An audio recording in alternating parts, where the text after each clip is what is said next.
Did you know that love is all around you?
clean up one man. I've got a hunch I'm never going to feel no other kind of.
All right. Thanks, Etienne. Thanks, Etienne. What's good, y'all? What's good? What's good? You know what's really funny? It wasn't my computer audio. The music was fine. It was just I didn't press this one button on the mic to just unmute it. Lol. Anyway, what's up, y'all? I said a lot of stuff there. How y'all doing? Y'all hype? Y'all excited? Y'all ready for some PSG LGD? I'm kidding. I'm so sad that we don't get to watch PSG LGD. That, we're gonna see them now in this Dota Pit Invitational. We just saw them at ESL. I want to see their team as much as humanly possible because they legitimately make the game so exciting. But anyway, here today we do have Elephants taking on the side of IG. Elimination Dota here in the I-League. And it's more than just elimination Dota. This is also a proving ground for TI. And it's also an opportunity for us to see sort of what these Chinese teams rank against one another in the run-up to TI. Of course, this is probably going to be the last official competition that all of these teams are going to be a part of together before TI begins. So whoever gets eliminated first probably going to have some emotional burdens going into TI 10. So this matchup matters. It's an elimination game. It's practice for TI. It is emotional support for TI. All of this is about TI effectively. So let's see which team has got the better of it. IG playing on a Dire side, Elephant on the Radiant. IG had first pick, so they of course get... I've noticed that whenever IG feels pressured, what they'll do is they'll get the Kaka hero first. They'll be like, yo fam, yo OG, what's hood? What you want to win with? And Kaka will say Lion. Then they're like, cool, Gucci fam, you're playing Lion, enjoy your life. And he's got his Lion going here. On the other side though, for Elephant, they respond with the Tidehunter Shadow Shaman. It's interesting to see Shadow Shaman and Lion in the same game again. It's been a while. For the most part, these two heroes... Remember at the beginning of the previous patch when pretty much every game had Puck, Storm Spirit, not Queen of Pain at the time, Void Spirit, but there was a period in time where, and I'm not talking about like 729, like way back, when Lion, Shadow Shaman were in every game because you needed a Hex to be able to insta-catch these mid-mobile heroes. Shadow Shaman started falling off a cliff because people are like, Lion's better. Shadow Shaman back again now for Elephant. I think maybe they're doing this because both teams know Nyx Assassin is banned, Lina's banned. You want to preempt your opponent picking one of these mobile mid heroes just in case, so that you have that insta-catch against them. Of course, IG, after seeing the Tidehunter Shadow Shaman, will come back for the Slog here. I really like the Slog pick, actually. Always felt this hero was quite nice against the Tidehunter. It's not the best lane, who cares, whatever. But you're not going to die versus the Tide. You actually can trade effectively against them and you get better with time, which is very important. And at some point in the game, the Tidehunter only really serves to give you more attack and more power in the middle of the fight rather than proving a massive detriment to you. Elephant, though, go in a somewhat interesting direction in Phase 2. First picking the IO after their ban. Also, yet again, another day where... we just have to remember how actually broken second pick is. Second pick is disgusting. And I don't know what the IO combo is going to be. What have we been seeing lately? We saw IO Leshrak the other day. We've seen IO Sven. We've seen IO Gyro, of course. I, at present, personally think that IO Leshrak is one of my favorite and preferred ones. But I've even seen like IO Ursa, for example, work out really well for some teams. For IG... a little bit of a classic matchup here. We get the Grimstroke Doom combination. I mean, this is China, so Doom is not really a surprising hero to see emerge. But getting the double Doom, not something we've seen being prioritized by any teams really. Unless it's like Doom is a good last pick hero and their team already happens to have Grimstroke. Then we do sometimes see it, but very rare to see by and large. But what is interesting about the Grimstroke being present in this game is that they're also playing it with Lion. So it's not just double Doom, it's double Finger, double Hex, double Earth Spike. There's a bunch of really good spells that can emerge here. And we still don't know what the mid hero is going to be, so in the event that they end up getting... oh, okay, Storm Spirit ban. I was going to say, if they get like some Storm or whatever, then you also have the double Vortex going for you. Elephant now will go back for that IO Leshrak, the Lio. What is actually the nickname for this? Because, Jiraiyo is Jiraiyo. So what? Rainbow Pony, what we call the Lesh. So Wispy Pony, Rainbow Wisp. I like Rainbow Wisp. Yeah, I like Rainbow Wisp. 18, it's banned. They banned Monkey King. Dude, no, listen. You can't play against elephants. You can't play against Eurus, right? I've been mentioning this the last few days, that Eurus' best hero right now is his Monkey King. Ban it. Ban it and you'll be okay. Like, it's, yeah. IG know what's up. Get rid of it first. It is what it is. Unless you're planning to pick, like, Ursa, which they now banned themselves at the very end of the draft, I feel like you always ban Monkey King against Eurus. And the thing is, Elephant has been known to first pick it, so you have to ban it early on. We still need to see what they're going to do for Emo in the mid lane. His Void Spirit just got taken out. Of course, Storm Spirit's not available either. Ideally, would like a hero that can, if needed, also double up on the spells with Grimstroke, but it's not an absolute requirement for the hero to be a good.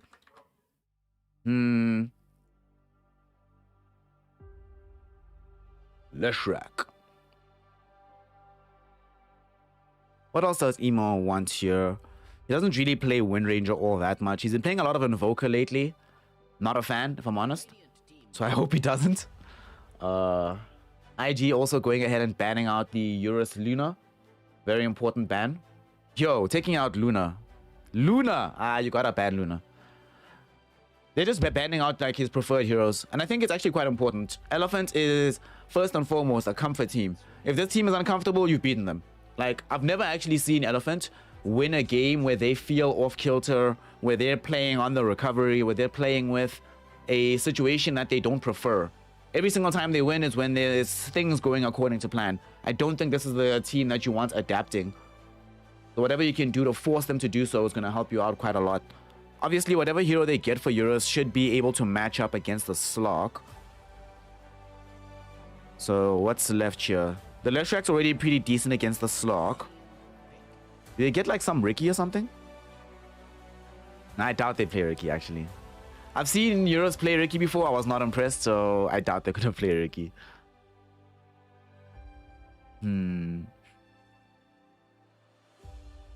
Ember taken out. Not they could actually want. They could want PL. Like Void Spirit band, Ember band. Yeah, I could see PL coming out here. Not that much wave clear on the side of IG right now. All they have is like what? Stroke of Fate. Eventually getting Ag Shot online. But beyond that, their wave clear seems pretty substantially mediocre. Kunkka will help in that regard a little bit. And oh wow, that's just gonna go back for Gyro. Okay. So they get Gyro still, despite having the IO with the Leshrac already. This might end up splitting the attention of Super, making the game a little bit harder for him than it would be otherwise. But they have this Gyrocopter now. Alright, so having Gyro, you get... Let's think about what you get, right, for having this Gyrocopter in the team. You get Teamfight, more of it, and they already have an obscene amount of Teamfight. You get physical damage, which they were going to be lacking, or a hero that can scale in that direction later. You get a BKB carrier, which is certainly something that you want when playing against Lai and Grimstroke. You get a hero now who is a viable Doom target. So JT really has his work cut out for him. Do I Doom Tidehunter? Do I Doom Leshrac? Do I Doom Gyrocopter? And it's not like he's playing Night Stalker in this situation where you just buy a Blink Dagger and it's good enough. You're going to have to make some very deliberate decision making. Hell, it's not even like you're playing Bloodseeker where you just buy Ags and you get the double charges anyway. Sort of complicates life here. And of course now this last pick on the Kunkka. Kunkka. What do y'all think? What do y'all think? I don't like this Doom pick. Like, I'm looking at the Doom, and I'm looking at his role in this game. I mean, sure, he's going to be able to get quite a bit of farm here, and this is situations in the laning phase where if he's able to get decent net worth, which I think he can find it. The lane against Gyrocopter with Io and or with the Shadow Shaman is pretty dangerous, though, for Doom. It's not like he has Kraken Shell with the Tidehunter. So for the first few levels, it's a bit dangerous. Afterwards, you can't really pressure Gyro. So Gyro farms that lane pretty well. Leshrac's gonna have backup from the IO, so not gonna mind getting doomed often. And of course, Tidehunter will be playing much further back. If Tide is getting caught by Doom before Ravage happens, he's playing it badly. I actually like Elephant's draft a lot more here. Like, the more I look at it and the more I think about it, I'm just thinking as well that, like, IG are gonna have some damage struggles at some point. There's going to be this period in the mid game where Slock doesn't have that many items. Their team fight is much worse than Elephant's, and their jump potential is somewhat mediocre as well from the side of IG. Even when they get this Blink Dagger on Lion, it's not a full guarantee that every single time they leap onto a target, that target will die. Yeah, I think Elephant's got this. I think Elephant's got this. What do y'all think? What do y'all think? Make your predictions, y'all. Predictions are open. Bets are open. Let me know what you decide. Elephant or IG? I'm thinking Elephant for game 1.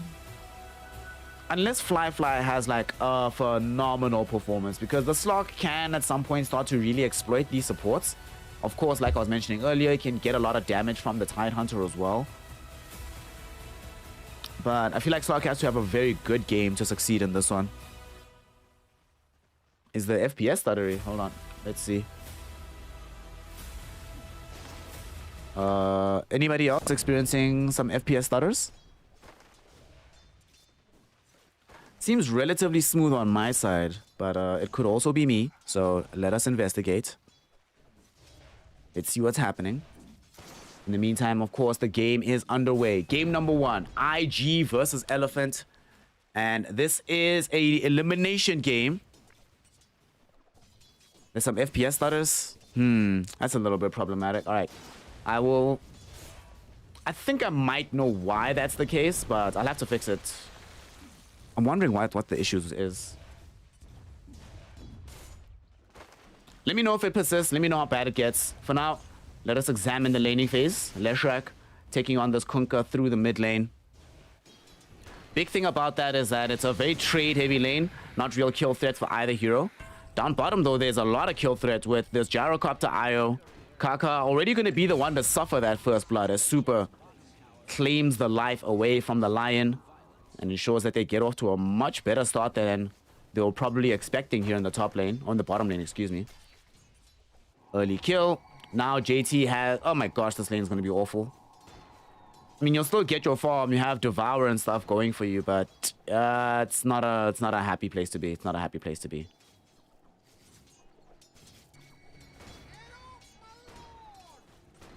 This is actually going to be a super easy game for Euros. Like, you're playing this Gyro, dude. You're not worried about anything. You're just going to farm it up, enjoy life. When you go into the jungle, you know you're not going to really be able to hunt you. Man, he's going to be feeling good about himself in this particular contest. Through the mid lane. Somnus versus Emo. We do just expect these guys to trade. The only thing, though, is that in this game, it is somewhat easier for Emo to rotate and make things happen than it is for the Leshrac. But I don't think that Leshrac needs to. There's a lot less pressure, in my opinion, on these Elephant heroes. Not only do they have very good team fight for the mid game, but they scale phenomenally with the whole team. So I think it's going to be all up to IG to show the initiative if they want to be able to succeed in this game. Elephant just have to play a very static, stable, not really doing all that much special kind of game, and they should come away with the W. As we see Eurus and Super. I wonder what the build is going to be here for this Gyro. What will he decide? I mean, Aghanim Scepter is a given, but basically the question is he going to go Silver Edge or the full Daedalus? Normally that wouldn't be a question, but every single carry has been going Silver Edge of late, so we've got to make sure that their consideration is given. Fly. Looking to try and get a catch onto FY here. Inkswell will trigger out, but this is a dangerous place to be for the Slock. He pounces away to safety, but just happy to be able to escape with his life after that kill. Pretty nicely done. They do have some issues with the regen, though, so they'll have to bring in some additional regen on the couriers to feel safer in this lane, but still a good time. Bottom, JT almost about to die here. The Rocket Barrage, though, coming in from Eurus, and they almost got the kill after the Hex from Kaka. Gyrocopter was in a little bit of danger, but they end up playing stably enough to keep him alive. JT, couple of seconds left until he has access again to the Scorched Earth, so regen will be a-okay. Top lane. Oh, as FY is not around to help him out, Yang is going to find himself getting forced back towards the tier 1 tower. FY finally is going to show up. Just needed to find a shackle for long enough to allow the Tide to retreat behind the tier 1. They give him a salve as well, it seems, so his regen should be fine. Bottom lane, yet again, they find a kill onto Kaka. This is huge. That lane is just going way too well. And that's why Fly is trying to play as aggressively as he is here in this top lane, looking for as many kills as possible. Because he knows that if they don't do this often, then it's going to be a really bad matchup down bottom. And they do manage to find a kill onto Yang. They might be looking for the double. Fly going in for more, and they will be able to pick up FY. And this is what they need. They need the slog to really go ham, to really go off. That lane is now going amazingly for them. Down bottom, although JT's been threatened and pressured a lot, he actually hasn't died just yet. So he's going to feel somewhat better about himself versus what just happened in the top lane.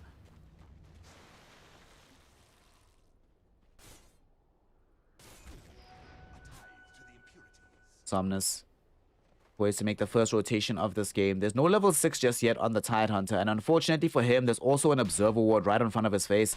Going to scout out this movement. FY was hoping to maybe come in through the backlines, get a catch with the shackles, allow for the follow-up from the Leshrac, but it's not going to happen. What may happen instead, though, is us losing the life of this Doombringer, who JT, that was a very smart TP. Did you all see what he did? He got himself in between all those creeps to make sure that the Rocket Barrage from Gyrocopter would, by necessity, distribute damage across all these heroes, so there would not be an opportunity for a kill to actually happen. Good heads-up play there from JT. Regrettably, it does end up meaning that he's retreated all the way back to base. But his team, though, will still gain some advantage on the map as they bring down FY here around the river. The contest for the rune goes in favor of the IG lineup as they get a kill from FY. That's his third death of the game, I believe. Has been a fountain of net worth for the IG lineup, and they're happy to keep drinking from it. You also might be able to bring down Yang here. Both supports are in the vicinity. They're coming to this top lane. Yang is able to swim himself away. Unfortunately, the Slog wasn't close enough nearby for the pounce. Down bottom, though, this offlaner doesn't have such luck. JT absolutely gonna get ran down. He's inside the trees right now, trying to just go and juke as much as he can, and he's juking it out. JT, is he gonna live? JT! JT! Oh my god. Okay, FY says no. If he had a TP scroll, JT would have actually survived. That's kind of crazy. Ultimately, though, not gonna be a thing that happens.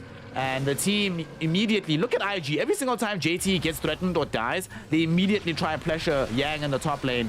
And they should be able to succeed at getting this kill. Kaka finds the Hex. No escape possible. And Fly now on a killing spree. The Slog. Yo, this is fun. This is great. I was talking about how Gyro has a free game and about how IG only has a chance if this Fly Slog really goes off. And he's going off. But we're still having an easy Gyro game. So this one's going to be very interesting going forward. Jareen, yes indeed. They first picked this Lion. Bottom lane. Lion not going to be involved in this attempt on the Eurus Gyrocopter's life, and it would very much have been helpful because now the rotation from Somnus comes in with all this magic damage after the cooldown. They find a kill onto JT. Emo's going to chase him into the grave as well. Getting himself brought down. They get the attacks out. Diabolic Edict with the Pulse Nova, more than enough damage as Kunkka will also end up taking a tumble. 2 core heroes dying in the bottom lane. This is so big. Elephant is playing so well right now.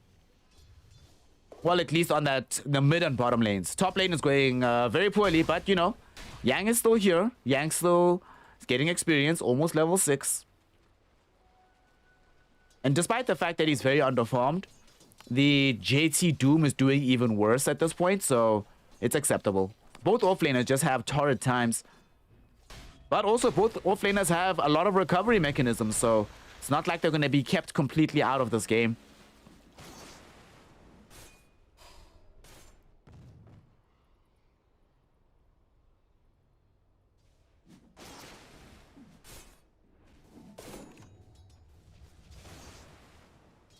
So one of the interesting things about the Lion versus Shadow Shaman support matchup is that the one rushes Blink every game, and the other one wants Aether Lens, more range extending items, rather than just sheer Blink Dagger.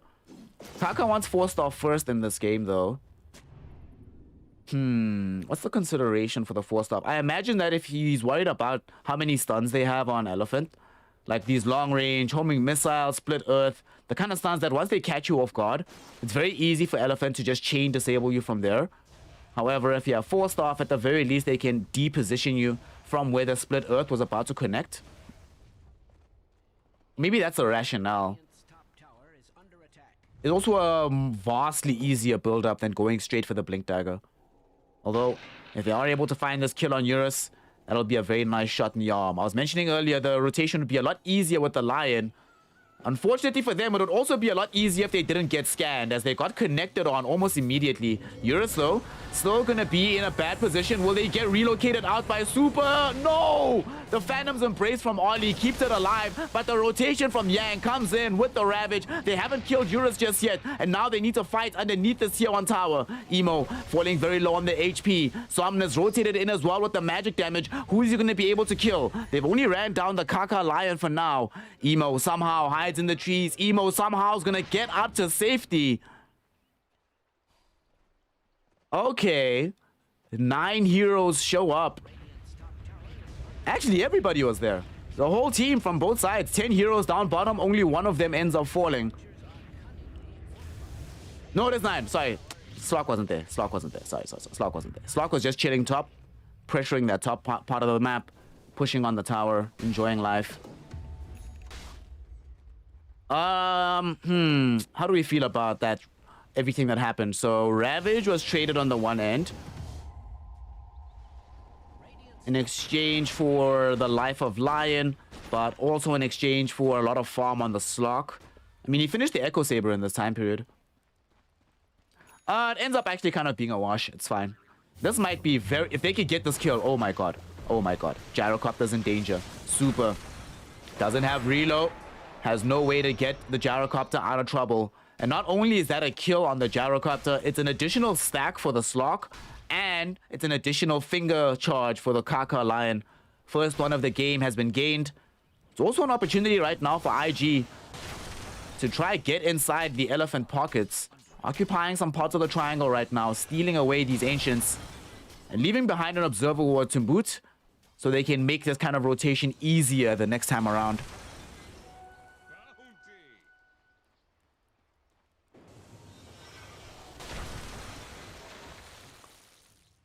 Kunkka, what is Kunkka building? Going for the Spirit Vessel. I suppose if you go Spirit Vessel this game, it's in consideration of playing into Io, in consideration of playing into the Tidehunter as well. I would like a Heaven's Halberd too. Well, actually, maybe not Halberd this game. Just go straight BKB, yeah. I would prefer BKB into something else, maybe, but I think this is probably fine. The real interesting itemization is going to come out from both Eurus and Flyfly. Eurus, after getting the Ags, that's when the really important decisions need to be made. And Flyfly has the Echo Saber. Now you also need to decide, do I go BKB? Do I go Diffusal? Am I going Silver Edge?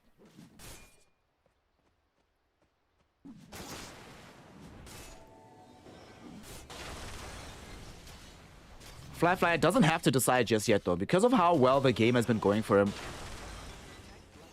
Like, how often do you see a game where pre-15 minutes, Slock is the net worth leader on the game? That is just... that doesn't happen. And when it does happen, you lose.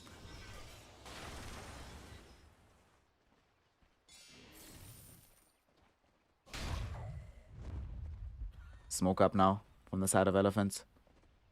FY, Yang and Somnus going to utilize this Ravage. Ideally finding a really big target. They've been very annoyed to find themselves always on the back foot thus far in these big core kills. The only core hero they've been able to deal with thus far has been JT. Kunkka has died once, but it's not been an easy game by any stretch of the imagination. Since these movements have been made, IG, these last couple of minutes have seemed quite good for them. Gonna secure the tier 1 tower bottom. Sure, they've lost the tier 1 in the mid lane, but more farm avenues opened up for them as they can now occupy the Radiant jungle. Eurus unconcerned about this as he's still taking up the farm in the triangle. Trying to get as much of the possible net worth on this side of the map as they can.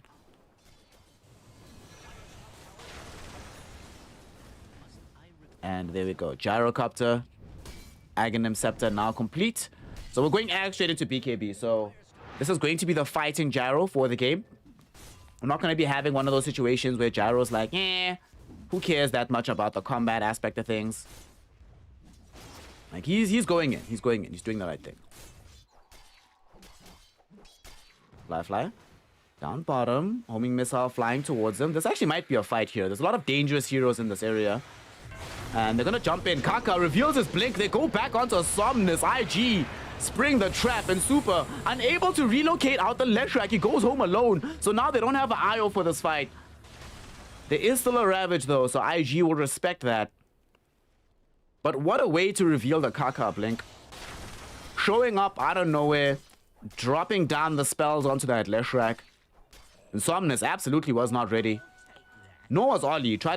Super, excuse me. Try to get him out with the relocate, but sadly it did not end up happening. Oof. Pain and suffering. It's not great. It kind of sucks that happened, but...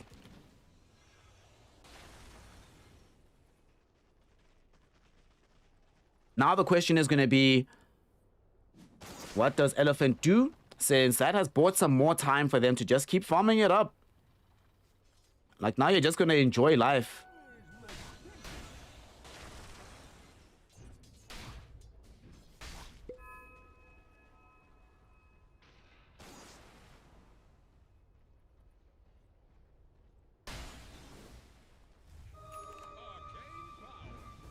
Yang.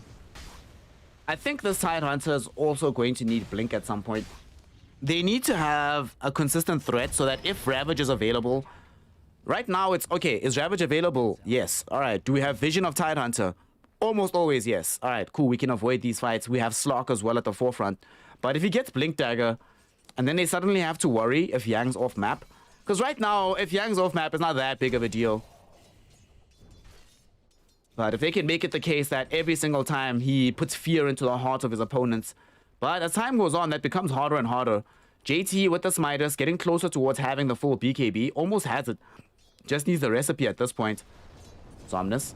What do you find Kaka? They get the Tumbler's Toy. They really want this Doombringer kill. Kaka gonna try and make some space here. Ayo even relocates in for this one. And they will be able to find JT. Even this Doombringer cannot survive the 5-hero court press. They completely surround the Tidehunter and they get the kill. It is going to cost the life of Ayo though, because they saw where he relocated from. And they're able to get the quick revenge kill. This might not be the best idea for Elephant. Yes, they do still have the Ravage, but this is a dangerous place to be. There's the Soul Bind on the 2. They drag back the Tidehunter. Phantom's Embrace preventing the Ravage from coming out. Fly playing very, very, very aggressively. And Yang knows he's in a bit of a dangerous place. Less than half of his HP remaining. But neither side really wants to full commit into a dangerous situation. So the decision is made to rather let this one go. I'm very worried though about this game. The Slock is having way too good of a time. And the thing is, Elephants, because of the fact that the Slock is having such a good time, this is a period in the game when Slock was supposed to be just farming the jungle, not really being an effective hero.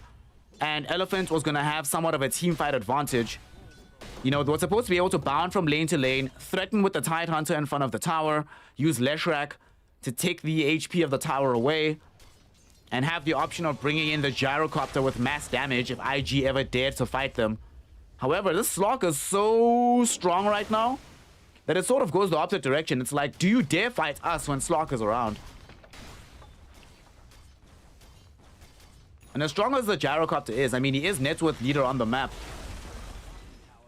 The Slock. Yo, the Slock. The Slock. The Slock.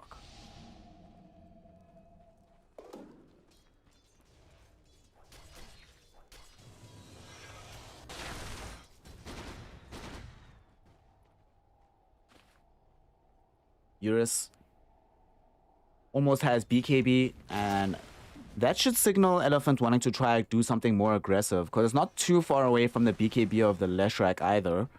Like, it's just literally a couple hundred gold, so I think soon we're going to have a big fight, a big clash on the map. Double BKBs for Elephant. Emo has BKB almost done as well. At the same time, Doom has the full BKB and Slock is going to have the SNY. So both teams have very strong impetus to pursue some kind of aggressive posturing very soon. So we should see some pretty large smoke rotations with both teams doing what they can to get aggressive into each other. Tidehunter gets a 4-staff. Lol.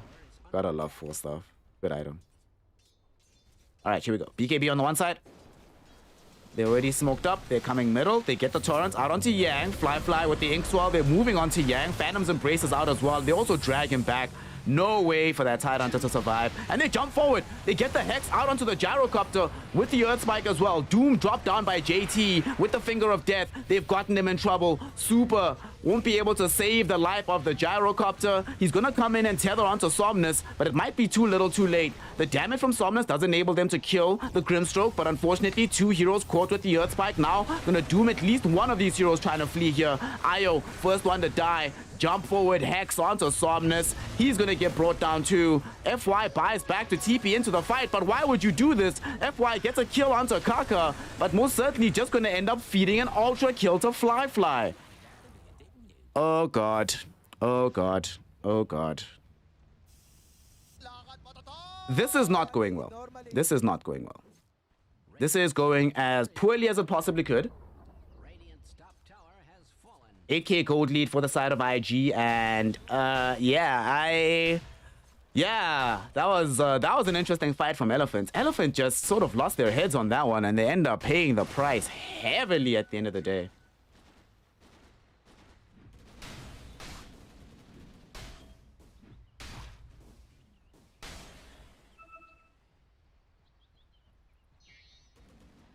Now, the side of Elephant needs to start considering exactly how the hell do we come back from this situation, y'all. What do we turn around here? Because we just cannot allow ourselves to keep jumping into bad fights like that. We have to figure out a better way forward.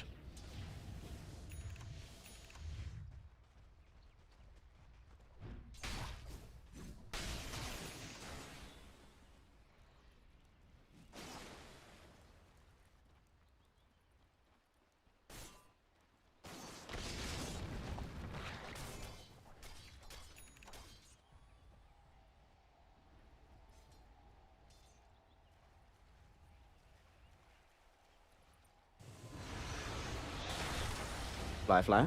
In a little bit of danger. Nobody finds themselves in a bad fight.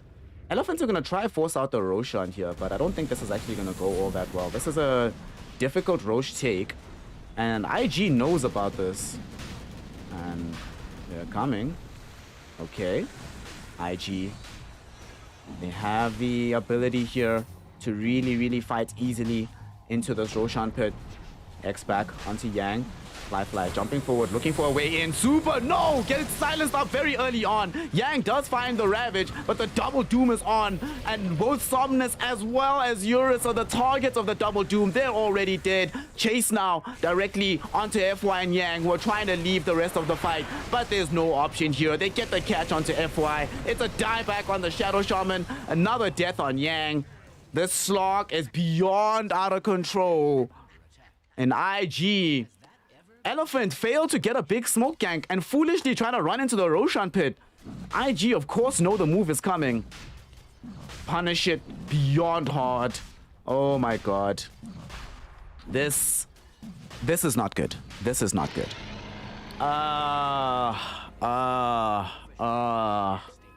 These BKBs, yo. The double BKBs on Kunken and the Doombringer makes it that Leshrac and Yang literally do nothing in the fight. Slock has an SNY, so he doesn't really care about the BKBs being existent either. And to make matters worse, they keep being able to isolate this Io early on in the fight. So the entire point of this hero being either Io gets killed early or he finds himself getting completely frozen out from being able to participate in the fight. Either way, no sustain for the Leshrac. Leshrac doesn't have anything beyond the BKB to keep himself alive. So once the fight gets going in that fashion, it just all goes south. And IG are now in a resoundingly far ahead position. Aegis in tow on the Slock. JT has Blink, even has the Aghanim shot. In fact, they're actually going to go top. This is going to be a kill on Eurus. There's no way he survives this.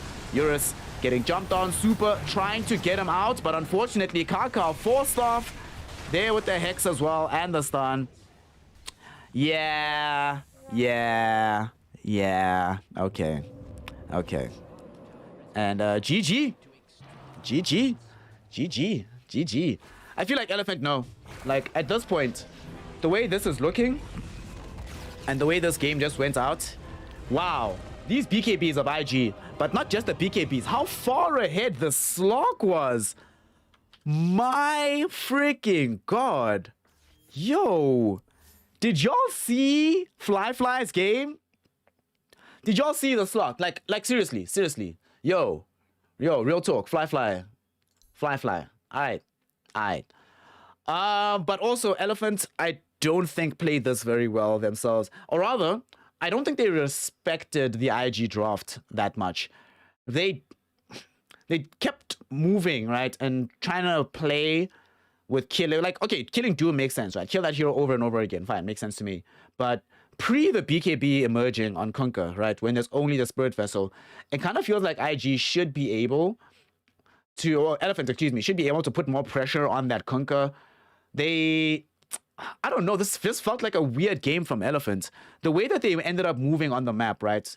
Especially with this Yang Tidehunter, when they use these Ravages, they never really use them in situations that would give them teamfight victories. It was either very reactive, or it's them getting caught after a smoke that didn't go their way. And I don't know, it kind of felt, not this felt like, right? I was talking in the pregame about when Elephant wins and when they look very good. And generally speaking, they tend to look very good in scenarios when everything is going according to plan for them. It felt like, although they acknowledged and they were like, okay, guys, this Slok is out of control now. Let's not let the Slok play this way.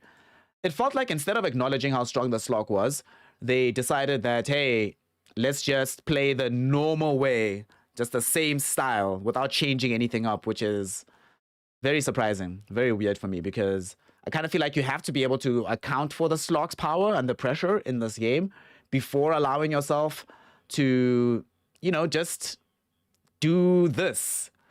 Yeah, this was weird. Elephants, I don't know, y'all. Like, it feels like the entire team mentality started slacking after Fly started getting out on the map. They thought they were going to have 5 to 10 extra minutes to get strong on the map, but yeah, they didn't have it. Oh. Anyway, IG, game 1 victory. Elephants are gonna have their work cut out for them. So let's see what they can do in game number 2. So this is an elimination game, remember. They need to figure something out. They need to come back, not just with the draft, but with their mentality of how to approach the game when things are going south within it, and not to just play that immediate style that they were going for. So let's see what happens. Elephant, 1 game down. Let's see what they're going to be doing to come back in game 2. They need to make something special happen. They need to bring us an amazing way. Let's see if they can do it. So don't go anywhere, because we'll be back to game 2 to figure out whether or not that's going to happen. Here between Elephant and IG in the I-League elimination. I want game 3. Will we get game 3? Let's figure it out together. Don't go anywhere. We'll be right back with some more incredible Dota 2 action.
Ladies, gentlemen, and my NBA comrades, welcome, welcome, welcome back here to Snarecasting as we continue with the I-League action for the day. Got ourselves Elephant taking on Invictus Gaming in a young best-of-3. One of these two teams is going home today. The other one, of course, gets to continue and be rewarded with playing up against either VG Gaming or Team Aster, the loser of which will be determined much later on in the day. But the most important thing is that one of these two teams is going to be building momentum towards TI. As it stands right now, IG are one game up and are poised to be taking this 2-0, if I'm honest, just given how they felt. They felt very good in that game. Erstwhile Elephant were very lost. It didn't really feel like they had a good grasp on how to come back from a terrible situation, what to do, how to communicate. We've seen these problems from Elephant before, and unfortunately it seems like even the great ROTK has yet to whip them into full shape just yet. However, this time around, they do have a chance. You know why? Eurus will not be playing Monkey King, but he will at least have backup from the Vengeful Spirit. Unfortunately, though, either Emo or Fly is playing Monkey King. But with Venge, you can at least deal with the Wukong's command. It's not that big of a deal. In fact, this might be the 4-position Monkey King. We saw this yesterday. I believe it was Felix Shaba from RNG who played the support Monkey King for his team.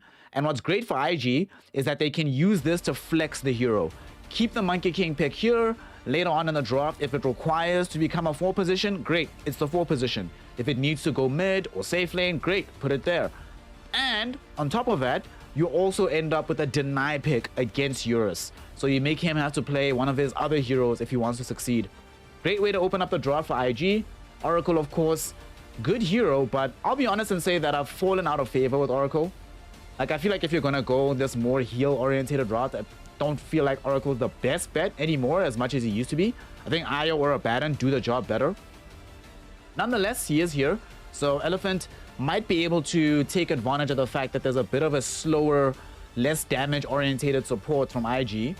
Maybe we see Cuddle from them. Nope, just straight Shadow Fiend for Somnus. All right, cool. Cool. I mean, listen. Somnus, we've seen before. We actually saw this draft yesterday.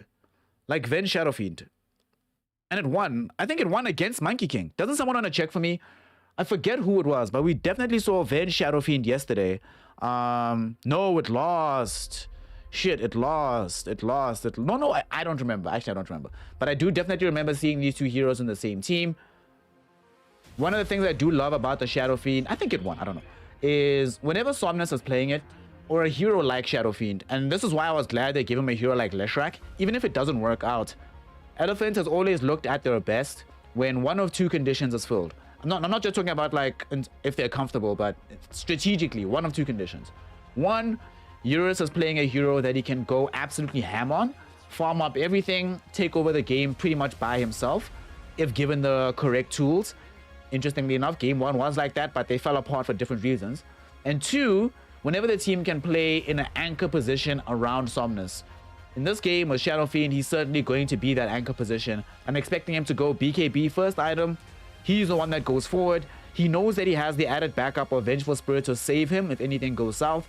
He knows that in terms of pure physical damage, he'll have the right-click damage buttressed by the Vengeful Aura. Makes it a much harder hitter. So if he decides to build into, say, Silver Age, Daedalus, he's going to be able to do that very, very easily. And if he just wants to play into a more utility, bursty type of route, then he's capable of doing so also on the Shadow Fiend. Either way, he can curate his itemization based on what the team needs, rather than having to play a certain way because it's like, crap, the team is lacking X. So whenever Somnus is playing this more anchor position where everyone revolves around him, his timings, what he wants to do on the map, seems to work out quite well for Elephant. You know, whenever, I mean, game 1, we had what? Eurus was playing, that's why I also didn't really like as much as the Gyroku pick was actually decent for the game, I didn't like the idea of it for Elephant because it means that Io plays with Gyro instead of playing with the Leshrac. I don't think you can play Leshrac without Io, Oracle, or Abaddon. What's the other hero I mentioned yesterday? There's a 4th hero that we spoke about. But I feel like you need to have those heroes if you're going to pick Leshrac. And you need those heroes to be playing with the Leshrac, not somewhere else on the map. And if the IO is playing somewhere else on the map, it's not even just about IO not being with Leshrak. It's about the team focus of Elephant being removed from Somnus and being put onto Eurus. Personally, I think Eurus was washed. I don't think he has the capability of carrying that responsibility as on his team anymore. Can give him like carry and hey man, go to the corner and farm forever, but you can't have him be the one where it's like, listen, if you don't decide when we fight, we're going to lose every fight. Somnus much more capable of making those decisions, so glad to see his SF. Would like to see Yang also get a hero that can enable the Shadow Fiend. In the previous game, he played Tide Hunter. Not to say that Tide didn't work. I mean, it definitely didn't work out. They lost. But I want to see a hero where even if he has a really torrid laning phase, he at least has some easy way of influencing the game later. It didn't really feel like he ever recovered from the laning phase in game 1. So potentially Lao might see the Night Stalker pick come out. Maybe some Sand King or something like that. I just want a hero that buys Blink and is useful. And not Ravage. I think the thing with Ravage is that Tide Hunter is a very confidence-oriented hero. You need to, when we Ravage, right? Everyone must be dying inside the Ravage. You feel so shit. If you use Ravage and it's just a mediocre usage afterwards.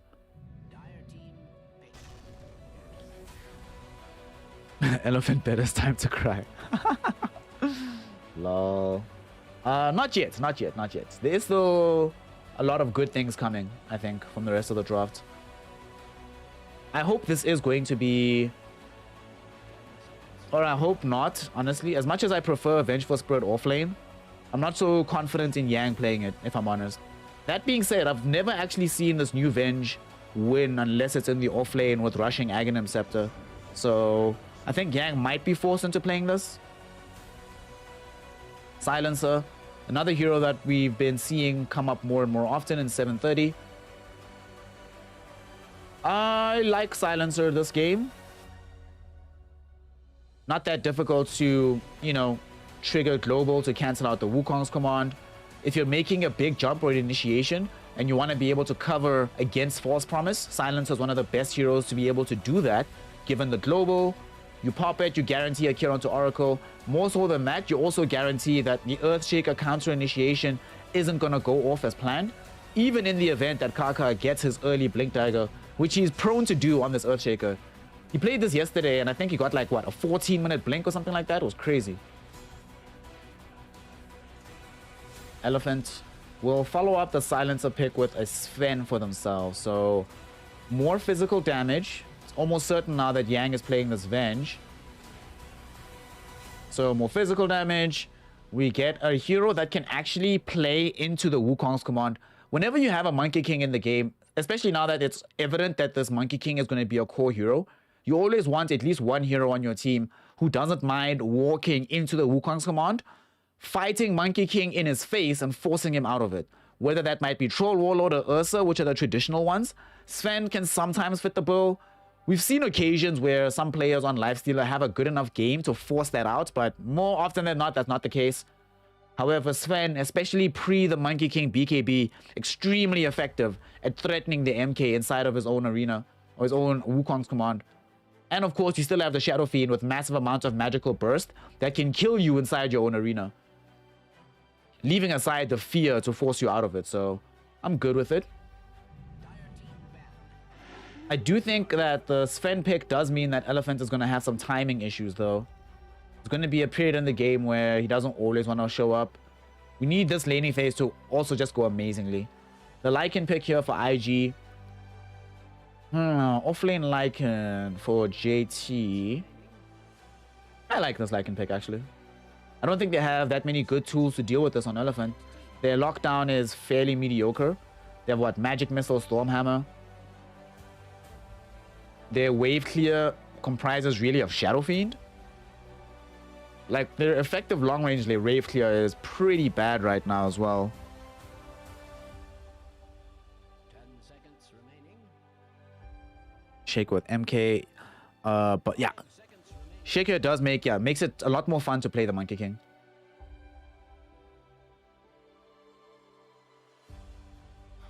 Another great thing about Earthshaker with Monkey King is sometimes you're trying to run in one direction from Wukong's command. Earthshaker fissures, you're blocked from moving in that way. You spend more time in the Wukong's. You can also buy time for the Monkey King to get off the Jingu procs. using his spells. So Kaka and Monkey King, probably going to be the Fly Monkey King. I have a feeling Emo wants something else.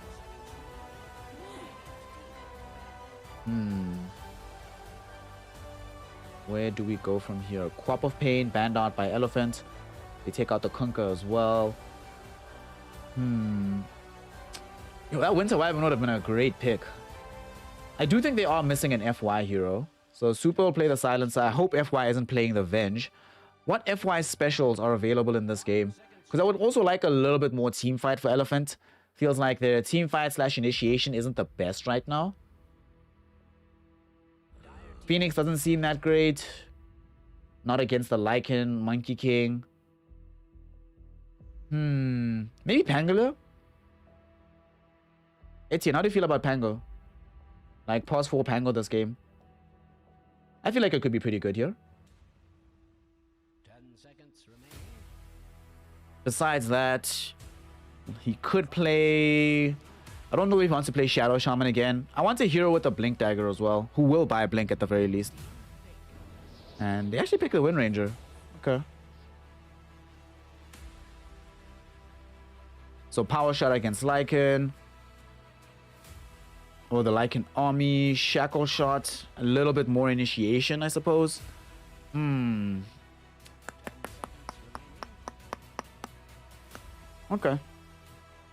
Okay. Okay. I love you like, ew. Oh, snap. Somebody got banned. Oh, please call me father. Listen.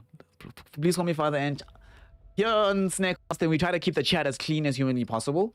Now, it ends up being somewhat more draconian than a lot of other channels in the wider online world of Dota 2.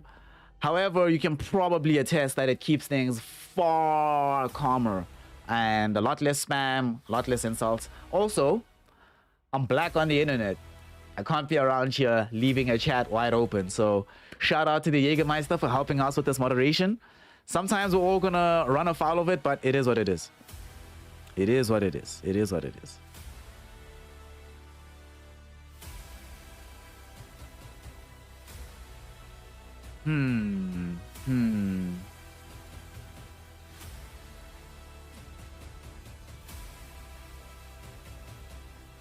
Snapfire was the last pick here for Emo.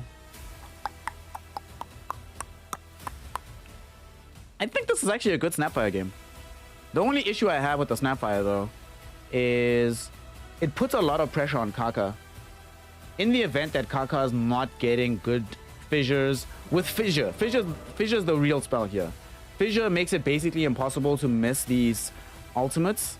Makes it really, really easy to get all that damage down. However, in the event that the fissures are bad from Kaka or the Echo Slams are bad, feels like it might be a difficult game for the Snap. I mean, she is also going to have some degree of influence against the Sven. Warcry not nearly as effective against this little shredder. Doesn't she lose this lane though? Pretty hard. I mean, she can play it, right? Like, Scatter Blast is a pretty decent spell, but I'm just thinking, like, don't you just fall so far behind the pace of the Shadow Fiend? To be fair, I've never seen this matchup in my entire life, so... Snapfire versus Shadow Fiend middle. This is very interesting. I guess IG are aware of the fact that with the game win, you know, game in hand, you sort of get to experiment a little bit more. Try out different things. The one thing I'm worried about though, right, with the Snapfire pick, I kind of felt like I would have wanted a hero with a bit more mobility. I suppose they're gonna just play around the Monkey King now. Like, Fly is just gonna be the person. Whenever Wukong's is down, that's the area they're going to engage around. I would have preferred, honestly, something a bit faster on the map. Either that or something that dives deeper. Wait, what? What just happened here? LOL, dude, JT. Shout out JT, man. Shout out JT, lol. Alright. I like Elephant here. I actually do like Elephant. I liked them game 1, of course, which was a mistake. I don't think it was a mistake, but I don't think they played as well as they could have. this game, I do think that the draft is a lot kinder to them in the sense that, you know, in game 1, it was pretty evident what would be the condition where they'd lose. If Slark goes off, you've lost. Game over. Slark went off. Kunkka got an early BKB. Doom recovered really well whilst Yang couldn't. That's basically a 100% lose condition in that draft. In this game, the lose conditions, there's a lot more margins that Elephants can play around with. Both SF and Sven will still have the capability at pretty much all stages of this game of being able to recover, scale back, and fight against the Monkey King with Emo in the mid lane. I think Elephant wins this one. What do y'all think? Oh crap, I didn't open up the predictions. All right, I'm gonna open up predictions for a couple minutes. Y'all need to start reminding me of that. And now we're going to game number 2. Mid lane so far, as we see it being played out, we have the Emo on the Snapfire versus the Shadow Fiend. Level 1, level 2, level 3 should definitely be Snap favored, especially once you get to level 2 Scatter Blast. That's a pretty nice spell, pretty nice increase in the amount of damage you're dishing out. Also, Snap has a fairly good animation, but this is Shadow Fiend. We know that such things are only temporary. Mans does not stay depressed for long.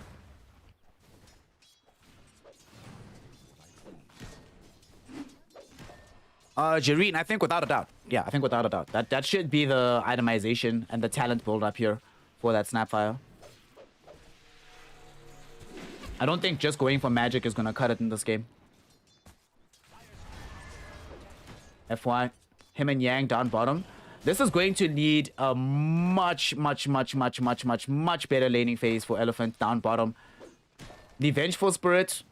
Now, yo, imagine he was playing Tidehunter again into Monkey King Oracle. He'd be the saddest person on planet Earth, but only playing this with Vengeful Spirit, it's fine. You just have a decent laning phase, it's okay. Lol. Somnus being kept from going up the hill easily. He might actually lose his life here. Emo, unfortunately, gonna be out of spells. Kaka trying to close the gap, but it's very unlikely that they will be able to find this kill. Scatter Blast up in a second. But because of how long Fissure's cooldown is, there's no way that they're going to be able to pick up that particular kill. Somnus. You know, he's had enough. He's had a bit of a rough laning phase here, but it's Shadow Fiend. Who cares? It's Shadow Fiend. He's not level 4, so it's Shadow Fiend, fam. It's fine. Bottom, Fly on this Monkey King. I mean, okay, we go back middle because Kaka is trying to yet again set up for a gank here. They have this little bit of vision. Unfortunately, it will not allow for them to find this kill. And they're really trying to make sure that Somnus does not get to play Dota. These first few minutes have just been not fun. The epitome of not fun. However, because they failed to kill him, if you fail to kill Shadow Fiend, he's going to recover. That's just like a law of Dota. They haven't blocked any of his camps. They've got some vision here in betwixt the Dire Triangle. Unfortunately, though, they're not going to be able to prevent that from being stacked. I mean, hell, with FY playing down bottom with this Wind Ranger, it's one of the better heroes for being able to quickly move off the off lane, stack the camp, and come back in quickly. And, bottom lane. Whilst Fly is farming up, top lane, Eurus is also having a pretty good farm time on the Sven. Not necessarily a lane that can threaten him with that Lycan. In fact, there's kill threat in the opposite direction. Sure, later on they will struggle to clear out some of the big waves. Oh, they actually might kill Super here. It does not get brought down just yet. Stormhammer does come out. These Lycan Wolves of JT have been so useful. Wreaking a lot of havoc here against these heroes on the side of Elephant. And in the meantime, Fly and the crew, whilst FY is away stacking up, Yang plays a little bit too far forward.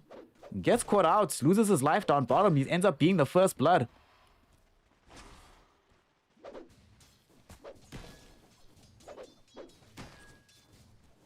That probably didn't need to happen, you know, but it happened.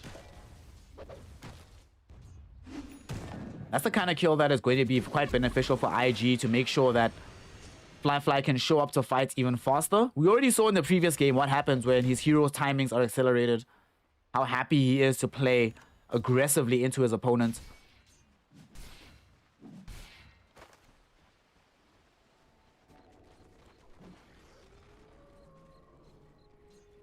Here in the jungle though, Super Stacking up camps for Eurus to be able to farm later. Eurus is going to get monstrous this game. And it's very scary. They will certainly need that Snapfire from middle. Especially depending on what she builds. But she's going to need to perform well to help out here. Fly. Oh, Fly is dead. Fly is so dead. Shackle Shot will be there. There's going to be the raises from Somnus. Woof! And now they actually might want to go for a kill onto Ollie. They still have one more raise to go here. Ollie trying to move in behind the tier 1 tower to survive. Unfortunately, Yang and Somnus still chasing. Magic Missile up in a moment. There's the Shackle Shot. Do they have the raises? Yes, they do. Somnus picks up a double kill. First rotation of the game. Extremely successful for the Shadow Fiend. And despite all the time that Kaka spent hanging out in this mid lane, trying to make sure that they can get this kill onto the Shadow Fiend, not going to be able to do so.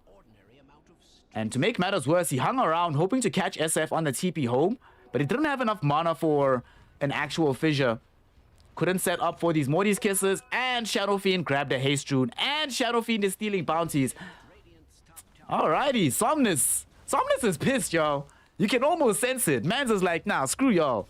I'm a tier 1 mid player. I'm gonna show these kids.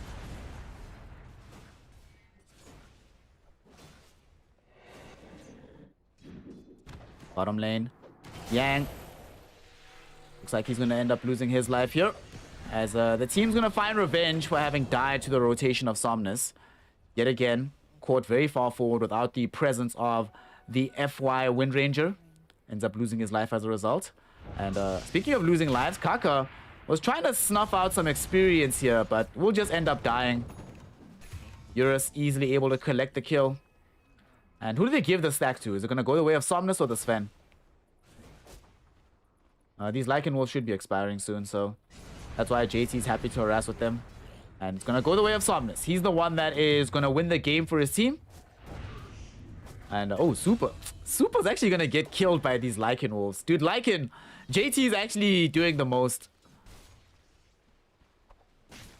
Also, does anybody else think it's a little bit bullshit that Lycan Wolves go invis like they do? Kind of stupid. But whatever. Somnus now has the full power treads. I want to see what he's going to build into this game. I think it should be like D-Lance BKB. I hope he doesn't go like D-Lance Yules. Like, I see him queuing up this D-Lance, but I really hope it's D-Lance BKB. Mid lane, Kaka, Ollie, and Emo might be able to find a kill onto the Vengeful Spirit. Morty's Kisses will be laid out. Yang still alive. Magic Missile might come back towards Emo. And now the Snapfire is the one that's in danger instead. And he ends up losing his life. They couldn't get the kill onto Emo. Ollie might not fare much better here because they do have Power Shot. Shackle Shot is at the ready as well. Oh, not yet. Actually, no mana available, but it ends up not mattering. Somnus with the right click picks up a double kill. And he's on a dominating streak right now for the Shadow Fiend. Off to a phenomenal start.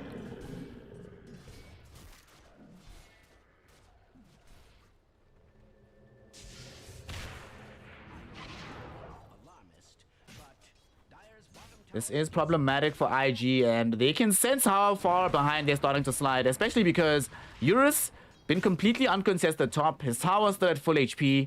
He's getting everything he wants from the lane. He's getting so much from the lane that he's out farming Somnus, even though Somnus has had massive stacks prepared for him elsewhere. IG will rotate Emo to the top lane, but not going to be able to find anything productive on this side of the map, unfortunately. It's just going to be a tier 1 tower that Elephant had lost interest in protecting anyway.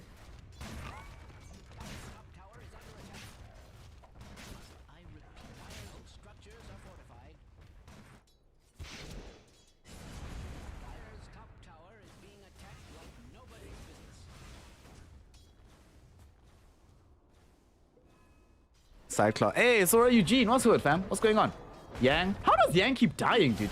Every time that we see this guy in the bottom lane, he's busy getting brought down. If he can swap back Eurus, he actually will live. He doesn't manage to do so, but he might have set up for them to bring down Fly. Wukong's command against the Sven. Do you think he cares, my friend? He's just gonna cleave you down.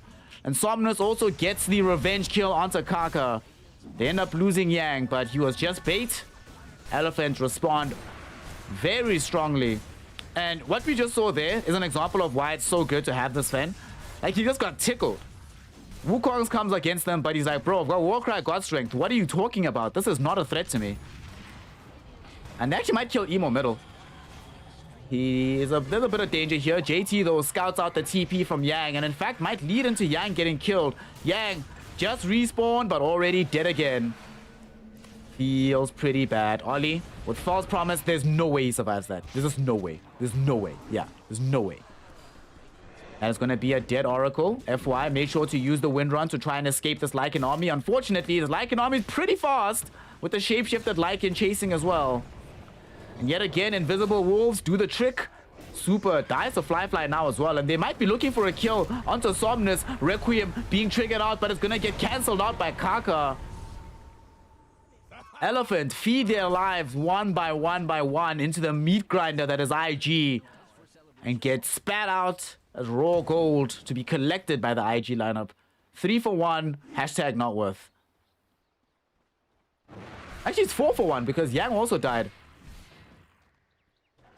Dude, Yang's having a really bad game. 0, 4, and 6. It's not going well. To be fair, I don't think Yang's been having a good tournament. Actually, to be even more fair, I don't think he's been having a good experience on this Elephant team.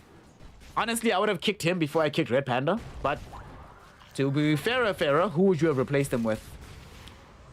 It's easier to replace Red Panda with Super, but if you replace Yang, I mean, JT is not leaving IG. XXX is definitely not leaving Team Aster. So, I understand why he's still on the team, but it's a bit of a rough day.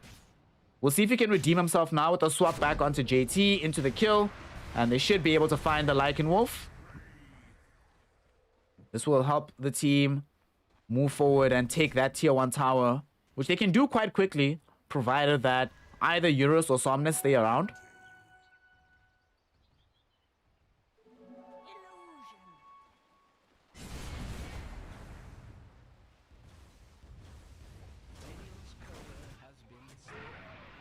IG. I mean, probably have no interest in defending this tower. I mean, it would be nice to force some of these heroes back, but do they really want to take a full-throated fight here? They know Global is online. And it looks like they are. They're actually stacking up all their heroes. Everybody's here. The tower's already gone, though. So, I don't know what this move is about from IG. This is a lot of lost time that Fly should be on the map. Okay, he is. Fly is bottom. Okay, it's fine. He's in the river right now, doing his thing. Then it's an acceptable move. Ultimately, though, the gain and the benefit still goes toward the side of Elephant. Unless they can pick up this kill on Super. Yet again, Invisible Wolves going to help out as Emo not only launches the Wolves forward. I think that's part of the reason why they picked Snapfire with this Lycan. Because you can do that stupid combo. Which I will constantly reiterate throughout the game. It is dumb. And it's a mechanic that I do not think is a good one. But it's in the game.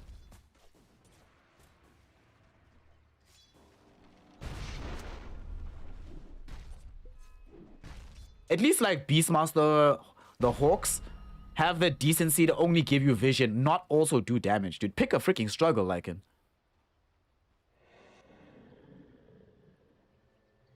Yang, yet again, looking for redemption. Trying to swap back JT into his death. They have some awareness that this Lycan's in a bad place out top. Yang is going to go bait with his life. Unfortunately, they also know that there's probably wolves that see them, so no full point in playing like they are in a clandestine fashion. They're going to decide to smoke up, though. They've been scanned by the Radiant lineup. The question is, will IG be able to retreat away from the site of possible carnage? Looks that way, as they've gotten into the trees. Nobody's showing on the map. There's an observer ward in Dire Triangle, but even Kaka is playing very carefully around it, so he's not scouted right now. The one thing that Elephant is doing very well, because they prevented Kaka from being able to get an early Blink Dagger, it's not just about preventing the Blink Dagger and the possible team fight from that Earthshaker. This is directly hampering the impact of both the Monkey King and the Snapfire. They ideally needed this Earthshaker to be the one to help them out. I mean, we've seen in this game that without Earthshaker, the Morty's Kisses just simply do not land. So Elephant They can just continue to play without a blink dagger on Kaka. Hell, if they can kill him once or twice, it would make a massive difference towards how their team would fare later in the game.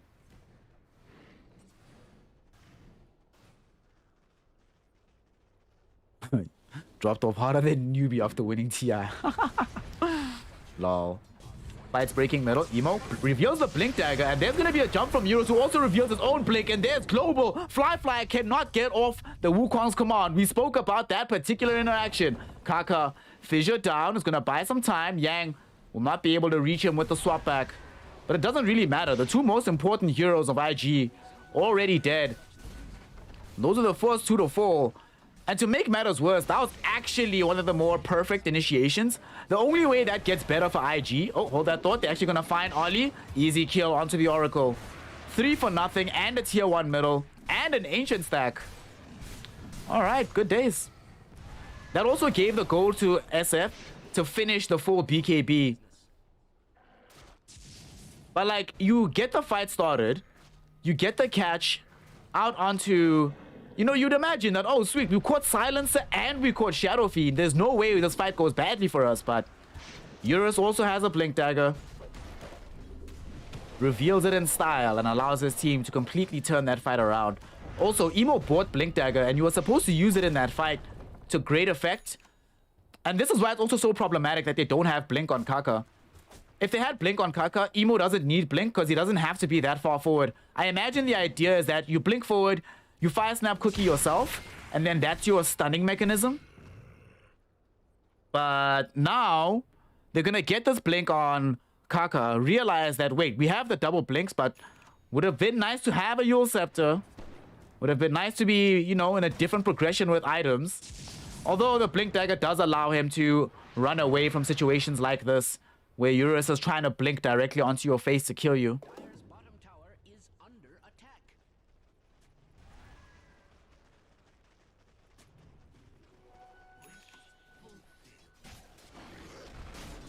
IG, I expect them to try again now. They've got the blink on Kaka. Who has the smoke? Should be on Ollie, yep. And they're stacking up again now around the Roshan pit. They're getting ready to go again. They know that they have a small window of time, but that window is closed because double BKB, SF and Sven. At the very least, there's no Aghanim Scepter on Venge, and that's a little bit of a blessing, but with dual BKBs, you might not actually be able to reveal this blink dagger on Kaka for a little bit. At least not until you have a BKB of your own on Fly. And he's a bit far away. Looks like he's going for the Shadow Blade early on. Oh, Somnus might get jumped on. Somnus, is he in danger? Where's the global? Cover him, help him! There's the global, it comes out. Wukong's command is triggered. Somnus activates BKB, Shackle Shot. It connects onto this Monkey King. Fly might be in danger here. They get him out of the Wukongs though. And Elephant, they're not really set up for this fight, so they don't want to take it just yet. Somnus ports back to the tier 2 tower. Fly. Looking like he wants to chase FY. JT able to munch onto the silencer, but unfortunately he's bitten off more than he can chew as he gets chewed up by the side of Elephant. At the same time, Ollie does manage to remove FY, but trading JT's life for the 2 supports, I mean, you do get more overall gold, but this was them trying to go on the aggressive here. On the bright side, they do draw the 9-second BKB charge out of the Shadow Fiend. I don't think Eurus used his, right? No, he didn't. Bottom though. Oh god. This is huge. Emo, is he gonna die solo to Eurus? And that's also a huge risk of picking the Snapfire as a core hero. You're always at risk of one of these other core heroes being able to one-shot you by themselves. Fly. Used to watch himself. Until you have BKB, my friend, I don't think you can play this riskily.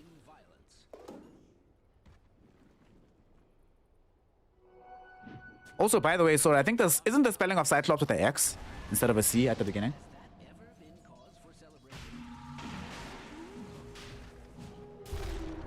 IG inside the Roshan pit.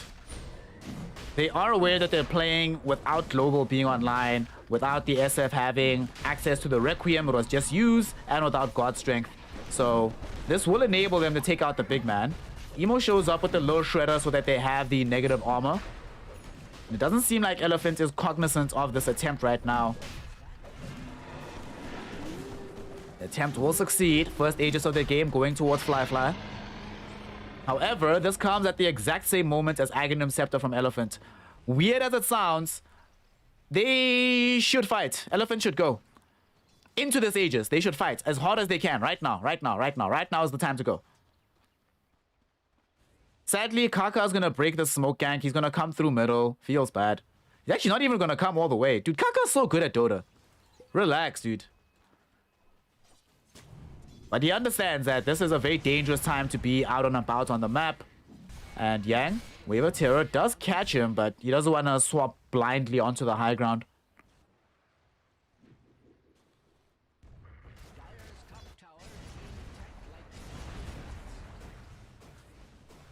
Oh boy, Elephant is getting so far ahead with the Sven. Listen, this Sven, this far ahead, what do they have on IG to deal with this? He's not worried about Lycan, alright? I mean, are you worried about a Lycan army? Yes, there's a Helm of the Overlord, but bro, I've got Warcry. I'm gonna get AC. I don't care about your army. I don't worry because of the AC and stuff. I don't care about low shredder. I've got BKB, so I don't care about anything else Snapfire does. And Fly, look at you, my friend. You're gonna go Wukongs and have to run away from Eurus coming into your face. And to make matters worse, you still have Shadow Fiend, who now has a Chrysalis, so has an absurd amount of right-click damage to his own name. So even though they have this Aegis, IG not really playing. Oh my god, I mean, look at that! Half of his HP gone in the blink of an eye. And all he can do is just false promise you, that's it. There's no other counterplay available.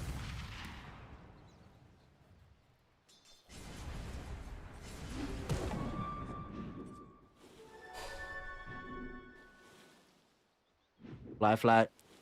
We'll have BKB soon though, so that will give his team a bit more of an ability to fight and go forward. Oh, Eurus is inverse. He just wants to bring down Kaka. Gonna be able to do so very easily. Just cleaves him down in a couple of strikes. There used to be an Earthshaker there, you know, rumors claims, but it's been removed from play. Radiant's middle tower is under attack. I have no reason to.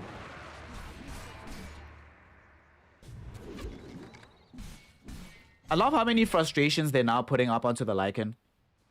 Eurus gets through the army very easily. FY has been getting more and more levels into the Wind Run. Obviously, he's playing support Wind Ranger. Didn't buy a Javelin, so there's no point picking up the Focus Fire. However, I would be very intrigued this game. Oh, top lane. Global there. It's going to cover Eurus. And now suddenly we have trouble for Emo. Power Shot will be there into the trees. They know he's in the area. The question is, will they try to jump on him? Here comes JT. Emo gets seen. No! He doesn't get seen. And Eurus just going to rather blink out to safety. FY should attempt the same, but he might not be able to manage getting the blink off. So they do get something out of this. They draw out the global. They get a kill onto the Wind Ranger. She doesn't have a 4-star or anything, so no chance of getting away from the fissure. Strange to say, Radiant's middle tower is. Whilst that was happening, Fly finished off his BKB. Of course, needs to get the full gold again for Echo Saber to be reassembled. He had to disassemble it to finish off the yellow magic item, but works out for now.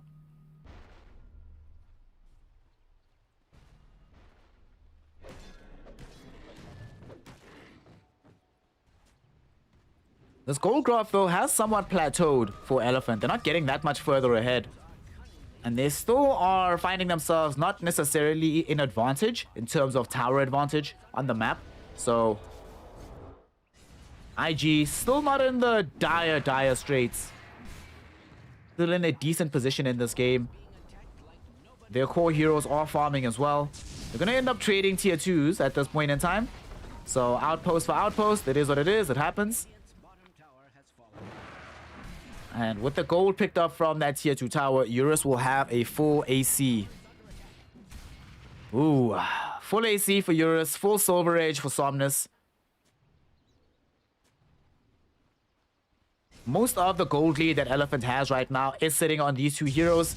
Unfortunately for IG, these two heroes are very capable of carrying you to victory. if they have the requisite amount of farm. And they're smoked up now, looking for some action on the map. They're not going to find anybody. I suppose they'll probably be happy enough just dewarding their jungle and pushing back that top wave as far as they can. You do not want to take the chance against a Helm of the Overlord Lycan of playing into a lane that's pushed basically onto your tier 2 or past your tier 2 into your tier 3. Lycan also just bought Aghanim Scepter. Ooh, emo. Ooh. Blink away at the very last moment. Avoids getting trapped by the shackle shot. He did have Ollie behind him, but they do have the global to make sure that there's no false promise. Yo, these Lycan Wolves have been doing enough work that I feel like it's time for a gem. But there's also time for a fight because they have Aghanim Scepter. Kaka! Kaka! Echo Slam on the 4 heroes, but the turnaround from Eurus and Somnus with the double BKB is even better. They get the kill onto the Monkey King. Kaka, although he got an amazing initiation, his team just don't have the damage or the life to survive against Elephant. They kill Super very early on, prevent there being a global silence. But my god, the damage. Look at the Sven's damage. Too much damage. They hit too hard. Yang helping out with the Vengeance Aura. Everybody around him is just hitting like a truck right now. And not only do they manage to just cleave through targets in the blink of an eye, here they are cleaving through the base. 2 lanes of barracks picked up. Even though the death timers were only like 40 seconds, they're already inside the base cleaning it up.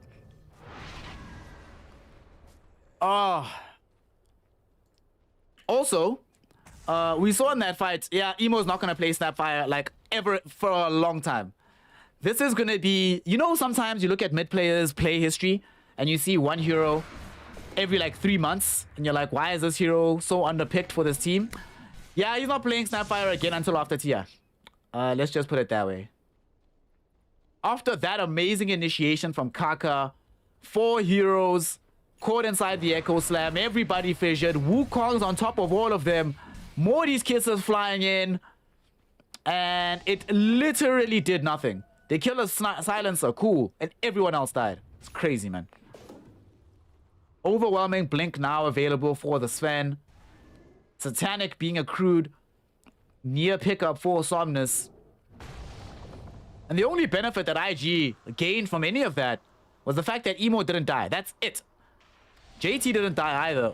But doesn't feel like that matters all that much. JT is on the high ground. Flyfly is also here.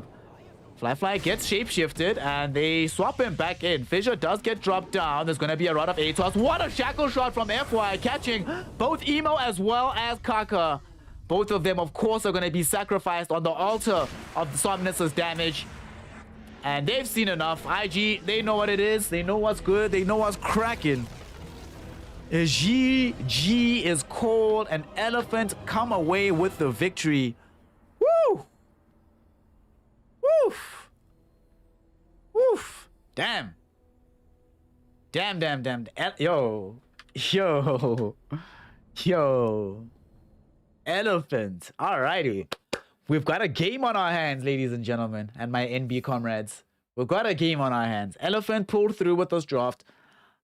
This was a mistake. This shouldn't have happened. The Emo Snapfire. I mean, they had a game in hand. They tried it. They're like, let's see if this works. Yo, it did not work. Yo, it did not work. It did not work. It did not work at all. Does he have Presence Aura? Yeah, he did. He did have Presence Aura. Yo, it wasn't just the presence of the Dark Lord aura, it was also the Vengeful Spirit aura helping in that push. But in the fight, my god, that was a lot of damage. Woo, how much damage did they actually deal between the two of them? So that's a lot of damage. Interestingly enough, nobody on IG was able to do anything close except for the JT Lycan, which is somewhat surprising. But then I think about the fact that JT was the one who was involved in the majority of his team's kills. His units were always everywhere. The shapeshift bite also ended up helping out at the very end of the game. Ultimately, though, this just didn't work out. It came close. I think the thing for IG, why this ended up going awry. Hey, Katesy! Hey, Katesy! Shout out! Shout out Katie. Hey, thank you. Thank you. Thank you for the subscription. The first one of the day. We thank you so much. Shout out to you. I really do appreciate it. Thank you. Thank you. Thank you. So I think where that game went wrong is honestly from jump, the draft was a very difficult draft to make work that would require an insane amount of coordination, not just for the draft to work out well, right? But the coordination required is to make sure that three things are needed, right? Before any fight. Do we have BKB? Yes. Okay. Do we have Blink Dagger on Kaka? No, do we have BKB on Fly Fly and Emo? Not just Fly Fly and Emo. No. Okay. That's a problem. Problem number 2. Do we have Blink Dagger on Kaka and Vision of Yang, FY, and Super? Do we have all of those things? Very rarely. We had it for one fight, the very last fight, where Kaka did get off an amazing Echo Slam. You don't have that, you can't really take a fight because there's too much danger of global silence covering you. Saying D! Snap! Handing out gifts. What a G. Have you just been lurking here the whole day, fam? Apparently we're close to a hype train, so where's DJ Johnny? Put in a bit or something. Yo, shout out. Yo, thanks, D. Thank you, fam. Thank you. I really appreciate it. Where was that? Thing number 2, yeah. So that last fight, do we have all these things before we initiate? And thing number 3, the very crucial thing for thing number 3, very, very important for thing number 3, is Silencer dead? Is he 100 to 0, right? Because if no, we can never fight.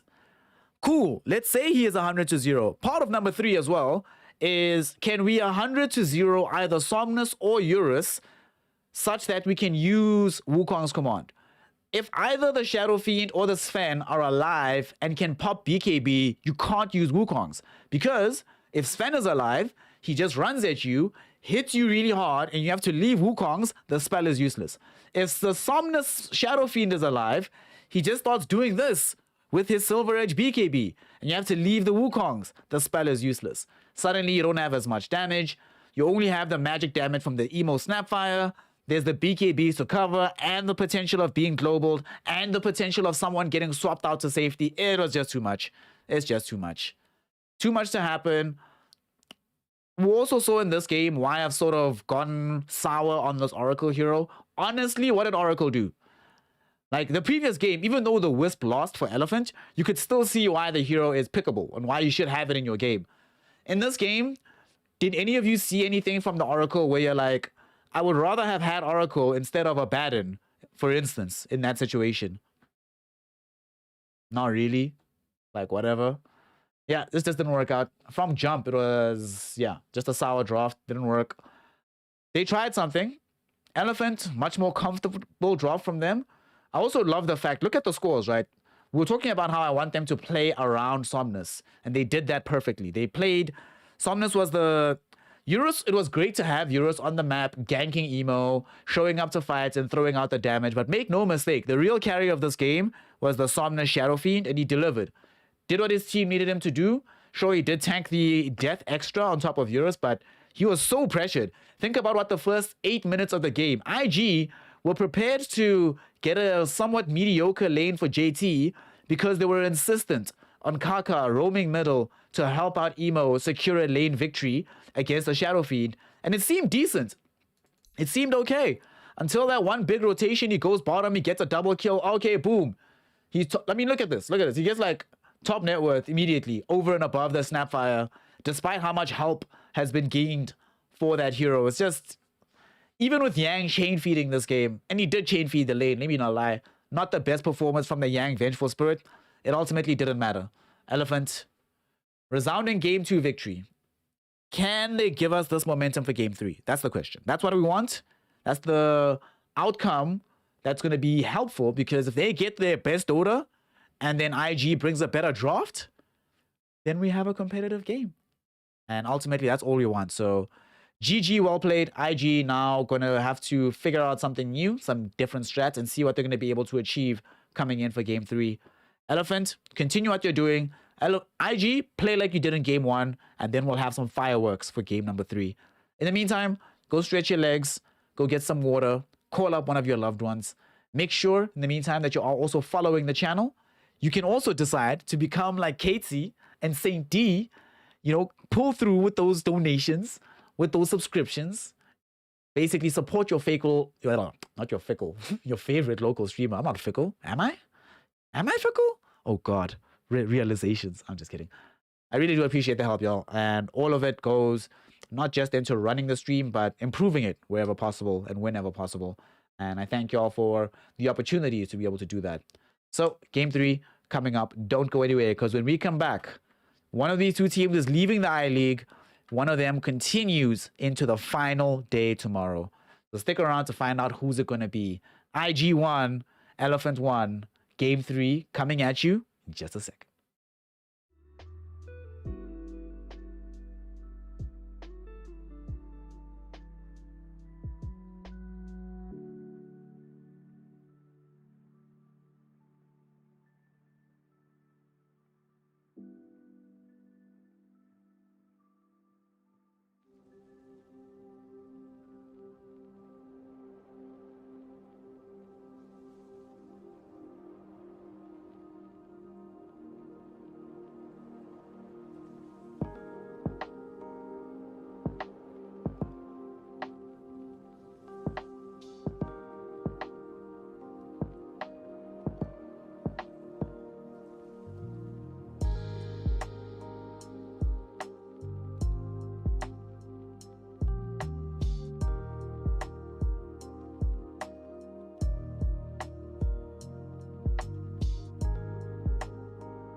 Ladies, gentlemen, and my NBA comrades, welcome back here to Snare Casting as we continue with the elimination Dota here for the I-League. The side of Invictus Gaming taking on Elephant, with one of these teams going home, the other one advancing into the loser bracket final. And we're here with the finale, game number 3, which has been a topsy-turvy series the entire day. So now we get to see if these teams will bring their best foot forward, show us some of the momentum gained by earlier victory, and let's see where this one goes. Personally, I think this is probably going to be the most exciting game of the day. Best we'll see, but this one is with a lot of the cards on the table. Both IG and Elephant don't just need the win for the sake of getting closer to the summit of the I-League, but this is lead up to TI. Going out here would mean that potentially 1 or even 2 fewer series to play, and it matters a lot to play as many officials as possible in the run-up to TI. There's a reason why some teams are participating in a lot of these additional events, so that they have that practice, they have that game mentality. So let's see what they got here. IG just got walloped, so now we're back. This is how you know that they got smashed. They were like, alright, cool, we got trapped, okay, cool. Kaka, what you wanna play, bro? So we're back to the Kaka line, thankfully. On the other side for Elephant, Phoenix Tidehunter is going to be the opening 2 picks here. And this is great because IG's already banned out this Wukong's commanding Monkey King. So they were assuming that we're banning this against Eurus, and maybe even opening up the JT Tidehunter pick for themselves. JT Tidehunter, in my opinion, is probably his best hero. His Night Stalker, close second-ish, but I really like the JT Tidehunter. And Elephant, recognizing that there's no Monkey King, they're like, well, we get ourselves Phoenix Tide, but this, my god. Yo. Oh, Jareen, take it easy, fam. Please be safe for the rest of the day. Enjoy yourself, drink some water, and I'll check you later. Either check you later or check you tomorrow for the finals. Either way, take it easy, fam. So this is genius though from IG. I love this pick. This Ursa pick is not just amazing versus the Tidehunter in the lane, incredible against Phoenix. One of the best in the entire game. If you can close the gap onto the Supernova, the egg will die. It is a bit complicated because they do have the Tidehunter to cover the Phoenix, so it's not like it's a raw egg waiting to be scrambled. It's gonna be a bit of a rough time for Fly. We'll need the early Blink Dagger to close that gap easily. And Elephant still have 3 more picks to ensure that there's additional cover. We've also seen that Ursa struggle a lot, provided that the opposing team has a lot of kiting mechanisms.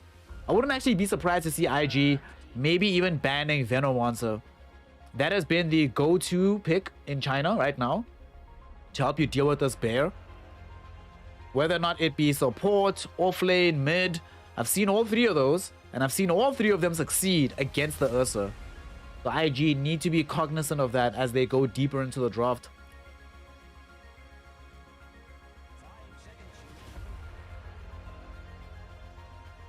Oh, Virus. What did Virus say?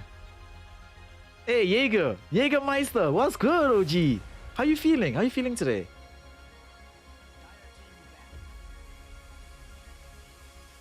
IG banning out the Storm Spirit. We take out the Templar Assassin. I wonder, Emo definitely in this game, looking at these bans, he certainly does not want to play a Snapfire again. I think he wants to play like some Lina hero or something. It's looking like Emo Lina. Lina would be great because then it's more attack speed against the egg as well. And with a bit more range and safety, so you don't have to worry as much as the Ursa does about getting that close. And you already have the Lion so that you get the dual burst. Not just from the Laguna Blade Lion Finger, but any given time one of Lion's spells land on a target, you can follow that up with the LSA. Have an incredible amount of magic damage.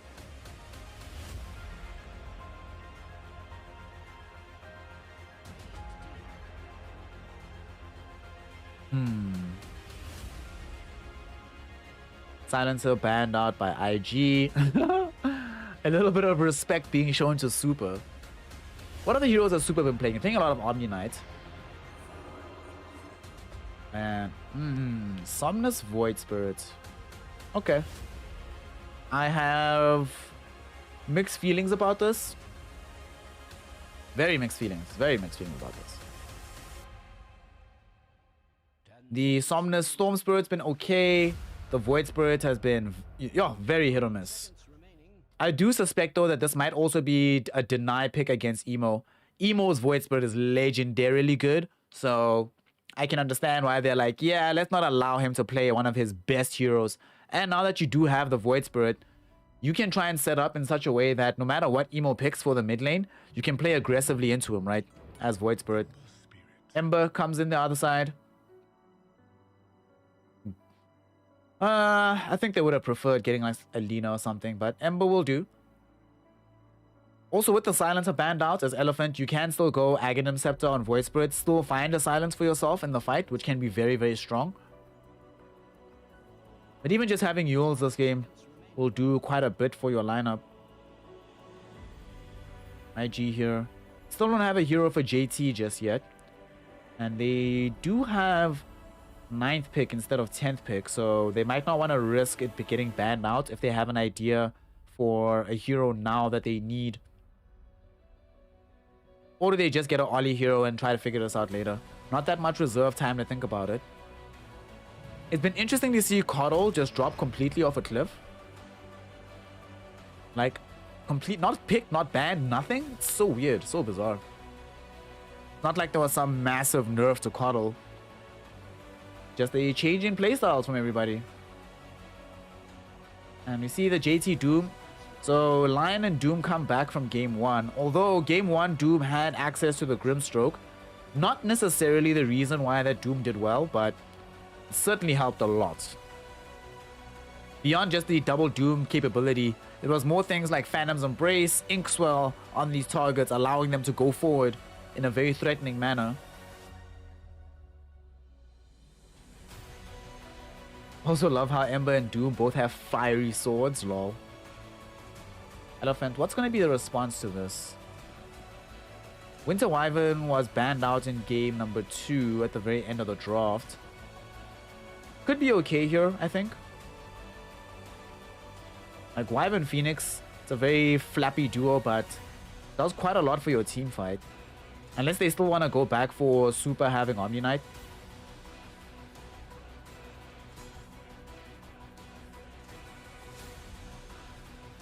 There's not that much team fight on IG, so they might want to exploit that from Elephant. What will they do here? 3 seconds of reserve time. What are we playing? Super is going to play... Actually, Yang's playing Dragon Knight. Okay. Yang DK. Alrighty. Okay. Okay. So, was this mid DK? Was this safe lane DK? What is happening? This could also be a situation where they're deciding now to put the Phoenix on the 5 position. We put Tidehunter in the game as a 4. And then have DK in the off lane. Or even have Tidehunter as the 5 position here. I mean, given that they are playing this Tide, they're looking at the game, right? They're like, yo, it's Ursa, dude. Ursa sucks. Ursa is an awful matchup. So you know what? Let us do what we can to switch up that matchup. Make it a little bit more difficult for IG to just have an all out and out amazing lane. Ursa versus DK can still be decent for the Ursa, but it's not nearly as resounding a victory as it is against Tidehunter. DK can play much safer, farm from further away with Breathe Fire, not have to commit himself as far forward as a Tide does. You still get Ravage. And remember, we were talking about this earlier. The ability to cover the Phoenix Supernova, big requirement for Elephant. So if you have the Tidehunter playing support, now Dragon Knight's a little bit further forward than you. You have Ravage and Supernova behind each other. Of course, Void Spirit just jumping up and down, doing his thing. Does seem to suggest to me a hero for Eurus, similar to what we saw in the Sven in game number 2. Someone who can get into the middle of the fight, have BKB, and just be active. Hey, Skyers, you're back from yesterday. What's good, fam? How's it going? How's Tim doing that side? Wait, isn't Tim going to be doing the next series, or does he have to leave or something?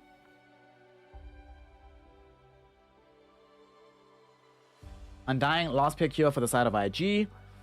I don't like this. I think a melee hero here was a mistake.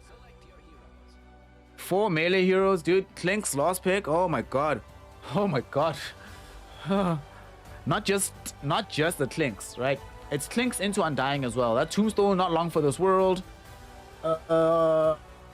Ember Spirit's not going to enjoy himself all that much. I like this elephant draft, yo. I actually like this elephant draft.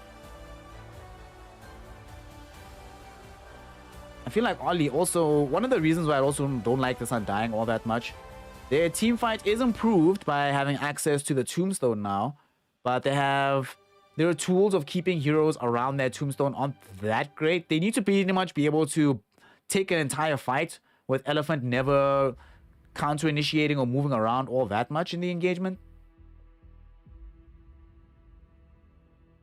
And Elephant has some very good counter spells. Ravage, the egg. Fly is actually the only hero that can get to the egg and deal with it now. The attack speed of Ember Spirit, Doom, Undying, Lion, pathetic. I'm not really expecting them to deal with the egg from that direction. But Ursa is going to have a rough time getting there. There's so many spells he has to worry about in front of him. If he lacks BKB, doesn't really feel like a viable prospect. And this Elephant draft. Yo, if this Clinks like... What if Clinks gets BKB? Then what? Doom is not really expecting to be able to reliably catch Clinks inside the Doom spell in this game. So that's not really... Even though, yes, you can Doom Clinks and then suddenly this hero's not doing all that much. Not really a thing that you anticipate actually happening reliably in a game. I like Elephant. I like Elephant. God damn it, I forgot to put up the predictions. Watching DK stream, I'm good. I'm good, guys. I'm good. Alright, so here we go. Now that y'all have seen the drafts, make your predictions. Who do you think is going to take this one? Who's going to get the victory? Virus thinks there's going to be an IG win. What do y'all think? Let me know. Tell me what's up. Personally, like I said, I think Elephant has got this, but I'm going to moderate what I said a bit earlier. I don't think it's completely out of whack here for IG. The big thing about this last pick on the Undying, it gives the team an absurd amount of sustain. It is actually not that easy. Elephants will have the control in the fight, but they'll have to be somewhat concerned about where the damage comes from. So if there's bad lanes for the Clinks, they don't actually have that much right-click damage this game. And they'll be over-reliant on the prospect of Void Spirit going ham. So this game is going to ultimately come down to whether or not Eurus can get the necessary farm to get his team into that damaging position, and whether or not this Ursa gets off to a good enough start that he just, you know, blows up Tide, deals with the Phoenix, doesn't worry all that much about Void Spirit, and has the Enrage about the Clinks as well. Alright, let's see where this one goes. Game number 3, the decider. Loser goes home, winner plays later tomorrow. Let's see who's got this. Let's go. Let's go, let's go, let's go, let's go, let's go.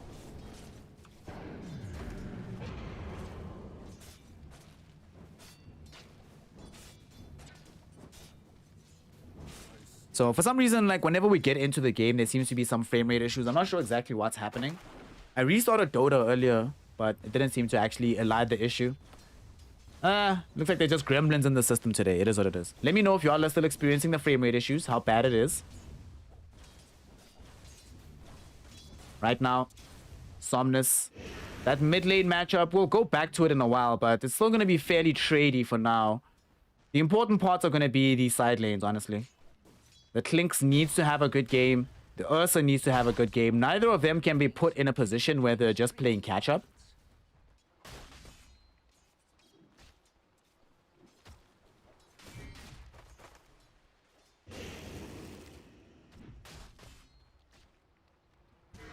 Top lane. The big thing there with the Ursa is how much farm Yang can get. Down bottom, it is a little bit easier for Doom to farm into this Clinks lane, but the problem is going to be Super. It's actually kind of a stroke of genius to transform this Tidehunter into a support. He can just show up, throw out the anchor smashes all the time, and that reliably allows them to control JT and just keep him away from being able to get forward in the lane, which helps because, as mentioned, Eurus needs to get a ton of farm in this game so that his team has the necessary punch to win these engagements. Z, which team did I favor? I favor Elephant, but there are some caveats. it requires Eurus to have a very good early game so that he gets damage going. If he doesn't get a very good early game on the Clinks, then they kind of struggle with damage in the mid game. Although there is also potential for Somnus to just go absolutely ham.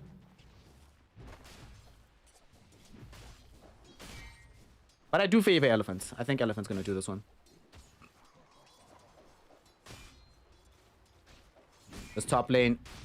One of the difficulties of playing into... Oh, bottom. Eurus almost dead. Eurus. Oh my god. Eurus is actually going to be first blood. IG, so good. Are they going to get the double kill here? They might. Super caught with the Earth Spike, but being underneath the tier 1 tower will save him from the indignity of being double killed by the Lion. Nonetheless, though, massive play. Getting that kill. Slowing down Eurus. And Eurus is the they need this Clinks to do well. If this Clinks has a free game, it's such a great Clinks game, but if he doesn't do well from this point onwards, Elephant will just be struggling every single time. Somnus will find himself able to get heroes very low, but nobody being pushed over the brink into death.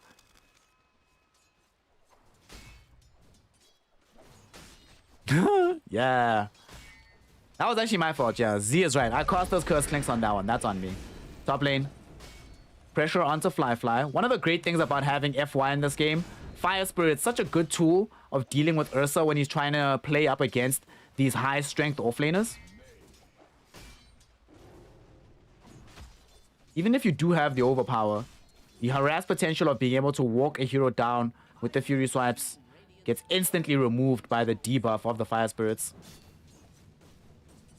FY also makes his presence known middle, where he comes and steals away a water rune from Emo, so Emo will have to go and replenish his mana by the bounty rune. I don't think that was been taken just... It actually has been taken, so let's see. Has it been taken already? Looks that way, yeah. Alright, so Somnus gonna have the sustain and regen advantage here in the mid lane. It should allow him to start outpacing the CS of Emo.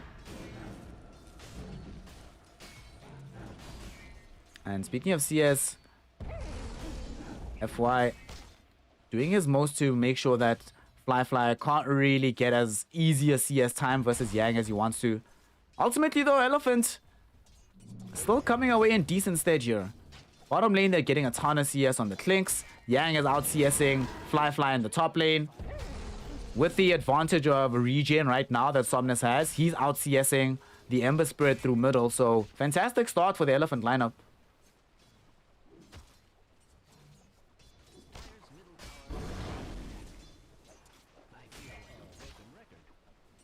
I'm really interested to see how Yang is going to progress this game.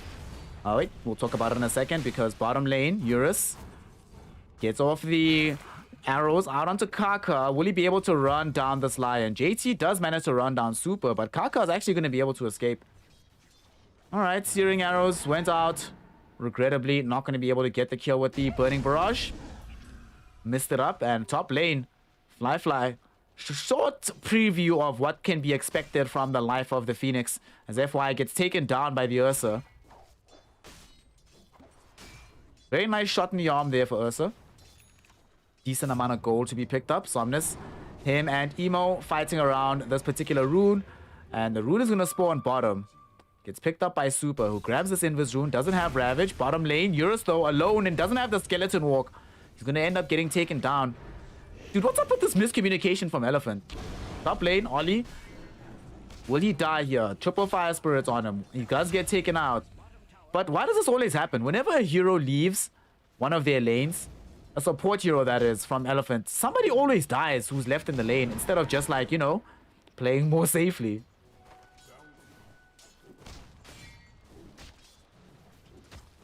And it's a Clink. I feel like Clink should not be dying in that situation.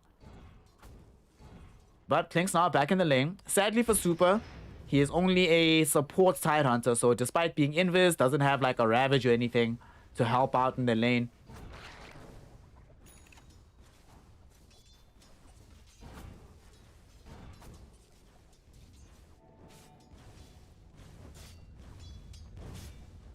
So bottom going well for IG.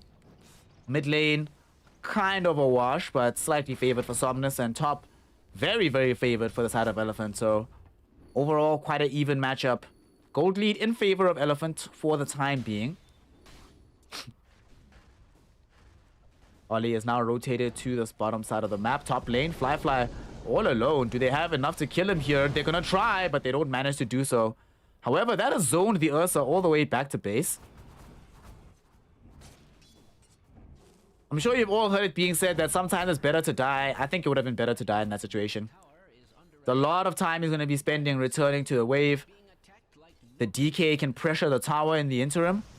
And I think you just have to abandon and vacate that lane now.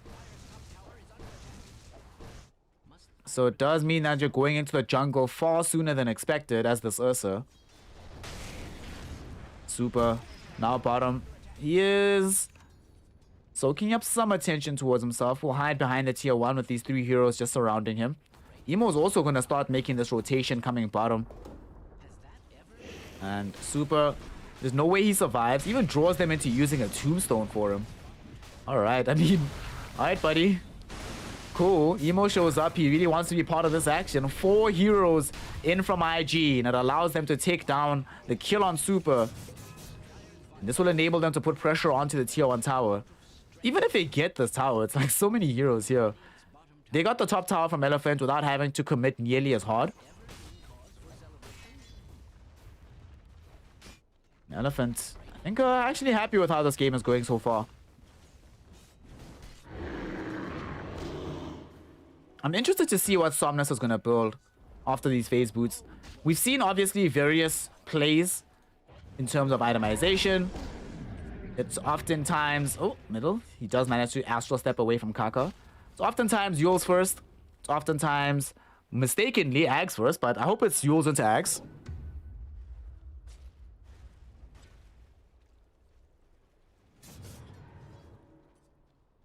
At some point, if they do get Aghanim Scepter, I feel like IG are going to be very reluctant to buy that many BKBs. They want one on JT, they want one on Fly. They do not want one on Emo. So if you get Aghanim Scepter on this Void Spirit, and you can make it Emo's problem to either have to Yules every fight or need BKB. Right now, it looks like he might be going into into Maelstrom. So if they can force him off of his preferred itemization, it could definitely make a difference. We'll see what Somnus decides now, though. He's just picked up these phase boots. They want the easy kill top onto Ollie. Should be able to find it. Bye-bye, Undying. Somnus drops down all the spell damage, and it's more than enough to secure that kill. SD Twitch, what's hood? What's going on?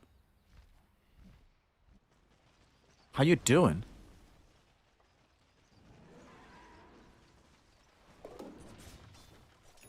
Clinks almost has the Maelstrom. Ursa's a bit further away from having his first real item. And this gold lead for Elephant is continuing to climb up slowly but surely right now. It's only really this JT Doom who's having a good time in terms of farm. But one of the things that they can do as well, Elephant, they're leaving Tidehunter down bottom. They don't need in this game for FY to have like a super fast Blink Dagger. Hold that thought, we'll talk about it in a second. Yang getting moved upon middle. They doom him. Where's the egg? Supernova drop down behind these heroes. They don't have an Ursa. The Fire Spirits did so much work. There's gonna be a Ravage after this as well. And they will kill JT. Sure, they got the doom out. Sure, they managed to take out the egg at the end of the day. But we see the potential there of the Elephant team fight as they show up. Protect the life of Yang. Get the core life out of JT. Protect the tier 1 tower middle. And now, Yang has Dragon Knight form. He can start to put pressure onto the opposing tower again.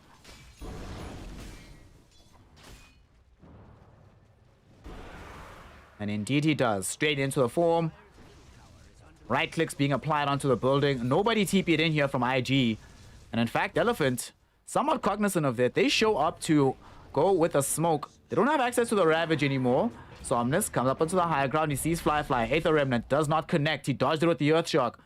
Now they'll have to retreat from this area. Searing Chains will catch Super, and he doesn't have access to a Ravage.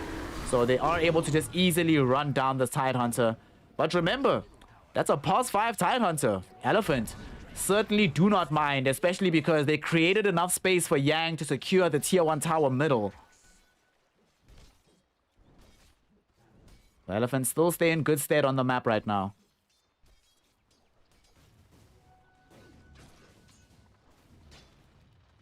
Nothing left in life. Boring day. This game's gonna heat up. You missed game 2 then. Like, game 1 and 2 were pretty exciting, but this game's gonna heat up. And you should always be happy in Dota 2 if the early game is boring. Boring early games are a blessing because it means that the teams are setting up for explosive mid games. If an early game is very exciting and one team is getting like rolled, then it's like, yeah, the game's gonna be over shortly. But it's still a fairly close affair. IG still have several opportunities to win fights, and they're gonna try and deploy that now. Moving in with the smoke from Emo. Being backed up by the Lion. There's no access to the Blink Dagger yet, but they're not going to need it. They found the Hex. They found the Earth Spike. Lion gets the Finger of Death kill, and Eurus is gone. Supernova does get committed. Emo dragged back by the Aether Remnant. Not going to be in range, unfortunately, of the Supernova. But now FY coming forward. They got the Fire Spirits out. Will it be enough for Emo to lose his life? He's ticking lower and lower. Yang blinks forward with the Breathe Fire, able to get the kill. And now Fly in a bad place. Dragon Tail stun. Holds him in position. Not going to be able to kill him just yet. Super still has access to the Ravage. But the Ravage comes from Kaka first as he catches both Yang and Super with his Earth Spike. Blink forward by Yang looking for Ali as Kaka got dragged back by the Aether Remnant. An Elephant only able to hunt down one target. Yang's not giving up though. He's chasing down onto Ali. Blink Dagger up in a second. Doesn't need it. Gets the Dragon Tail stun out. And here comes Eurus. The Clinks has respawned. Burning Barrage gives enough damage. Despite being targeted so many times, Eurus finally gets on the board himself as he brings down Ali after respawning. In the grand scheme of things, IG, though they found the kill onto Eurus, ends up not being worth it. The entire gank squad gets taken out in revenge by the side of Elephant. Dave, sir. Yeah, of course I'm doing the next one. I'm going to be doing all of them. So we're doing the next one. Then tomorrow we're doing lower bracket final and grand final. Hey, Sickliest. Thank you, fam. I appreciate that. Let your friends know. Tell your homies. Yang getting closer towards the BKB. Feels like a pretty big timing here, having this item for the game. Once they do have that BKB, suddenly then Kaka, not really a factor. Ollie, not a factor. Fly is not there yet. He's going for the Diffusal Blade build. So he's not nearly at a place where he can threaten heroes that don't have to worry about things like the Diffusal.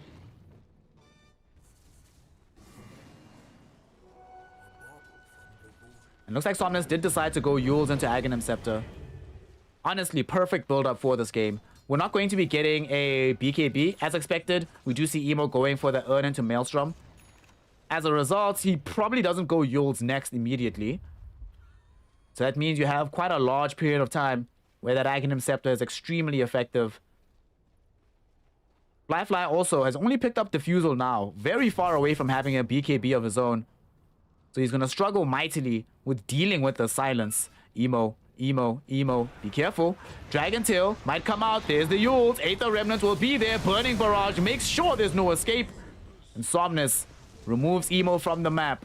Does have buyback with the Remnants plopped down. So IG might decide to try and defend this tier 2. But at the same time, will be concerned about fighting into Ravage. Ollie draws attention towards himself by putting the Tombstone onto the high ground. But he knows that this is only to protect the tier 2. So they'll take out the Tombstone, they'll de-ward the high ground. But on the bright side, they have protected the tower. And Elephants don't have a medallion or anything, so I don't think they can go into the Roshan pit. So all they'll gain, ultimately, is the kill on Emo. But, whew, that's a pretty big gain. It's a pretty big gain. And they're looking for more. Yang finds the stun onto Kaka. That's huge! That's the best hero to catch first. No Kaka means that there's no counter initiation, and that allows them to also bring down Ollie. Fly jumped in to try and deal with the Supernova. No, it was a trap. Yule Scepter sends him into the air. The egg breaks right on his face, and now him and Emo No more tools, no more allies. Emo will have to leave the bear alone. Somnus takes him out and gets a double kill of his own. JT in the meantime got out the Doom onto Eurus, but very little chance that this is going to kill Eurus. It actually does, but JT not going to escape from this one unscathed himself. As Elephant rotate all the way across the map. Avenge their fallen comrade. Picking up a 4th kill on the map. Elephant going ham right now. And Somnus grabbing 3 of those kills. Look how close he is suddenly to the Aghanim Scepter. Halfway there. Certainly not halfway there for the BKB timings on the side of IG. Oh boy. Oh boy. And what's crazy to me, all of this is happening despite Eurus not actually having that great of a game. He's died 4 times. Eurus is just trying to farm. He's just so sad, I can imagine. He's like, guys, they keep dooming me. Guys, they keep coming for me. I'm the only target. And he seems like, hey man, you keep throwing those spells, dog. Don't worry about it. Somnus will carry us. Yo, actually, Somnus is playing so well today that by the end of this game, I might be calling him maybe. Homeboy is out here, having a phenomenal performance in games 2 and 3. Yang as well is also really helping out this game. This early pickup of the Blink Dagger, IG have found themselves really struggling to deal with it. I mean, we all forget that despite not being picked every single game, there's a reason why this Dragon Knight was picked every single game for the offlane. Now, speaking of offlaners, JT caught out here. Will they be able to kill him? No BKB, so of course he's gonna be down for the count. And of course, Somnus is the one that gets the gold. Now even closer towards Aghanim Scepter.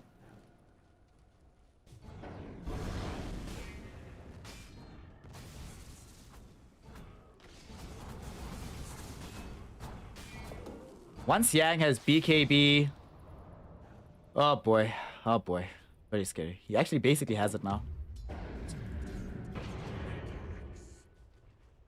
They probably don't want to reveal it. If they could, they would wait until they finish the mech on Tide, but it's not necessary.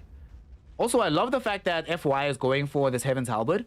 He recognizes the fact that with the only hero who right-clicks being the Fly Ursa, nobody else having any threatening right-clicks, if he gets Halberd, you just Halberd the Ursa. He's so far away from BKB that you might actually finish your Heaven's Halberd before he finishes his BKB with the way the game is going right now. Okay, I'm being a bit hyperbolic on that one. Maybe not that bad, but they'll arrive at similar timings, which is a bit of a problem for the IG lineup. And FY also draws targets towards himself. He knows that they're going to make a rush attempt.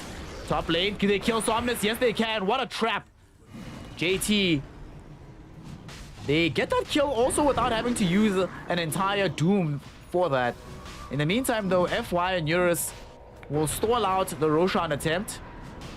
IG now, they have the numerical advantage, though. So they want to try and press forward with this.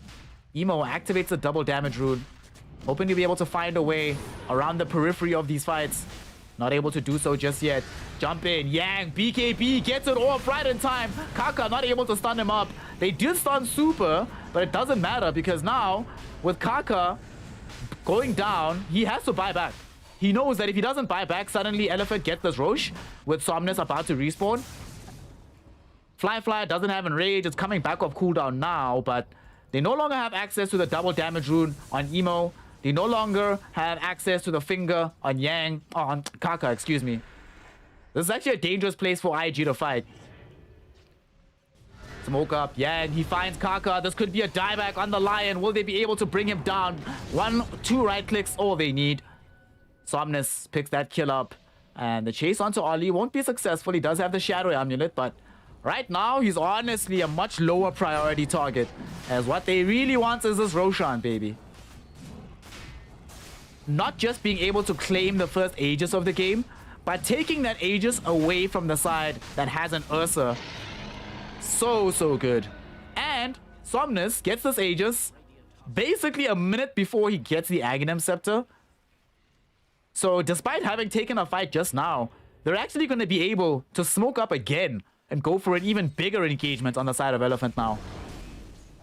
Dire's middle tower is under attack.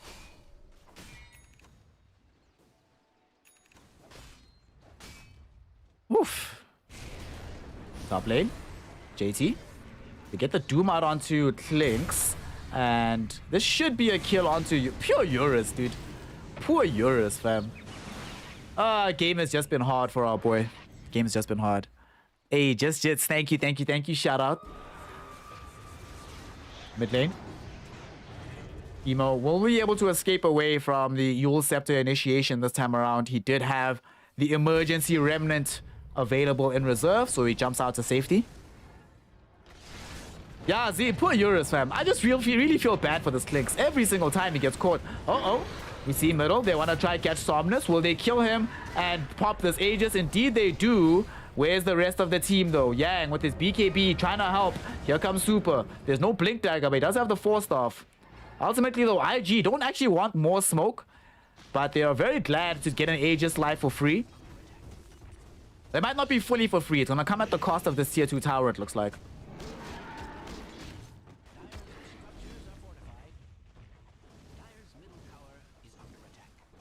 Why did some people stop picking HW? I don't know.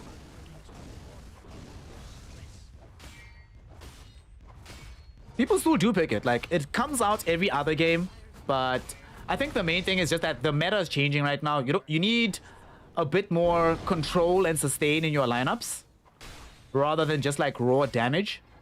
And you can get a lot of damage out of the Hoodwink, but you know, it's nice to have a Phoenix. It's nice to have an Undying. It still comes up every now and then, but just not nearly as often as it used to.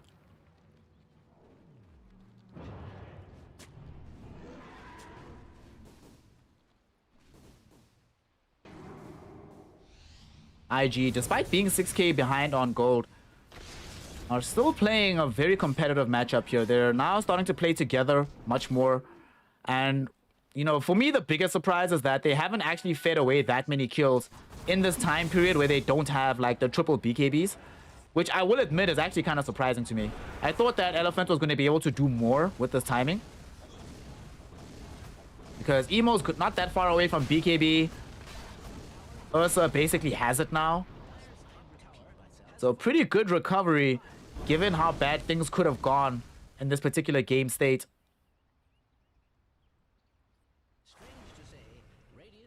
Poor Eurus. How's he gonna die next? I love that he's buying the Aghanim Scepter shot, so he's just like, nah, dog. Let me at least like lay out some damage even if I die after the Skelly Walk. Big smoke though from Elephant. Will they find a fight? Their own high ground is compromised, so they won't be able to access that area. Ooh, big mistake from FY. That was an actually intolerable mistake. Everyone has to run. Everybody has to run. That is... If they can get away without losing much from this, it'll honestly be a bit of a miracle, and it looks like that's going to be the case. IG cannot punish this. And they had vision of that supernova. If Fly wanted to, like, he could have, if he had Blink Dagger, not if he wanted to, sorry, if he had Blink Dagger, they could have gotten him onto the egg, but sadly they don't. The game has changed such that he couldn't go for the Blink first, he had to go for the BKB.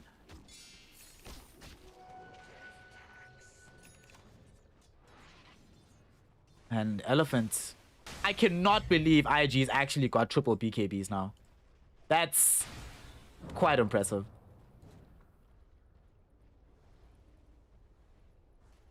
There is still a possibility, of course, of Elephant 100 to 0ing you, despite your access to these BKBs. Oh, bottom. Speaking of 100 to 0 prospects, definitely possible onto a Void Spirit. With these two heroes, Doom and the Lion, and no Lincoln Sphere on Void, dead man for sure. Bursted down by the IG lineup. Elephant. They ran down Eurus as if he was looking for revenge, but I think somebody on the team, probably Super. That's why I'm glad Super joined this team. Probably Super told them, what the hell are y'all doing? Get the hell back, dude. There's no way they don't have vision here. Let's not do this. They retreat to a safe place. Yang, oh, jump back. They get the kid onto Emo. Emo, will he die? Yes, he will. Burning Barrage with the Searing Arrows takes him out. And to make matters worse, he triggered the 9-second BKB before dying. No! Oh, pain and suffering for IG here.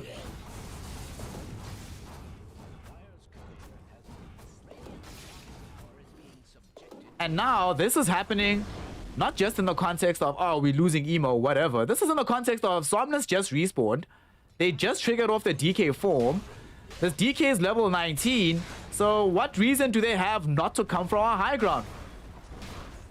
Tier 3 tower, halfway towards being taken out. There is no more fortification available for IG. So they're going to struggle with the defense here. And will Elephant feel brave enough to stick around for the full set? I don't think that's a good idea. And nor do they. They begin to mount the retreat. Still though. You gotta love Dota 2. Emo gets caught for 1 second. One, right? That is his third death of the game. He hasn't died in a long time. He's been playing very, very safe. Despite how difficult this game is for an Ember Spirit. He gets caught one time, and that leads into them losing a tier 3 tower. And this is Clinks with DK. If that happens again, suddenly more than the tier 3 is at Jeopardy. My brain started to sort of combine the words stakes and Jeopardy. And Steppity was not... They were about to come out my mouth, and I was like, wait a second, that sounds dumb as hell. That sounds dumb as hell, or a new category on Pornhub.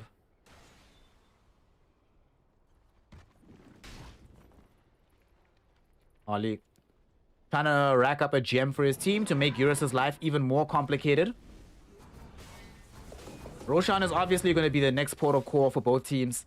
Although Somnus did feed away the previous Aegis, both him and Emo are keenly aware of the impact an additional life can have with these kind of heroes. Now though, they want to smoke and fight. They don't have the blink just yet for super, but they do have all their ultimates online. Fly. Poised to break the smoke. Not going to be done so just yet. I'm very surprised Elephant is going for this move though. When they're so close. Like, this is one camp, dude. One camp away from having Blink Ravage. And you smoking right now? Why? Just chill, boys. But they're going to force back some kind of response from IG. As Yang comes up the hill. Let's put some pressure onto the Rex. And he knows they have to reply here from IG. They cannot leave this one just to the whims of this DK. Blink up from Kaka. They get those cats. They drop all their spells onto Yang. But now, none available for the rest of the fight. The Ravage will emerge, but the BKBs from IG protect everybody. Supernova taken out by Fly with the overpower. And now they've removed Super from the Fae. Somnus did what he could with these silences on the Resonant Pulses. And the right-click damage was deployed by Eurus, but it's not enough. And now they're porting in. Fly looking for a way to catch up to Somnus. Earthshock down onto the low ground. Will they catch the Void Spirit? No, they will not. As he got back the Astral Step. Buyback was deployed by Ollie to make sure they can try and find this catch. Buyback also came from FY, of course. But Elephant, turns out the fight was a little bit ill-advised. And Somnus! What are you doing? Oh, God. Somnus runs back onto the high ground. Sure, they get a dieback out of Ollie. But it also forces a buyback out of Yang. They need to get more out of this. But Yang is very, very uncomfortable with blinking blind into the vision of a lion. He doesn't at present want to use the BKB in advance because we're already down now to 6 seconds. Why would Somnus go back that direction? Oh my god. Oh my god. Oh my goodness. Alright, we're spamming out the VCU, Somnus. I wanted to call him maybe at some point, but we're back to Somnus for you, my friend. Oh, that was terrible. And that wasn't just bad because he died, right? The cascading effects are pretty bad. Now Yang doesn't have buyback. Now we're in a situation where Somnus falling and tumbling further and further down the net worth. He's still far away from having Lincoln Sphere, which is one of the few things that will protect him in those situations. But he can't farm it if he's dead. Oh, boy. And, of course, it's not like the opposing team is going to oblige you by not farming in the meantime. To be fair, Fly virtually has no net worth, but he will eventually get those Basher.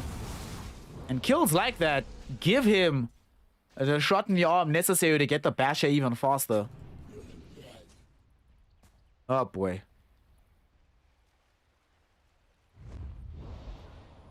Elephant. Gonna smoke up right now. Super. Finally has Blink Dagger. Yang, who's gonna be the revealing one. They get forward. No Ravage just yet. Tombstone onto the higher ground. Burning Barrage should kill Ollie here.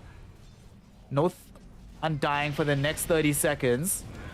And JT jumps in. They get the catch out onto Eurus. The Supernova does come out, but Fly does his job, takes the egg out. Doom now dropped onto Eurus. Where is the Ravage? These BKBs are protecting and covering them. The Ravage finally does come out, and they haven't killed Eurus just yet. But Emo, his BKB is doing so much work for this fight. Somnus goes onto Kaka, allowing him to kill the Lion.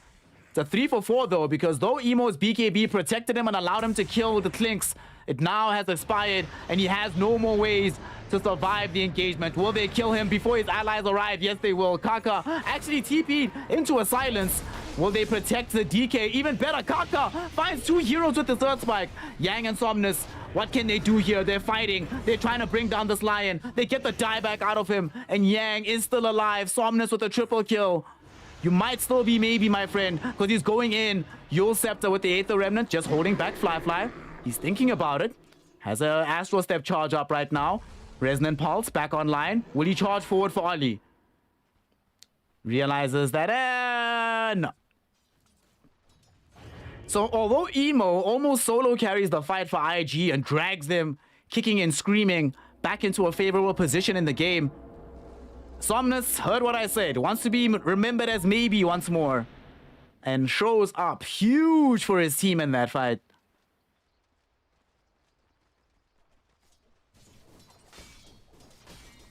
Yang, what a player Yang is. What a player. The reason why the DK survived that fight, because Yang has a very good head on his shoulders. Once the TPs came in, right, he realizes, all right, I'm going to get stunned by Kaka. There's nothing I can do about that. But what I can do is make sure that there's no follow-up damage, because I'm going to drop the halberd immediately onto Fly. Somnus, oh, they find Ollie maybe again. There is no more Doom available from JT, remember. So he needs to pop the BKB to run here. But it's only a 6-second duration. Emo trying to jump onto Somnus, and Somnus has no BKB. Somnus is gone. Emo now looking for Super, and they should be able to kill him. Yang on top of this Doombringer. Doom forced off back into the base to stay alive. They drop down the Supernova. Fly, this time around, unable to close the gap onto the egg. That has been his primary contribution to these fights. Cannot make it at that point, and the egg will pop. He dies, and they'll be able to cover the death of Somnus. And the big deal is that with 90 seconds in the grave on this Ursa, they now feel comfortable as Elephant to go into the Roshan pit. Despite not having Somnus, Eurus, I think let's give the Clinks and Aegis. Let's give the Clinks and Aegis. Yang can take the Aghanim shot. Oh.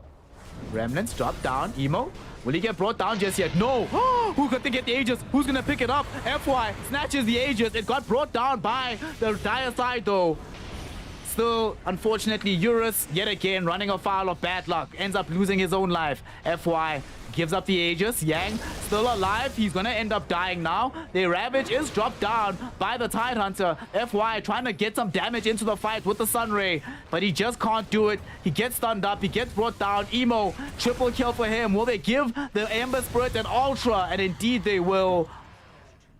Emo yet again shows up to the fight and says, no, my team is not being left behind. We are not losing this game. Eurus, you're not getting that Aegis. Oh my god, this game is exciting. Wow. Wow. Emo and Kaka, y'all. Emo and Kaka. This is the duo that impressed us all, dazzled the world at the first major. Now they're showing up massively yet again here. Emo's like, oh, y'all, we have a Fuzzy and Ursa that is so on the farm that he does basically nothing except for remove the Phoenix Supernova. What the hell ever, bro. We don't care.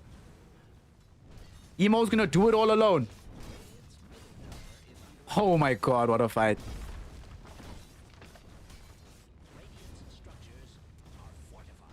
Z, they were so slow because their lineup doesn't...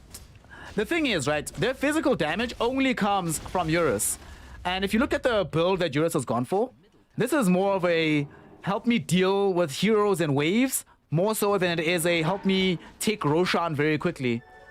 At the time they were making that Roshan play, Somnus wasn't up, so the big cover available from the Void Spirit wasn't able to be there. And remember, not all of their heroes were in the pit at the same time. They were still streaming in afterwards to try and defend that. So IG were better set up. Emo had bought Aghanim Scepter, like I think literally a minute before that fight. So was able to be highly mobile, get in and out quite easily. Kaka, yet again, clutch with his stuns. DK didn't pop the early BKB, so he wasn't able to just quickly snatch away the Aegis for himself. Make no mistake, IG outplayed Elephant there. Like, I actually don't blame anybody on Elephant for what happened. Actually, no, wait, hold on. I maybe blame Somnus a little bit. Like, when Somnus died earlier on, I'm not sure that death was necessary.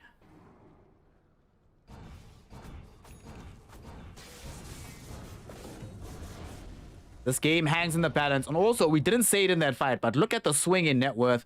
We're almost at 10k for Elephant.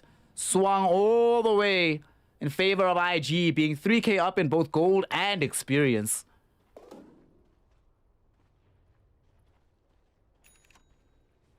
And they're doing this without an Ursa's not a hero, guys. Eventually, he's going to be. That's crazy. To be fair, it's not like Ursa is that impactful in the fights either, so with the data list being queued up by him, he can also start to do a lot better.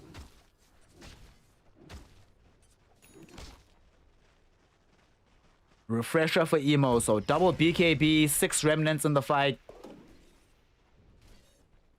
Doom picked up a Shiva's Guard, so he's... and a refresher as well. So we have the double Doom, double BKB, double Shivas. Woo! Game hanging on a knife's edge, and crucially, only one core hero in this game has buyback right now. It's only this Void Spirit. Everybody else, should they die, will remain in the grave for a significant portion of time. They're of course still gonna play around this Aegis as long as humanly possible. Nobody wants to really go up the hill until they have that protection. So Roche respawning maybe in about 4 minutes. I don't think we'll see either team really explode up the hill until then. Elephant, we're looking for a short fight. Not going to be able to find it. That was Roche number 2 that fell beforehand. So Roche 3 is really important because it's going to come with the cheese as well. And that cheese can really make a difference for a lot of these heroes. At the time the Roche is up though, Fly won't have the gold for buyback, but it will be off cooldown at the very least.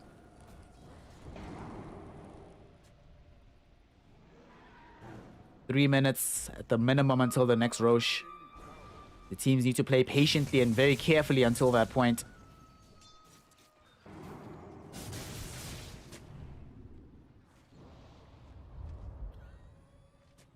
Sorry, I just noticed that Dire's bottom tower is under FY. Looking for the Aghanim Scepter so he can save some targets and just have a better Supernova.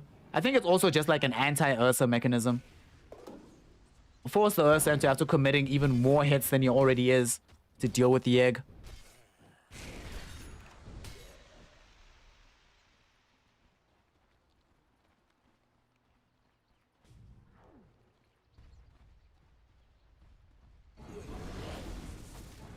How far is Clinks away from having Daedalus?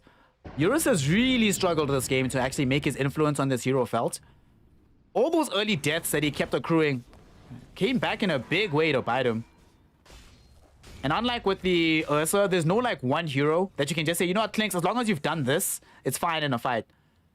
If Ursa kills Egg, cool. He might have 0 net worth, but it's okay. It's acceptable. He's done his job in the engagement. There's no one thing Clinks can do that gives him that same degree of effectiveness. He's just realistically not gonna get to Kaka. If you could kill Kaka reliably like that, it would be amazing, but doesn't seem to be happening in this game. And because Super has been struggling to find these Ravagers before their BKBs emerge, there just is no real lockdown opportunity for him to just solo barrage a particular target. I'm wondering, does Yang buy Nullifier at some point? Nah, he's going for Silver Edge. I'm thinking that they might want a Nully against Ursa or this Ember Spirit. There's no Lincoln Spheres on these heroes, so if you have a Nullifier, then you can prevent BKB at least. Right now, though, everybody playing very, very, very carefully.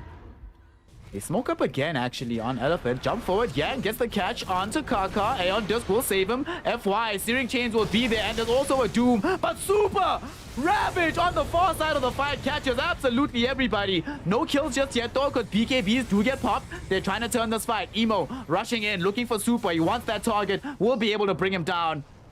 There were double buybacks, though, on the side of IG. And I think they actually die back on Kaka anyway. No, just one buyback. One buyback apiece on the 5 position. So, okay. Both teams trade very equivalently there. Ravage traded for a Doom refresh. There was another refresh on Ember Spirit. BKB charges were obviously used. However, because they doomed FY, that means that they still have Supernova on the side of Elephant. And neither of the teams have access to one of their other supports. I feel like IG should not smoke without Kaka. Kaka is the one that you smoke with. I don't think Oli is safe enough to buy you cover.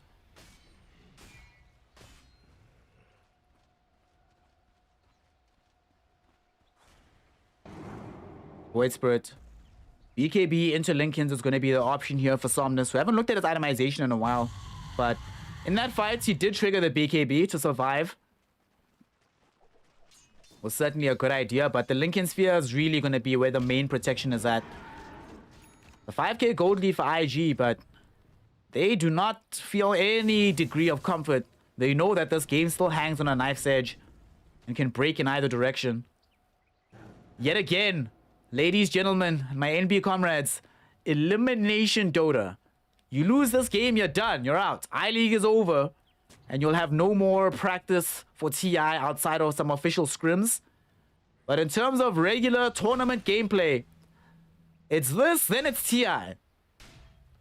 Might not get another chance. Oh my goodness. Emo got caught, but they didn't have the damage.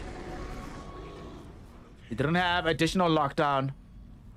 Although, that is going to be a BKB forced out of Fly as well. I mean, it is down to 6 seconds, so who cares?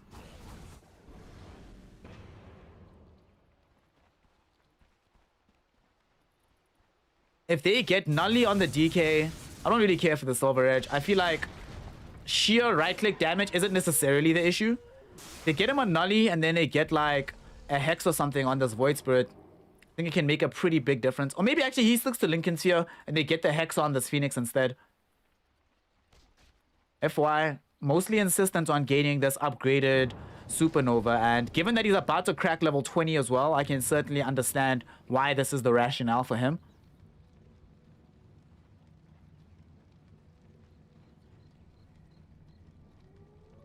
Oof. This game is so tense. 5 minutes without buyback for Phoenix are Undying. Eurus just bought out for a Daedalus, so he doesn't have buyback currently either. We're getting to that phase of the game where net worth doesn't really matter all that much. What starts to matter more is who's hit level 20, who has buyback. In terms of experience, Elephants are about to crack 20 as well on the Tidehunter. I imagine that in this game, you absolutely take the Gush armor. 325s on all their cores. Fly still 3 levels away from getting it himself. So, ooh, mid lane. Somnus gets stunned up. Oh, what a 2-hero Earth Spike. Somnus is going to get bursted from 100 to 0. They force him to buy back. Super's going to die as well. He might need to buy back too. They popped a BKB on Yang. Dude, Kaka, what a god. The 2 heroes he catches with the Earth Spike, 2 of the most important heroes he could catch with Earth Spike at that point. And Emo knows how to play Dota, so immediately bears in onto Somnus. But now they don't have any more BKB charges for their Ember. No more Remnants. There are tools missing, so the capability is there for Elephant to try and force out this fight. Yang looking to get onto the high ground. He's gonna get doomed, but there's no doom onto the Tidehunter now. Where is Super? FY comes in with the Supernova. They've already gotten the kill onto Lion. Emo Will he be able to take this fight? He dodges the supernova, but he cannot dodge the Ravage. He gets bursted down. Ravage is there. He buys back into the fray. Somnus will be there to help kill Ollie, who doesn't have buyback. In the meantime, though, Fly was busy taking out Eurus, but now Fly is isolated. Fly doesn't have help. Fly needs to get the hell out of here. FY and Somnus, though, really are going to be running out of magical damage and are in a dangerous place. Yang getting the stun out onto JT. BKB popped by Fly. They really want to kill Somnus. The Astral Step Away will be there, and somehow the Burning Army left behind by this Eurus Slinks actually dishes out some damage and finds a kill, but Kaka dishes in the more crucial damage, finds the Hex, finds the Finger of Death. Somnus is gone. Yang, BKB, a vain attempt to try and escape, but he knows his goose is cooked. He's gonna try to get out, but he cannot. Everybody dead, everybody down, no buybacks. IG, they fight through all the lives that elephants have to throw at them. They secure the fight. Now they've secured the Roche, and potentially they've secured the game. It cost them every buyback they had available as well, but certainly worth it. JT leading the charge. He's on the high ground, looking to end this game out.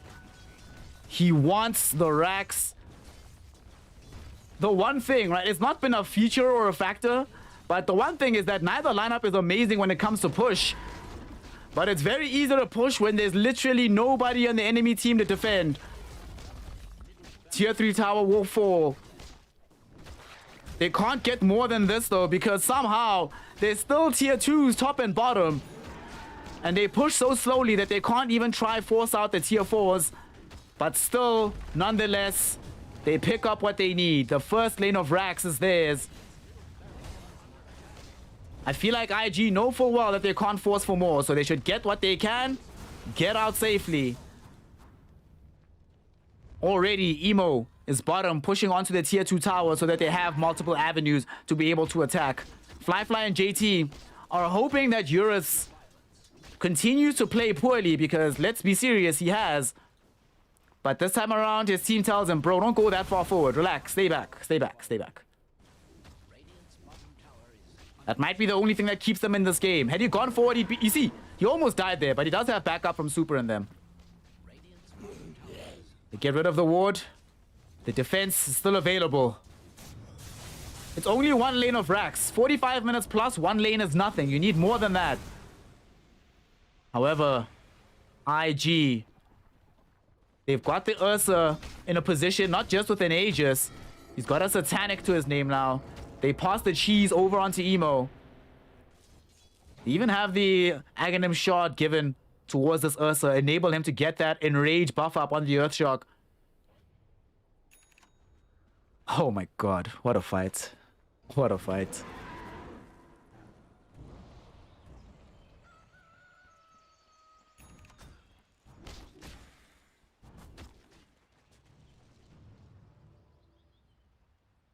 Ooh. Elephant. Yo, if you... Listen, I've seen teams disband after losing games like this. That's all I'm gonna say. My god, this would be such a comeback for IG. Not even a throw. This is a comeback. Well, a little bit of a throw, but mostly a comeback.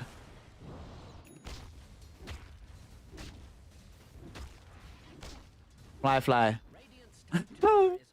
Top of the net worth on this Ursa. Wow. Eurus? Oh my god, Eurus gets caught. Getting caught on a random part of the map and being all alone. Name a more iconic duo than this for Eurus. Oh boy. He's the only one left that had buyback available. So now, after he uses buyback, he'll be poised to die back. And Somnus also gonna get in on the getting caught randomly game. And he doesn't have buyback. Okay. Looks like this game's about to end. IG. Position around the top lane. Emo with a double damage rune. Can Elephant hold 82 seconds without the aid of this Void Spirit? Somewhat doubt it. Tombstone dropped down by Ollie to cover them being able to take the second lane. Elephants are trying to just accept losing this lane. They're trying to sack this side of the map. Really, really fortunate for them that the side of IG has such awful pushing. And we see, oh, jump in. Ursa was looking for Eurus, unable to find him just yet. BKBs do get popped. Emo refreshes, goes back. We'll have the additional spells ready to throw out. God, this push is so slow. This must be so frustrating for IG. They can feel victory. They know how far ahead they are. They know that for 40 seconds they will be playing 4v5. But they just can't press their advantage because of how hard it is for them to take down these buildings. So as a result, they'll have to settle for only the 2 lanes of Rax. Void Spirit will be back soon.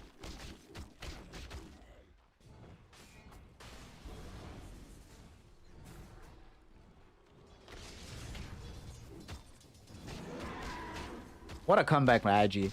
For me, it's not just like what started happening in the latter portions of the game, you know, those incredible stuns from Kaka. Emo just like going chest out and saying, let go. I'm doing this thing, playing some Broly level Dota. In large measure, strategically, IG, that like 5-minute period where they should have been getting walloped by Elephant. At the time, Elephant had like what? They had the Aghanim Scepter on Void Spirit, Blink on the Yang DK. They had quite a few items on the Eurus Slinks as well. And there were not a single BKB on IG. That period of the game should have been impossible for IG. They should have lost a lot of map control. Maybe even a lane of Rax, but Elephant were unable to really take advantage of it. And Somnus, he popped BKB. Gleipnir now landing out onto 2. It's Eurus and Yang. Kaka gets the stun out onto Yang as well. They get the Doom out onto the DK, but it is a DK, to be fair. Lots of damage from that quarter. We'll see. Supernova popped by Phoenix, but he doesn't have a refresher. So that's going to be another 100 seconds. No Supernova. IG, will they play around this? They will no longer have access to an Aegis, so they might need to wait before going up the hill again. I mean, their real shot at coming back into the game began with that one disastrous fight that Elephant took, where Yang was on the high ground alone. And they weren't really... Oh, JT, hold that thought. Yang comes across JT. They were trying to smoke up and do something, but nothing doing for the side of Elephant. But it kind of feels like from that one fight, from that mid lane, everything's been sliding downhill ever since. And IG, recognizing how they got back into this game, will be very loath to repeat their opponent's mistakes. And look how carefully they're playing. It's not just about waiting for Elephant Vision. It's also waiting for their own buybacks. Yeah, buyback back now for the Ember Spirit. Doom will have it soon, 30 seconds away. There's no rush. You're already 2 lanes of racks up. It costs you nothing to get those racks. So just wait. The third one will come. Just have to be patient.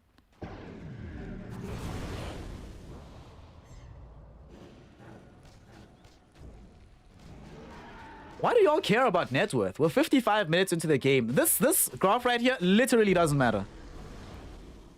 The only graphs that matter are levels and buybacks. Net worth, who cares? This 32k net worth lead, who cares? The experience lead is a problem because it's also almost 30,000. And that enables them to have some pretty nasty spells upgraded by some of these talents. I mean, who doesn't have 25 actually? On Dire side, it's only the Undying. Everybody else has it. Dude, even Lion has 25. You went ahead and got that OP range on the Earth Spike.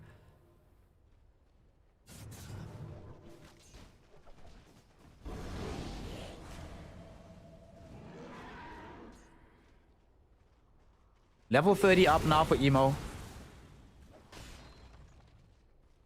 Yo, Emo. Wow. Wow. Yeah.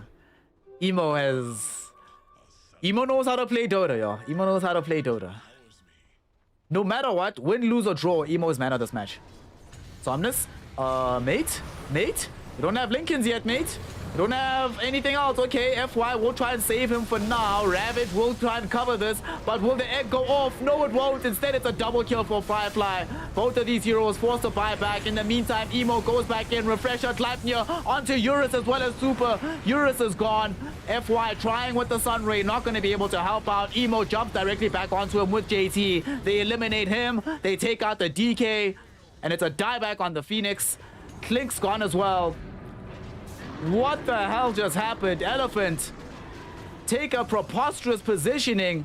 Somnus somehow thinking that he'll get saved by the Phoenix. Caught outside the base, and IG have done it. GG, well played. The crazy range coming in from the Kaka Lion helps them to secure the life of that Void Spirit. Oh my god, what a game. What a game. That was some Dota 2. That was... Woo! That was a game of Dota. Really impressive stuff coming in right there from the side of IG. This, okay, I want to see these item timings, right? When did they get all three? So they got the first one at 20 minutes for JT. And then I have no idea how between this period here, between 20 and 25, right? It should have just been one-way traffic. It should have just been Elephant coming up and up and up and up and up and up and up. I have no idea how they managed to do this.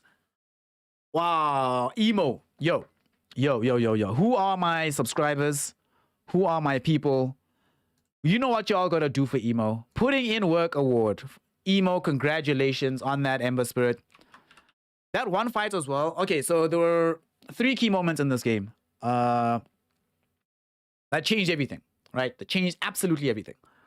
The first one, the push onto the high ground from Elephant when they get caught middle, right? It's very, very bad for them. That's where things start to slide back against them, right? They get caught. Yang is on the high ground by himself. And you can almost sense the idea from Elephant. They're like, okay. And this push actually happened right after the triple BKBs. It was around like 30-minute mark. You can sense the idea from Elephant. I don't think they knew all the BKBs were up. Because the idea is we have Yang pushing high ground. He's going to be the one sieging the building, right? Sieging the melee racks. When they inevitably come to stop him, then what we will do, they're probably going to dump all their spells on him. After they've dumped all their spells on him, we still have Supernova, we still have Ravage, we still have Somnus in the middle of the fight. At the time, they still had they didn't have Aegis, sorry, Aegis had popped because they blew it in the dumbest fashion ever. But we still have these spells that we can use to turn the fight around. Eurus is there with his own BKB and with the Burning Barrage. We can do this. What they don't expect is not just how quickly Yang dies, but with the triple BKBs, it's like, crap. So Super can't do anything for 9 seconds. So effectively, they were thinking that playing 4v5 is fine because we'll have these OP spells. Instead, it ends up in a situation where it's more like 5v3, Super can't do anything, FY pops Supernova, and he realizes, okay, wait, this Ursa has BKB, so he can just hit me. He doesn't have damage to do anything to Somnus or to Eurus, but he can take out the Supernova, and he does. As soon as he does that, there's no Supernova, it's gone. It's actually a 5v2. Terrible fight for Elephant, it goes south. That's key moment number 1. But the game is still possible. The game is still possible after that. It's not all over. Key moment number 2. There's a fight where Elephant... this is when they're fighting in just outside of the Dire Outpost, right? I forgot when this fight happened. But the reason I remember this fight very keenly... I just want to see on the net worth. We might be able to see it from Emo's net worth. Yeah, I think it's around here. It's around here. Because he bought back for that fight as well. It's a fight that they're taking on that high ground, and Elephants think that we can just spam out buybacks, we'll have the numerical advantage. Somnus at that point in time is actually going ham in the fight and changing everything. But what they don't expect is how much damage Emo is doing to Eurus. Eurus was not supposed to die in this fight. He was supposed to stay alive, stand his ground. Even if he gets doomed, which he did, he has his own BKB, so he can just throw out right clicks. Emo kills him. Emo kills Yang. And then Emo kills FY, I believe, if I remember correctly. Somnus is the lone survivor there in that fight. But they're supposed to have cleaned up so much that sure, although Emo bought back for it, he prevents Elephants from being able to do anything right after that teamfight victory. And they end up waiting until they're like, well, we have to just wait for the next Roche. Or wait for our heroes to respawn so we can go into Roche. Which works perfectly in Emo's favor because literally immediately after that, all right? He has that Aghanim Scepter. Immediately after that, he goes in with the Lion. The two of them not only prevent the Roshan interrupt, they kill Yang inside the pit, kill FY, who stole the Aegis, but it doesn't matter that he stole the Aegis because they now have prevented Elephant from being able to play, and they killed Eurus. So the timing that the Elephant team could take advantage of with his buyback being on cooldown, they can't because their own heroes are dead. There's no Aegis to do anything with, and the map is just too scary to play into. That buys so much time for IG to start slowly but surely racking up the items they need. They get these refreshers. These refreshers, yo, JT and Emo's refreshers also game changers in this game. JT now able to get off the double doom. Somnus didn't go Lincoln Sphere, so he's getting doomed every single time. Kaka, you only got the 25 later, but it doesn't matter. You just have to close the gap, blink in, hex. That's it. Any target will die. Everybody will die. But Emo, yo, shout out Emo. JT played an amazing game. Don't get me wrong. I'm not discounting JT, right? I'm just saying that there were so many moments where Elephant rightly, hear what I'm saying? Rightly. There were a lot of times this game, Elephant was certain that the game was over and that they'd won, but Emo said no. Yeah, I'm so impressed. I'm like legitimately impressed by what I saw by IG here. And also, they did a very smart thing in terms of how they recovered Fly.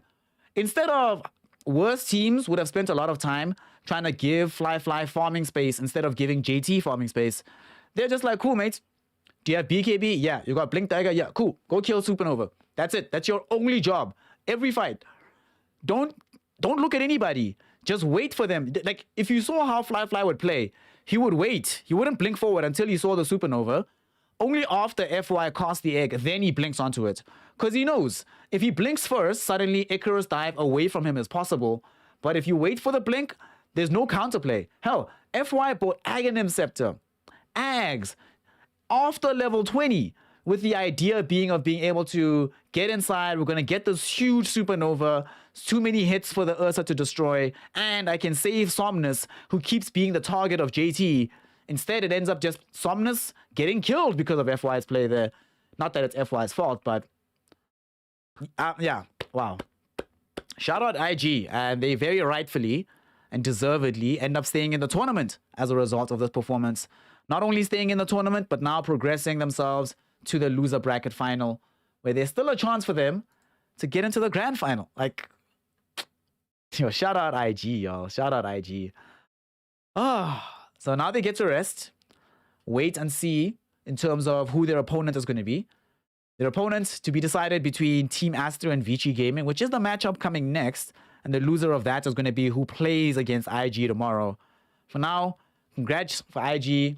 They do eliminate Elephant, but well worth it. Well deserved. Great game from them. Great recovery from them. And very good signs of life for TI to come as well. And I think that if you're a Team Aster or a Vici Gaming fan, you are sweating right now because you hope that your team is able to win just now so that they can avoid playing IG in the elimination match.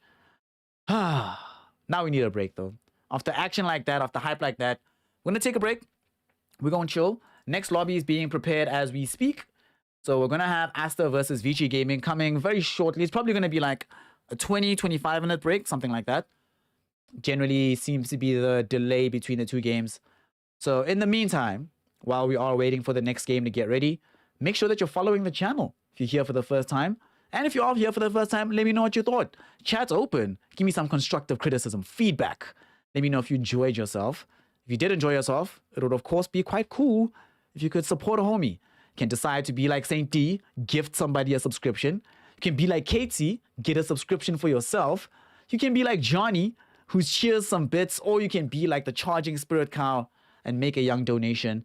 Any and all help is greatly and deeply appreciated to a degree that is literally impossible for me to describe. So thank you so much for everybody who's helped out, who's literally made the channel possible. Because without y'all, not only would this not be possible, there would literally be no point. So y'all are keeping this afloat and making this happen. Thank you so much. So with that, congrats to IG.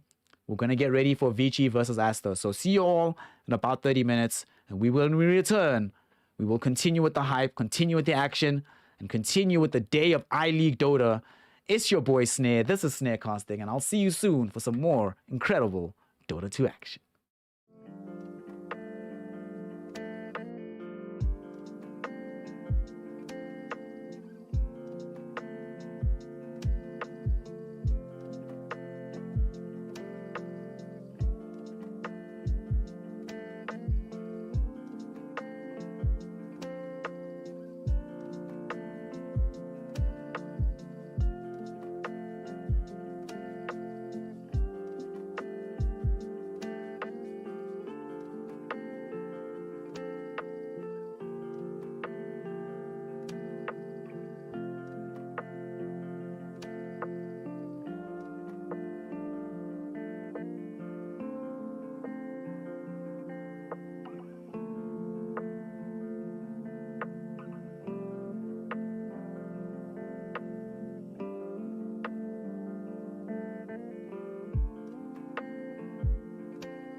Ladies, gentlemen, and my NB comrades, welcome, welcome, welcome. Back here to Snare Casting. We're in it, we're here, we're in for the winner bracket final here in the I-League. We've come through some very interesting games for the day. Watching Elephant get eliminated earlier today, regrettably, in a very action-packed series that IG, well, I'm very excited to see what they're going to do tomorrow, but they need some opponents. And now we're going to be having, in this winner bracket final, Team Asta taking on Vici Gaming. One of these two teams dropping down to the lower bracket final to play IG.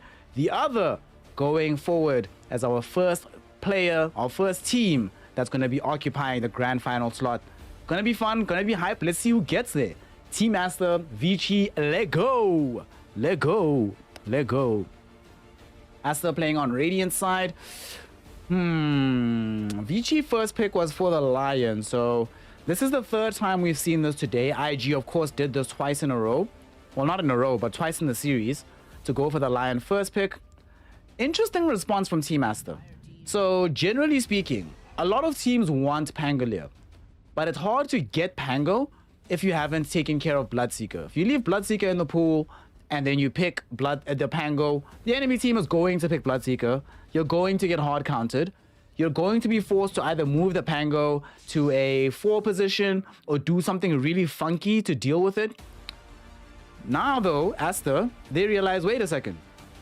If we have this 1-2 punch, why don't we just pick Bloodseeker and then pick Pangolier? I mean, they can put Bloodseeker safe lane, Pango in the off lane, Pango mid, Pango 4. There's so many options. Now that I think about it, I don't know why this hasn't been the thing. And hell, Bloodseeker can also play from the off lane. I've even seen support Bloodseeker, so... Asta. Lanem with the strats here, making something happen.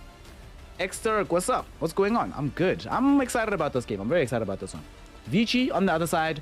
DK was the response to the 1-2 punch of Bloodseeker Pango. And then in the second phase, we have the Omni Sven. I'm kind of surprised we didn't see Omni Knight in the previous series. Primarily because Elephant, they're the team that I've been seeing play this Omni a lot. They've played a lot of Omni Knight. That's been like Super's main hero. I actually wonder how many games he's played on this, but it's like a lot. And of course, one of the more common duos when Omni Knight is picked is with the Sven. Omni Sven is basically how you roll these heroes together. To make matters even more interesting, we have a situation here where this is picked into Bloodseeker Pango, so the status resistance not necessarily going to help you against the Rupture that much, but will certainly be very useful against things like the Blood Rights. Sven can actually just stand his ground, even if he's Ruptured, Blood Righted, can be like, cool, I'm beefing up, come at me. Team Aster, also for the second phase, they go Chen Clinks. So Chen for the laning phase, get themselves some Clinks, some damage. A hero that can also fight into some of these higher armor heroes like Sven. And of course, you tend to be playing at a much higher range than the Sven, so you're not necessarily concerned about his obscene amounts of damage. It's actually going to be fairly difficult for Sven to get out all the damage he needs in this game. Going to get kited around quite a bit. Chen will be a primary target, but the rest of the lineup not going to be that easy to consistently play around.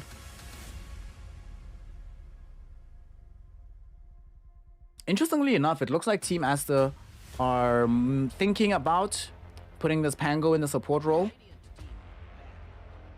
See them banning the Storm Spirit, the Void Spirit. Vici Gaming also removing heroes that go mid for Team Asta, as they also suspect that this is going to be for Pango. Honestly, I do think that Pango, in this patch in particular, should start getting played more and more in the 4 role.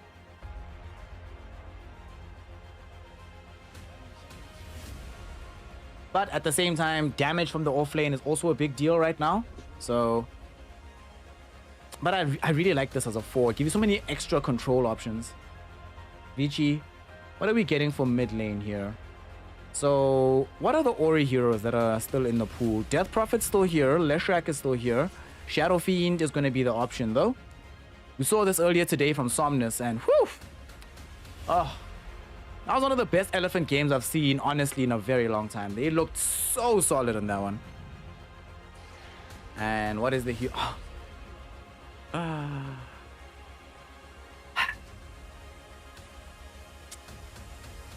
So it had to happen eventually.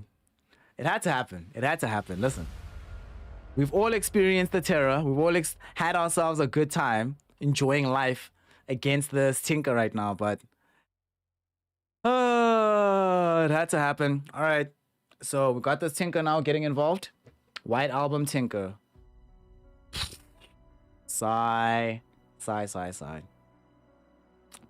Gonna be a fun game for Vici. Especially Sven. Poyoyo is like, yay. Awesome. Playing against a Tinker. Playing against Blind. Yay. Oh, God. All right. This is gonna be a fun. It's gonna be so much fun to watch. Lol, lol, lol, lol, lol. All right, y'all. Make your predictions. Predictions are open. And decide who you think is gonna be having a better game here. I think Vici has... Their lineup is a little bit more straightforward. And the heroes are so tanky. I feel like if they get these BKBs going early enough, we already seen earlier today the power of Sven Shadow Fiend and how strong that can actually be in the long run. There's a lot of magic damage available on this Team Asta lineup. The physical damage is only really sitting on Eurus at present. XXX can get to the point where he dishes out a ton of physical damage, but I don't think that's the build-up we're going to have from the off lane here. So I think that this Tricore of Vici is going to be quite difficult to deal with, and DY on the Omni Knight will be providing so much more sustain throughout the game than this Chen will. Not that there's not going to be burst heals from Chen, not that there won't be the thirst regen for XXX.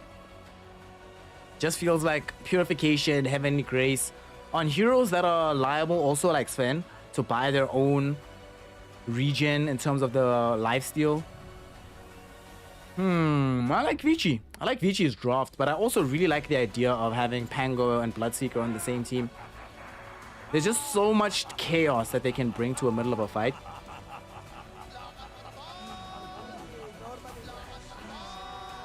Where do we go on this? Where do we go on this? I am...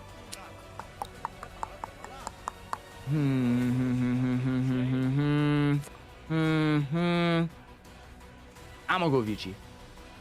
Also, I really want Tinker to lose. I really want Tinker to lose. The reason why is because whenever our Team Asta does something that works and they do it again, then it gives ideas to a lot of other players. So I want White Album to get dumpstered. This hero needs to lose completely. Let's see what happens though. Game 1, upper bracket. Remember, yet again, the last tournament until TI. TI is a month away. When these two teams get to TI, they're going to be... The only tournament experience they'll have is coming from this game. So, and this tournament. So if they don't perform well here, very little to study, very little tape to go over. Gonna be a rough one. But let's see what they got. It's Vici Gaming taking on the side of Team Master. Game 1, let's go! Let's go, let's go, let's go. And Team Master starting things off in the mid lane with White Album on his Tinker. The matchup is going to be a peculiar one. This is one that's very tradey between the Tinker and the Shadow Fiend. There's more harass in one direction than the other. But in the grand scheme of things, White Album knows that it's still going to be drawing relatively even with Ori. Well, that's what I expect, but Dota's not often a game that conforms exactly and strictly to one's expectations. Still though, I expect that overall Ori's gonna outfarm him because no longer having access to March of the Machines means that there's just simply less availability of farm for you. More harass, less farm overall. We'll see how it pans out here for White Album.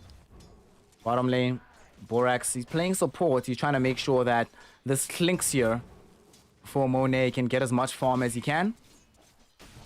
The lane he's playing into, not necessarily the kindest, given that old 11 with Dragon's Blood, very difficult deal to deal with.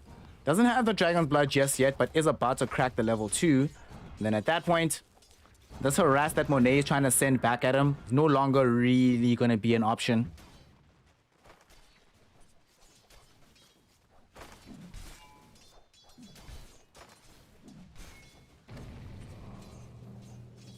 Yo. his lane in the top lane for the Sven. It is one of those matchups where you're going to get out farmed by the Bloodseeker, but Bloodseeker won't kill you, so it's fine. PYW, though, might not be as lucky. Ends up being first blood for Monet. Taken out by the Clinks. Good start for the young Clinks player. You know, sharp contrast to the previous Clinks game that we had, where we regrettably had quite a few difficulties allowing Eurus to get online from that position. This game, though, good start by getting a first blood. Although Ori... Man, Ori's gonna get so farmed this game. I mean, there's no, like, real contestation here, right? Versus Tinker. Not these days. With how they've changed all the skills, so... Gonna have yourself a grand old time with these Shadow Razors as they get stronger and stronger. I wonder what the build is gonna be here for White Album as well. I think it's very integral to decide like how you're gonna be progressing in the game. Should be like Blink Ags into Shard or maybe into Aether Lens. It depends on if he really thinks he's gonna need to be able to farm in the game. But certainly that Blink Ags is probably the way that he's going first.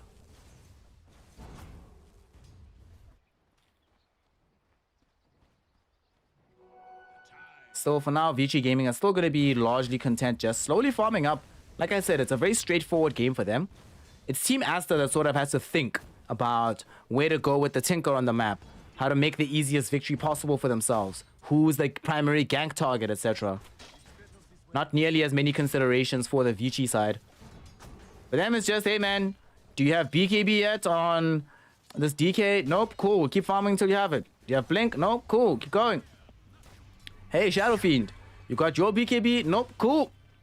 Don't worry, fam. Just keep going. Top lane, though, or bottom lane, excuse me. They might go for a kill onto PYW. Swashbuckle from Borax with the Burning Barrage follow-up from Monet. Not going to be enough damage, though, to fully kill that PYW Lion. So he's just going to solve up, stay alive in the lane, continue to be supporting Old 11. Now that Old 11 does have Dragon's Blood, you can see that they've largely given up on him being the primary harass target. I mean, they'll still throw in the token pot shots, but they're very aware of the efficacy of these moves at this point in time.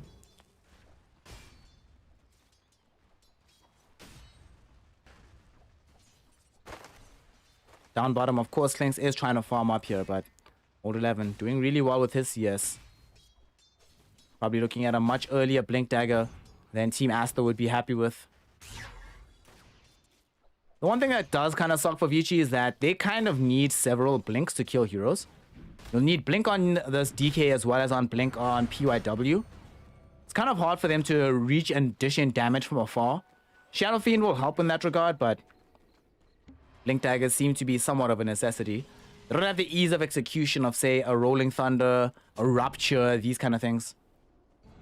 We'll see Ori coming bottom. Earth Spike, nicely done, thrown out onto Borax. That was so clean. Wow. It's almost like he was shift queuing there. Like he just knew for a fact that his team was going to set him up with that stun. Very smooth movement in from this Shadow Fiend.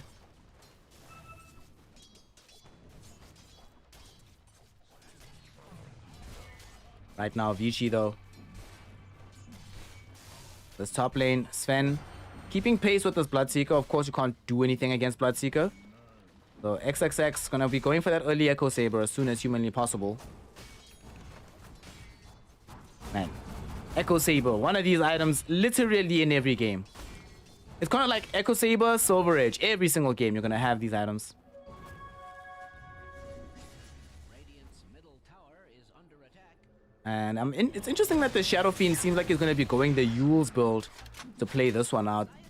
White Album rotated to the top lane, found his first big kill there. Bringing down Poyoyo. Between himself and XXX, they set up quite well onto the Sven. Managed to burst them down from 100 to full. SF thought about TPing top, but cancelled it at the last moment. Building into the Yule, so we're going to have a more magic damage orientated game here for the Shadow Fiend mid lane. After the swashbuckle's been used, Borax will not have any kind of escape tool. They were kind of hoping that they would rather get this going on the Tinker, as they knew he was going to be coming in with the Keen Convenience TP. Structures are not only fortified, they are positively glowing. They'll still take what they can get. Borax still a sufficiently good kill. And preventing that Pango from getting level 6 is actually a little bit of a priority. The chaos given by Rolling Thunder, it's going to be a long time before Vici Gaming feel they can deal with that. So the slower the Pango game, the better.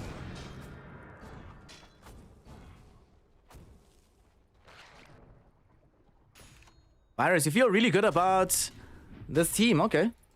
About Asta's prospects in this game, number 1. We still have a long way to go in this game before we can be relatively certain as to what the result is going to be. Especially not in a game where BKBs will have such an outsized influence. Like, Vici's BKBs seem just so good.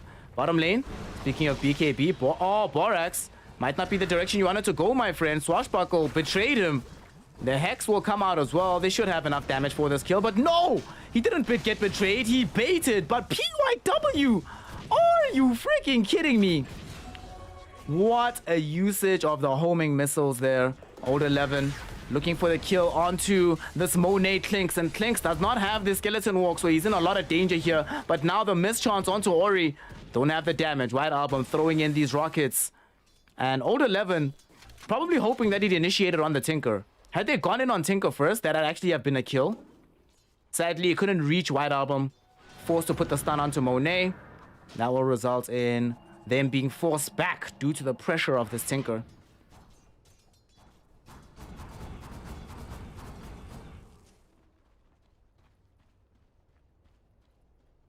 That was a great bait from Borax.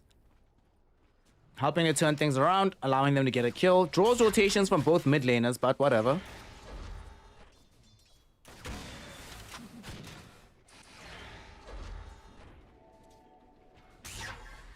Tinker now leading in towards the Blink Dagger.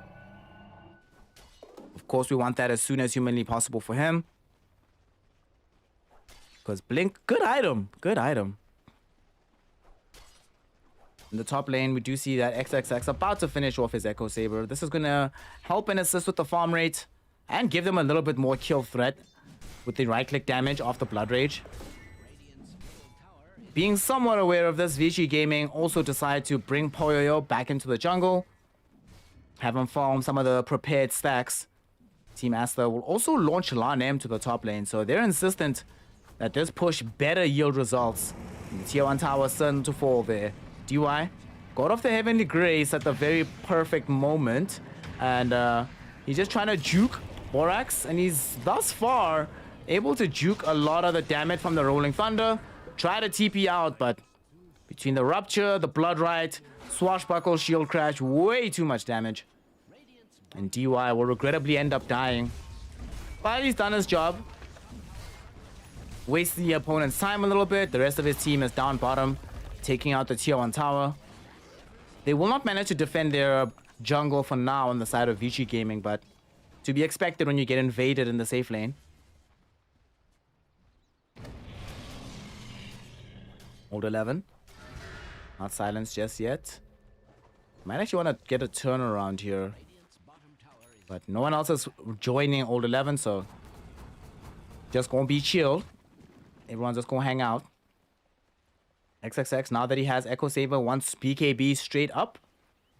Can certainly respect this. He can understand the power and potential of Lion, of Sven, of the Shadow Fiend, hell, even DK. Speaking of Lion, though, Vici Gaming do need to start paying more attention towards giving him the space to farm Blink Dagger. Lion given an early Blink is such a huge difference. Kind of like a necessity, in my opinion, to always have that item on that hero.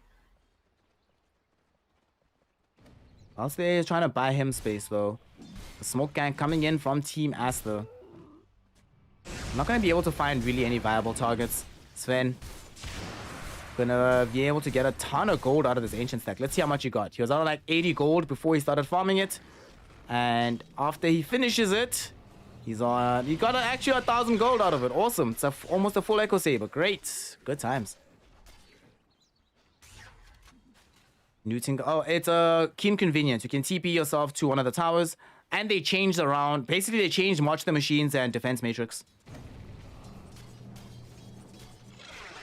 So it's not as annoying to deal with the March robots, but Defense Matrix also kind of sucks. Top lane, PYW. Can he escape this Rolling Thunder? Juking and jiving here. Gets the Hex out. Will he be able to TP to safety? PYW. This guy, yo. This guy. He was farming in the top lane to get closer towards Blink. You can see that they were giving him that side of the map. And it looks dangerous. Only if you are not a god. For PYW, who is in fact a god, meh, it's all good. Wait, what? Did he see the Shadow Fiend? Oh yeah, he did. Okay, there's a sentry ward there.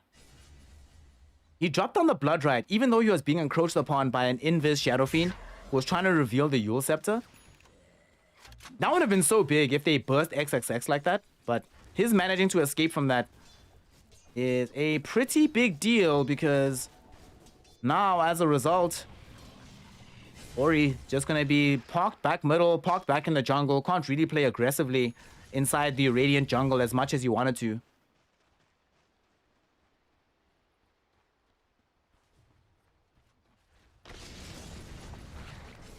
UIW being given space and time. Blink Dagger queued up. They need that blink. They have a 1 on the DK, but simply not going to be enough. More is required. And wow, VG Gaming taking that mantra very seriously because for them, more means 3. Shadow Fiend queuing up his own right now. And even Poyoyo, I would not be surprised after the BKB to see Blink Dagger emerging for the Sven. Generally, if Blink Dagger emerges like it's BKB, 1 item, and then after that you get Blink. But in this game, the importance of mobility might shorten that time horizon a little bit. You see, they're moving into the river now. Smoke on smoke action here. They're going to get a quick burst out onto Lanem. Blood Riot drop down after the Rupture onto Old 11. Purification keeping this DK alive. Old 11 eventually will end up dying to the rockets of White Album. Now will they be able to keep the chase on?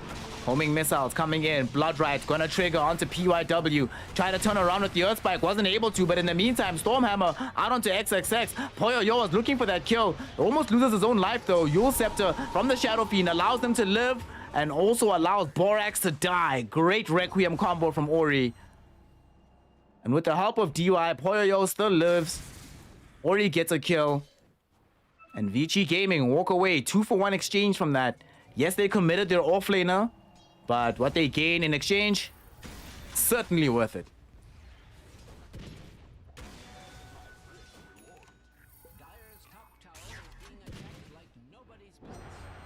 And Vici might not actually have stopped. Remember, they tried to go for that from a smoke gank.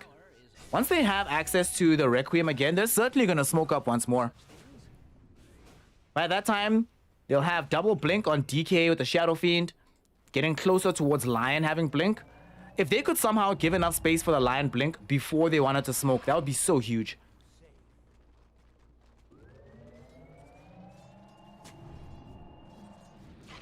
Asta now, smoked up. White Album looking for the Aghanim Scepter. Once we get that, things get really scary because the bounce and the shrink ray, woof! Yeah. Yeah. Shrink ray is stupid, honestly. Feels like one of those mechanics, like honestly, yo, I need to get to the US. I need to link up with the Valve team. Whoever came up with the shrink ray idea.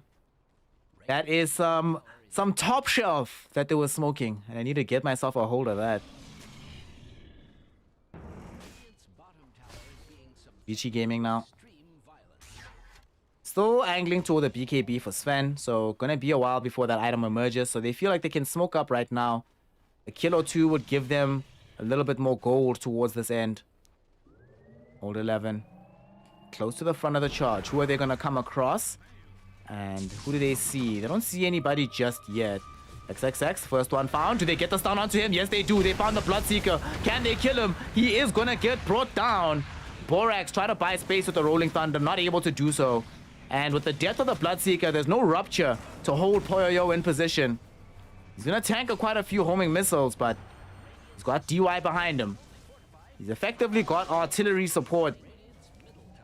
It's gonna keep him standing, keep him strong. And oh, also look at this. Haystrewn on Ori. They found Monet. The fear comes out from the Requiem, but with White Album on the high ground, throwing in these lasers, Ori has to run away. Can he get out in time? It seems that will be the case. Back towards the fight though. PYW. Who will they be able to kill? Finger of Death bursts Lan M. And Borax won't be able to find easy revenge here. TP attempt from Old 11 will survive the burning barrage. And XXX trying to chase, trying to get closer for a Rupture, will not be able to find anybody.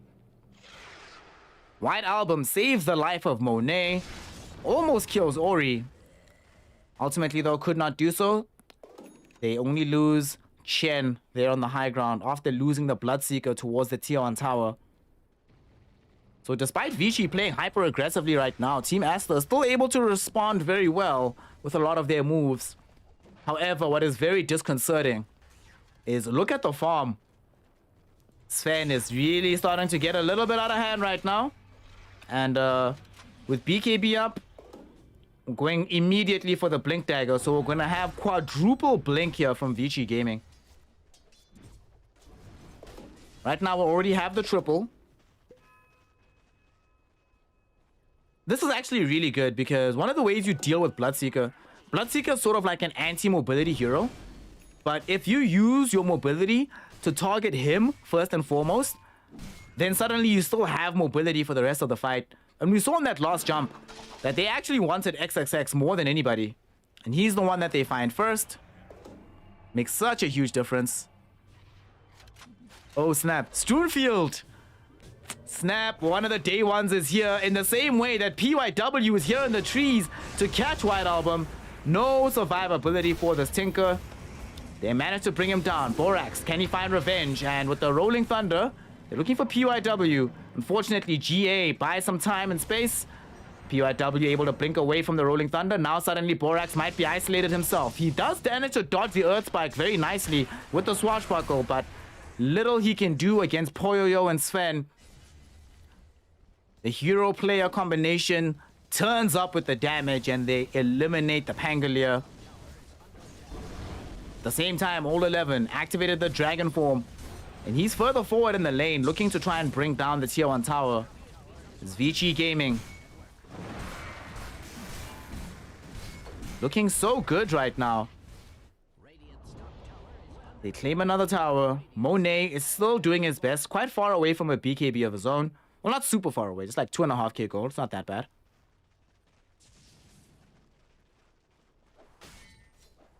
At the same time, though, he feels like he needs BKB much more than these Vici heroes do. But these Vici heroes, surprisingly enough, will have more impact out of the utilization of their BKBs. Suddenly, you're not afraid of Tinker, not worried about the Rolling Thunder, not worried about Blood Riot. Only really care then at that point about the Rupture and the right-click damage from Clinks. But it's not like right-click damage is that much of a problem either, right? I mean, Sven is Sven. We'll have Warcry too. DK is DK.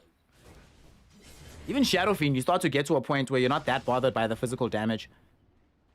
And they're also going to have the triple BKBs at the same time. Vici Gaming just doing their utmost to deny Team Asta some of their most powerful weapons.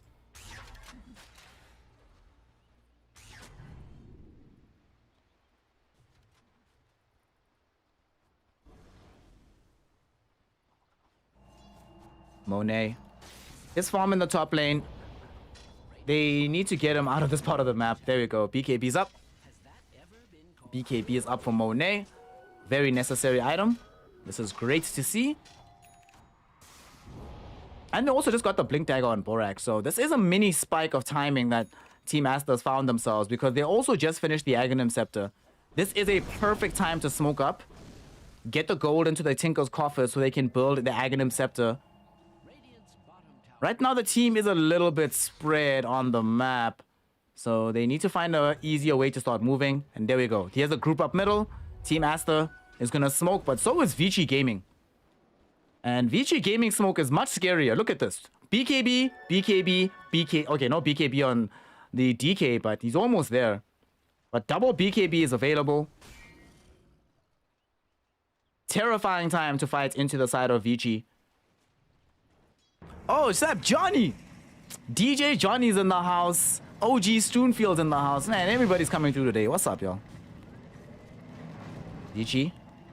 Their smoke has ended. There's a double damage rune now on the Shadow Fiend. There is a Roche, but kind of dangerous to go into the pit right now. Nobody has a Solar Crest. Even though you have the Presence Aura, you still would like a little bit more negative armor before you try to go into the Roshan pit cavalierly.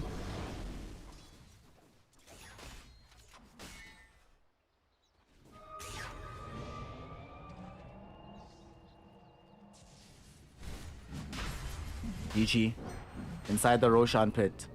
And this is a dangerous place to be for Team Asta. Yo, if Team Asta lose this fight, this game becomes extraordinarily difficult. They actually can't allow Vici Gaming to claim this Aegis. They need to make sure that Ori, at all costs, does not have a hold of this Aegis. At the same time, though, Ori and the gang are coming for a fight. The smoke does pop. They thought Monet might be in the vicinity. Old 11 blinks up. He's going to draw attention towards himself. BKB activated. Here comes Poyoyo. GA dropped down by DY as well. Just creating some cover for the escape of the DK there. Ori, BKB up. Yules, Borax is going to end up getting bursted down. Although this is actually okay for Team Asta. 30 seconds in the grave for Pango. Not that big of a deal. When you drew 2 BKB charges, make that 3. Okay, 2. Okay, I thought it was a third on you as well. Just the 2 BKB charges. I feel like that's fine. And 2 ultimates. And actually, yeah, it's fine. I can live with that. I can live with that. GA was also dropped down as well. So that's 2 whole minutes that Vici are a lot more vulnerable around the Roshan pit. Sadly, for the Team Asta lineup, they actually don't want to be the ones inside the pit either. Ideally, in this game, you want the enemy team to bring Roshan very low and then you just clean it up. But you don't want to be the one inside the pit beating on the big man. Well, unless you can get a massive numerical advantage, but Poyoyo will deny them that for now. Blinking away, DY with the Heavenly Grace on him. They're rolling up with Borax, and they should have enough damage to deal with this Omni Knight. White Album claims the kill for himself. That plus a couple of creeps has now granted enough gold for the Tinker that we will have access to the March of the Machines now. So we should look to these side lanes for Tinker to apply more and more pressure. Oh, mid lane in the river. They get the catch out onto Lanem. That's a finger stack that's going to be gained there for the Lion. At the same time, Ori, Yule Scepter out onto Monet. They still don't want to really go in with the full Requiem. But what they do is make sure that Team Asta cannot use the kill of DY to further pressure the Roshan. However, now that there is March of the Machines online, it does become a bit more difficult and complicated because Tinker is now just going to start split pushing the whole map. So if you as Vici don't do something proactive yourself, you're going to start falling behind in terms of progression on your more important heroes. For a Steam profile sign, I should actually add that. Do me a favor, Johnny. Just like type that in somewhere on the Discord so I don't forget. And just be like, add Steam profile sign as channel point redemption or something like that. And then I'll remember to do it. Top lane. Gonna have a big fight. PYW, they get the stun out, and Borax also gets himself Earth Spike. Dude, PYW played that fight so well. The Centaur of Lanem will get a very big stun, but BKB Ori with the Requiem. Lanem's gonna lose his life. XXX gonna be forced to flee away here. There's a Rupture out onto the SF, so he can't walk too far away. Rupture now expired. Old 11 jumping onto White Album. They found the stun onto the Tinker. Burst him down with the big sword of Poyoyo. 2 of the most important heroes for Asta are down. There's no more all heal. There's no more Tinker. They even had to buy back on the Pango here, and Bloodseeker gets caught by PYW, so does Monet. My god, Lion is out here today since getting this Blink Dagger, enabling Poyoyo to pick up a triple kill. Vici Gaming, just too strong. And it's just too easy for their draft. This game's over, honestly. There's no way back.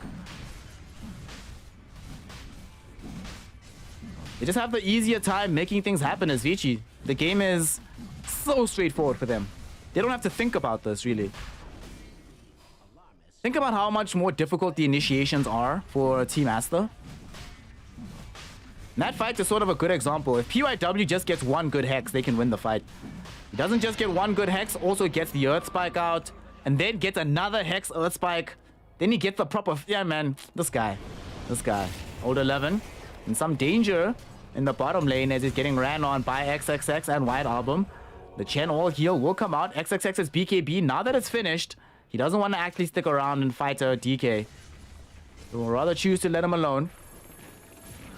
But Vici can now start just pressing forward in this lane. Poyoyo also has Silver Edge. Are you kidding me?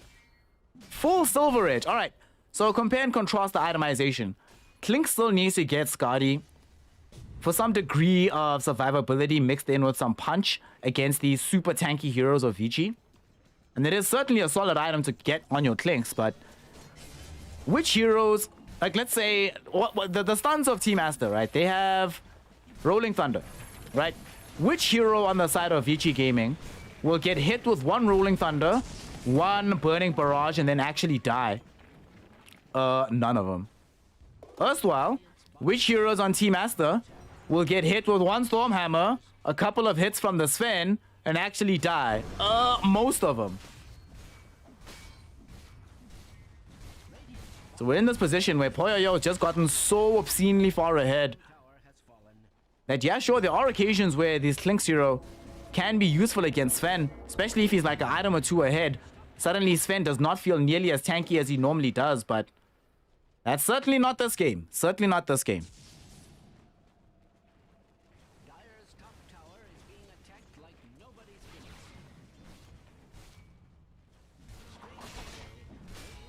business. Ichi pushing this mid lane. Old 11 not even deigning to utilize the DK form for this. They're strong enough as is. Dire's top tower is under attack. He's got his Ags as well. So they have the Black Dragon. UIW is going to lay out some vision, I think, deep in the trees. And indeed, he is down bottom. So they're setting up for a push for that bottom lane of Rax too. Vici Gaming thinking ahead. But for now, the primary objective is accomplished. Taking the tier 2 tower, escaping with your lives, losing nothing in the process. In fact, gaining something by stealing away some of their farm in the trees as well. Wait, what? Did they find a ceremonial? Okay, thank God. I thought this was a Seri robe on the Vici side. It is going to be Radiant Seri robe. Kind of sucks for Radiance, honestly. It's not that great. Like, what other neutral items do they have, actually? They give the Seri robe to the Chen. Tinker's going to be sticking with the Philosopher's Stone. Kind of surprised they don't just decide to give XXX the Elven Tunic. It's more... technically more overall damage on that hero, but you also want draw right click because he's had a rough game. Hasn't been able to itemize as he wanted to on the Bloodseeker.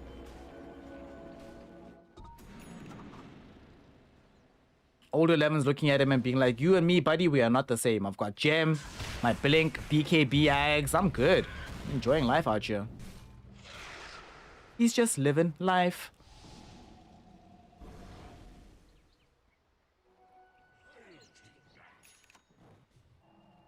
Lynx gets a Lincoln Sphere now, so changing tax from picking up the Skadi or going straight Daedalus. He didn't really have much option because if he gets Blink, if they Blink on him and they catch him with Stormhammer, Hex, Earth Spike, or Dragon Tail Stun, he dies from 100 to 0. So makes complete sense to me that they do make the decision to get him a Lincoln Sphere, at the very least allow him to be able to use BKB. Sadly, it does mean a lack of damage and threat, so it becomes easier for Vici Gaming to secure these tier 2s. Yo, though, getting forced back on the top lane. Turning his attention back towards XXX. Will he be able to kill him? Not just yet, but Ori, BKB, Requiem onto White Album. That's the big ticket target. No more Tinker. Does have buyback. Does definitely not want to use it. PYW goes forward, gets a Hex out onto this Chen. Able to stun him onto the high ground, but they don't want to chase there without vision. There's more than enough to claim on the low ground as they get the tier 2. Yet again, steal some Ancients. But this time around, walking out with a bonus prize of a White Album kill. What the hell were Team Asta thinking? Why would you go for that fight? Poyoyo still has Aegis. You know that if White Album had Lincoln Sphere, or his Aether Lens already, or if he was playing closer to the trees, I might be able to say, okay, fine, I can see where that's coming from. But the way he played that fight, it's not like he went to a safe place in the engagement either. Was clearly in vision. I mean, sure, he was sitting behind Monet, who might have seen like a bigger target, but Monet has BKB. There's no way that any target on Vici Gaming is gonna go on Monet first. Oh boy. They might get this old 11 constellation kill and get a free gem to boot out of it, but they don't have vision of these heroes on Vici. They see that he's got 3k HP, hasn't even transformed yet. They're like, yeah, I don't know about this one, huh?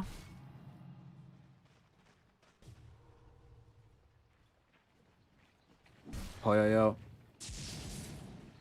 Supreme on this map right now. Titan Sliver, a full Satanic, BKB, Echo Saber with the Silver Edge.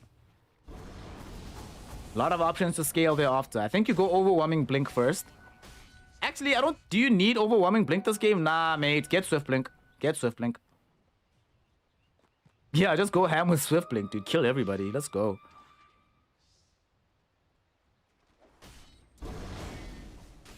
Arcane Blink being planned up for Ori. He has gone for the more magic-orientated route, and it's worked out magnificently for them. Does mean that their push potential on the high ground is slower since they don't have the presence aura effects buildings.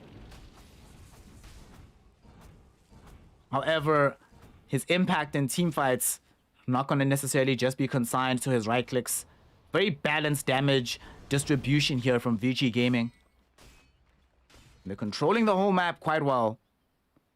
Waiting for the next Aegis. Once they grab that, they'll try to figure out a way to go up the hill. Old 11 has a gem. So they saw Monet, but Monet can just walk past them. The sad thing is, all he can do is walk past them right back into the base because there's no way you feel strong enough to fight Vici outside right now.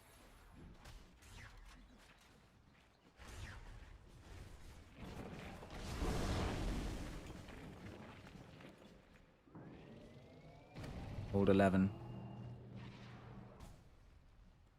Level 22. What are the levels looking like here for Vici Gaming? So the only heroes less than 20 are their supports. But those self-same supports are also the same level as XXX this game. And White Album just lost his Aether Lens. Okay. So won't have Aether Lens for a while. Poyoyo. What will he do here? Needs to BKB. Won't be able to stand his ground. There's no way they can actually kill him.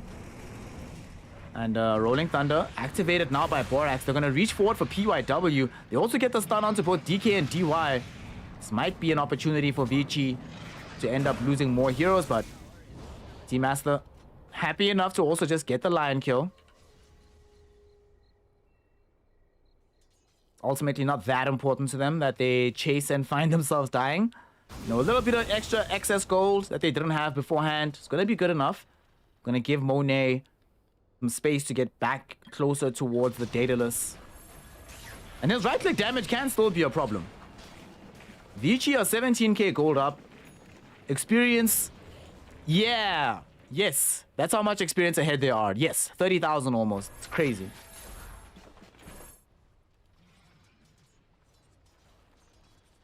But that doesn't mean they can play hands off keyboard. Monet. Ooh, White Album. If they had a Silver Edge maybe on Old 11, lol. Now I'm clowning him because I was talking trash about him trying to buy that item earlier. Now I'm like, oh, he should have had this already. He's gonna try and just walk away from Monet and White Album.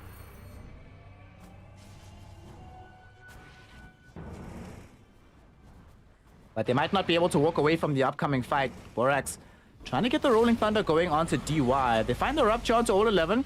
BKB will emerge, but Burning Barrage in first from Monet.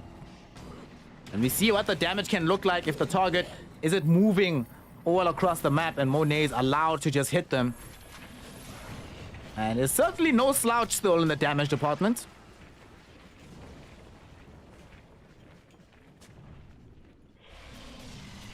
So Vici can't play as if this is a completely free game. Still have to respect the power level of your opponents. You see Poyoyo did pick up a Swift Blink. Moving with the Silver Edge right now with his squad. If they can find a target. They won't try to do anything until DK comes back though. They're content to just keep farming for now. But so are Team Aster. Any amount of time on the map is time that White Album is getting bigger. It's time that Team Aster has Monet farming more and more on the Clinks. He's got Daedalus now. Can finally start tracking back for that Skadi. They can still win this. Extremely difficult. It's very, very hard. But they can still win this. They now also got the respawn of the Tinker Courier. So that's a return of the Aether Lens. Even easier to cast these spells from afar. Even easier to push out these waves. But this is actually the biggest item that they've just got. The Aghanim Scepter for this Bloodseeker. Double Rupture. One on DK. One on Sven. One on Sven. One on Shadow Fiend. One on Shadow Fiend. One on Omni Knight. There's so many options on how to use the Double Rupture in this game. Either way, it should certainly make a huge difference in terms of how this team is going to be able to find fights that are positive for themselves. Dire's bottom tower is under attack. No, Skyers, why did you all in Aster? You asked me yesterday, and I told you, don't all in on anybody. No matter what. Never. Never all in.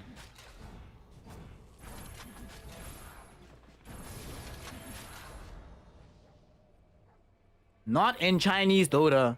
Everybody's too close.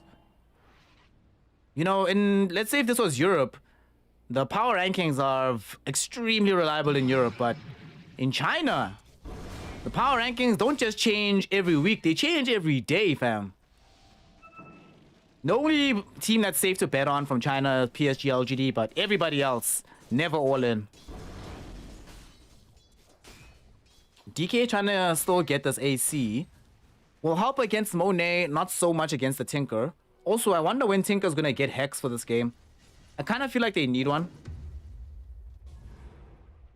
Like the laser, even with the Shrink Ray onto Sven, I don't think it's gonna be good enough.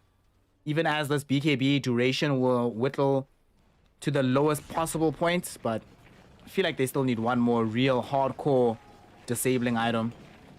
UI dub. Who they find? Okay, wow, look at Poyoyo. Tanking so much damage here. Gets hit up. Wow! He actually kills XXX by cleaving through creeps. Okay, old 11's on the back of the fight. Tanking on Monet, distracting the entire lineup by himself. Flies onto the high ground. The Burning Barrage is coming in towards him. His BKB is going to end. He's now in danger as DY gets taken out. But they found White Album. That's the really big target. Requiem of Souls from Ori also buys some time as the fear onto the rest of the lineup forces Team Aster away from Vici. Borax, he was on the other side of that fear. He's trying to catch up to Ori. Regrettably, he knows that he's now on the higher ground. Borax also gets stunned up. Poyoyo comes in. Stormhammer, who they have the damage. He tries to swashbuckle away. But the right clicks of Vici are just too damn strong. PYW will at the very least die inside the Roshan pit. Buys back instantly. Team Aster's bought back on multiple heroes at this point. So they need to make sure that they don't allow Vici to claim the Sages. At the same time, Vici's buybacks on their two supports, they need to try and get this Aegis for themselves. XXX is back. White Album has bought back and is on the field. Can't afford to die again. They did manage to get the Timeless Relic into the waiting arms of this Tinker, so it's a lot of additional spell damage. And now they smoked directly under a ward. So Vici have the chance to spring a trap. And they're waiting. How will they make this happen? White Album will pop some smokes. There's a Silver Edge with the Invis. Blink back from Poyoyo.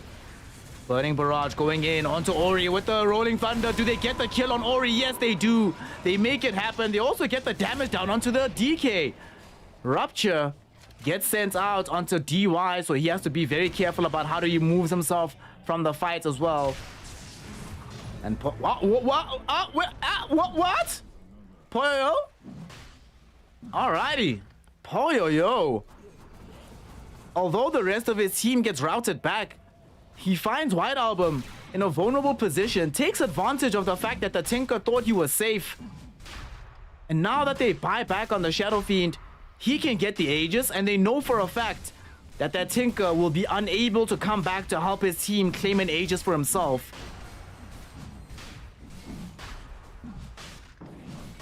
Oh, wow. Vici Gaming.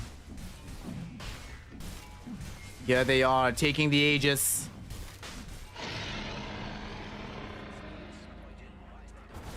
Poyoyo will be able to claim this with the Aghanim Shard as well. And that is Roche number 2. So now we have the Dispel on the Stormhammer. Not the Superman version just yet, but it's largely going to help a lot after some of these positive spells have been used by the Chen. Will also help a lot against the Tinker. Suddenly, the defense matrix is not really going to help you when it gets immediately dispelled.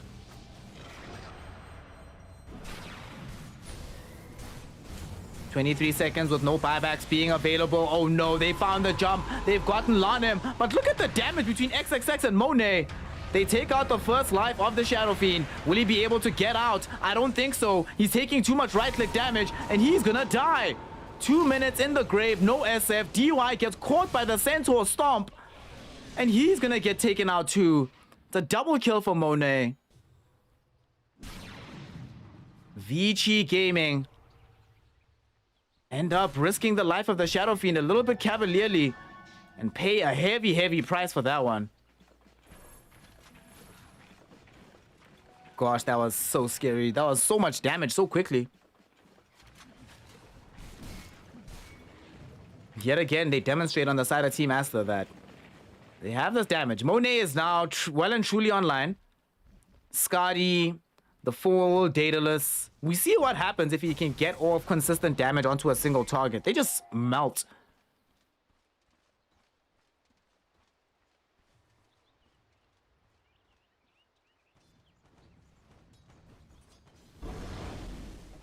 Old 11, just pushing out this bottom wave. With this AC and level 25. Not gonna show up middle just yet. Gonna allow Team Asta to have this. Team Asta, I'm not sure if they know. I mean, they should know that there's no buyback on SF, right? Because there was a dieback from several minutes back when they fought around the Roshan pit. And now that the fortification has been popped, will they stick around to try and secure the full building? 10 seconds of 5v3. 25 seconds of 4v4. Oh my goodness. Wow, look at Poyoyo's damage.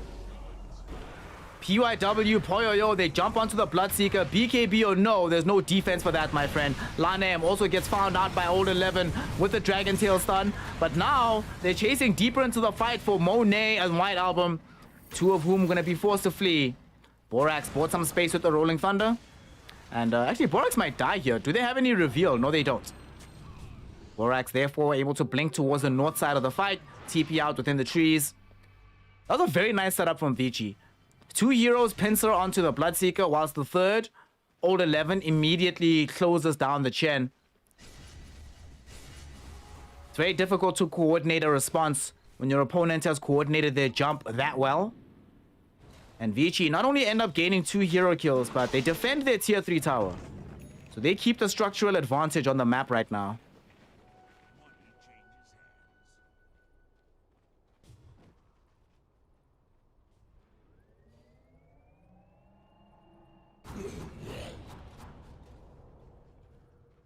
Monet. Is he seen here? I mean, they should know he's in the vicinity, right? Because they see these burning army skellies. So they should have enough information to be aware to leave this part of the map. David, Monet Clinks versus Eurus Clinks.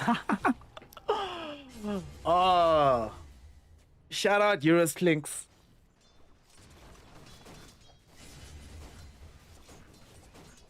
Shout out Eurus Links. But really though, shout out Monet's Links. He is proving to be valuable for his team. I was thinking that we might have back-to-back terrible Clinks games.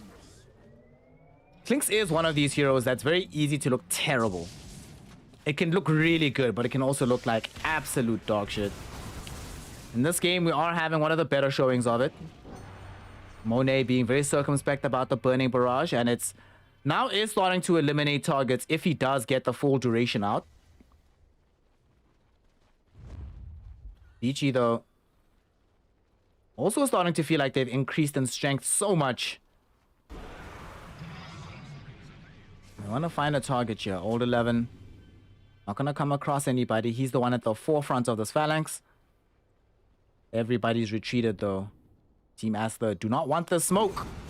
You don't want this heat.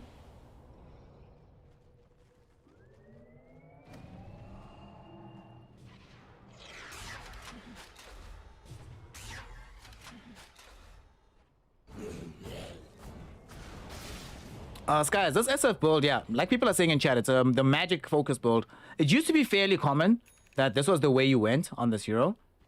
I mean, with Timeless Relic now having the Arcane Blink and Refresher Orb, this is gonna be him just spamming out as many of these spells as humanly possible. You're gonna try and make a bounce onto the top lane. The priority, though, is gonna be securing positioning in the Radiant Triangle so that they can have a way to climb down into the Roshan pit when the big man does eventually respawn. They don't have a gem, so they can't deward everything in the vicinity of this area. However, they do have the key sentry up to allow them to, you know, suss out if Clinks does happen to show his face here.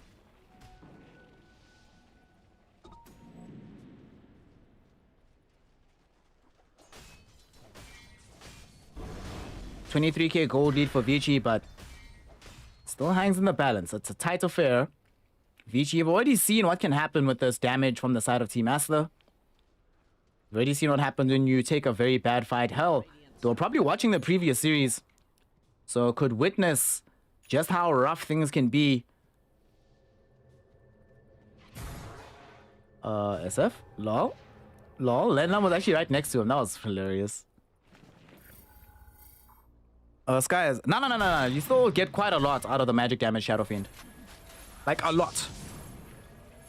The fear bounce back is still quite useful. You still have a lot of damage from the razors. As you get closer to level 30 as well, the damage extra that you start to dish out in the fight, even though it's not all right-click damage that you're doing, you know, you got yourself the Spellam talent now. Things are still going to work out well.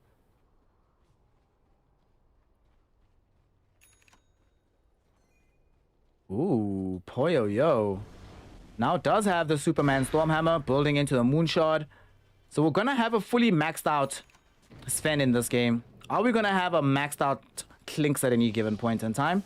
He wants Satanic. He did pick up Gleipnir. So we'll have Satanic to replace the boots.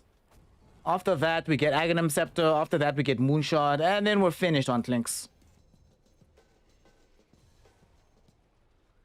Still slightly more room to grow than the Sven. Although the Sven should probably still get rid of boots at some point too. Vici. Smoke is coming in towards Old 11. He's the one hero positioned around this area, but they're not going to be able to jump him. Team Asta just wanted to reposition around Roche. Reclaim what is theirs. And we do have the big man spawning in 2 whole minutes and 20 seconds. Quite a long time for both sides to prepare themselves for that eventuality. Will we have any big items finished before then? Given the necessity of having buyback, we probably will only have like 1 support item or something. This Aeon Disc for Lion seems quite promising if he's able to actually finish it. But the Chen has Pipe Telescope. That's nice. That's nice.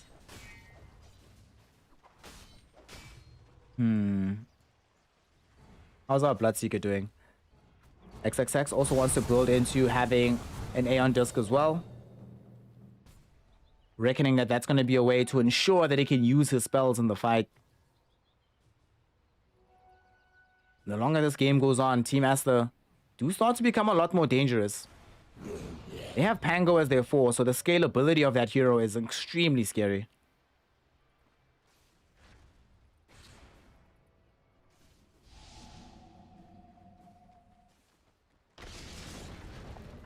Oh, they're springing a trap. They're springing a trap. Oh, yo, yo. It's a trap, baby. Lovely. Oh, it's even better because they also caught Borax. Lovely. Lovely. Oh. So, Vici, with those two massive kills, what are they going to be able to do on the map here? Oh, Poyo jumps in. Stormhammer directly onto a Monet. There is a rupture out onto the Sven. Need to be careful, but he's got so much HP. XXX has so little. The BKB protect him a little while longer. But they almost ended up losing the Bloodseeker there. Borax buys back. Now under fear of dying back if he loses his life again. Vici, unfortunately, will not find themselves having an Aegis land in their laps. Still 20 seconds until the big man is up, but with 40 without Tinker, they're still going to try and force a high ground push. Borax, can he interrupt this? He gets the Rolling Thunder out onto the Sven with Burning Barrage there as well, but Ori, Requiem of Souls, sends back the Clinks. Buys space for Poyo to survive. Old 11 with the Ancient Black Dragon. Was on the high ground sieging onto the tier 3 tower. Managed to force him back for now. Eats one of the Rupture charges. Doesn't really care about it though. He's a Black Dragon. You know, 4k HP. Everything's cool. But nonetheless, Vici feels safer to retreat. At the same time, Team Aster decide now is the time to strike. As they know, Vici might be thinking that, well, they're not going to be playing that aggressively without Tinker. But Vici are no fools. They still hold hands very tightly together. Get themselves into the Roshan pit. Can they bring the big man down? Borax doesn't have Rolling Thunder anymore. BKB in. There's going to be the Requiem from Ori just to make sure to cover the Roshan take. Earthspike coming in. Poyo jumps onto Borax. Borax is going to get cleaved down by Poyo. Everybody else needs to run. White Album trying his best to keep this fight going, but look at Old 11 with the Dragon Tail stun onto XXX. They chase him down with Poyo. They buy some space though, thanks to the Tinker. Ori eventually will say no. Brings him down with the long range Shadow Rays. Poyo also dive onto Lanem. Take out Big Dick with his huge sword. 3 heroes gone. Vici Gaming, with only buyback available on the Bloodseeker, provided they can get past these March of the Machines, should be looking to claim themselves a laner axe. Or maybe not. Look at this. Eurus doing the thing. I'm just kidding. I wish Eurus had done this. But it's Monet. Buys Rapier. Let's go. Let's freaking go, boys. Let's go. Let's go.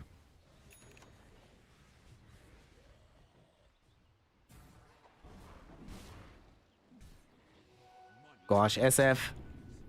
Now, with the Aegis in tow, Refresher, Arcane Blink, Cheese, Yule Scepter, BKB. Everything you could want. And they're struggling to deal with this on the side of Team Aster. The thing is, they're struggling to deal both with the magic damage of the SF as well as with just how hard Poyo hits. Because he's hitting heroes like twice, 3 times, and they have to run away or are just dead at that point in time. 40k gold lead right now for Vici Gaming. Team Aster somehow though have yet to lose a laner axe. This Tinker working overtime to keep these lanes pushed out, keep the equilibrium still favorable for his team. So Vici Gaming, despite being so monstrously far ahead, won't be able to just walk down one particular wave and easily win the game, control the whole map. Still have to play very deliberately on the map.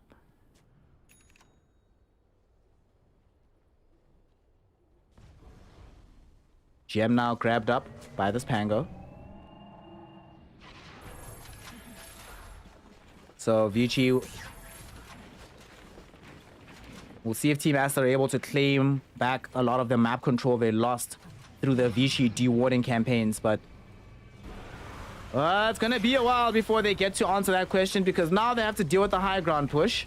Old 11 in with the Black Dragon. They've taken out the tier 3 tower.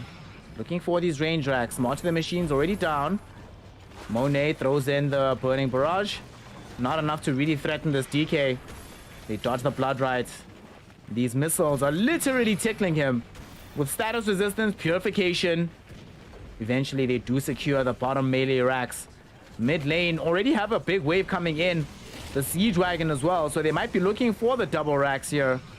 Borax has Rolling Thunder activated. He's actually leaving the base for this. This might not be the best place to go on this particular mission. And he took a lot of right-click damage. Vici, though, unwilling to really commit further and harder for more. They'll wait until they have the DK fully healed up. And they'll just go again down middle. Easy.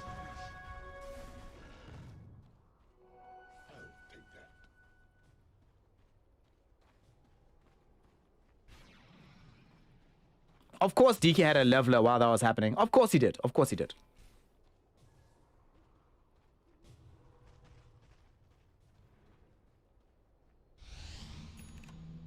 I'm really concerned now for Aster. Goldgraph still looking crazy against them. They right now only have buybacks on the Tinker and the Clinks. Nobody else has access. Lanem is getting access soon. The rest of his team, though, not nearly as lucky. We'll see if Vici can find success with the smoke gank.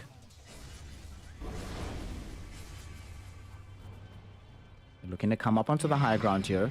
We've already seen a Chinese team earlier today lose because they overestimated the power of their DK. Vici playing a much more slow-paced push on this one. On the high ground. They get some damage out. There's going to be the Burning Barrage, but also at the same time, the jump onto Lanem.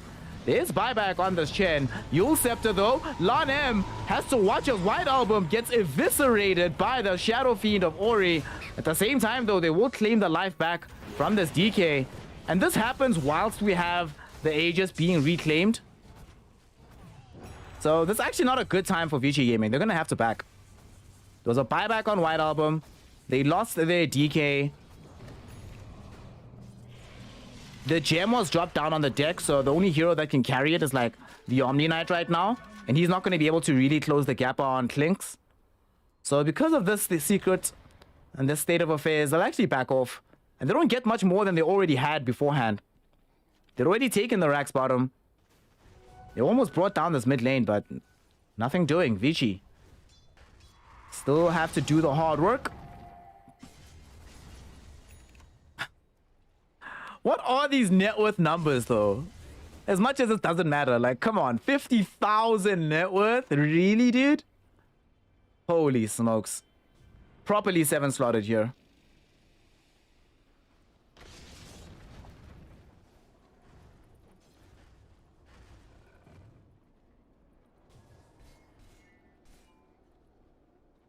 SF with the Wind Waker. Also has some deeper impact in the fight due to that item. But Vici found themselves really struggling to just punch through that little bit of building damage.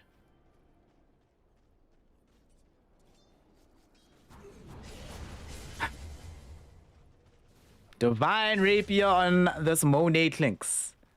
We're about to get an hour into the game, so... Game 1, to determine who's our first grand finalist, still hangs in the balance. This is a 45k gold lead that could still turn in a single fight.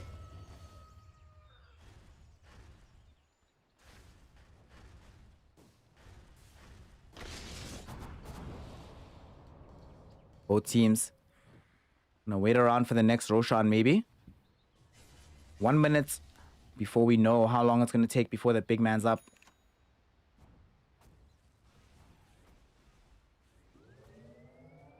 And Monet did actually go for the Aghanim Scepter, so we do have access to that Burning Army. Certainly has been useful for them up until this point, so... Now, in terms of utility and usefulness, now we have tier 5 items. We'll see what everybody picks up. But some pretty massive items that can turn the game at this point. For example, the fact that Clinks is running around with the Stygian Desolator. This is insane. Like, this is obscene, honestly. A Clinks with Stygian Desolator. Are you kidding me?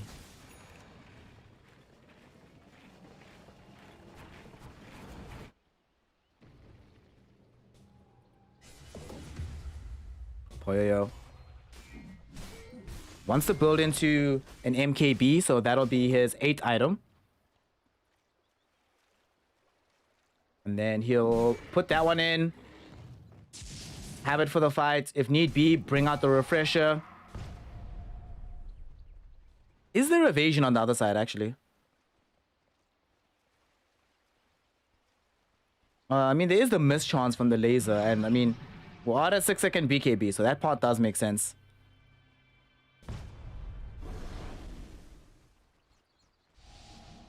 They're now trying to get a fight going. They know where this Team Asta lineup is. Will they be able to find the fight is the question. So far, not able to get in on it just yet. Poyoyo will come up the hill, encounter the Burning Army.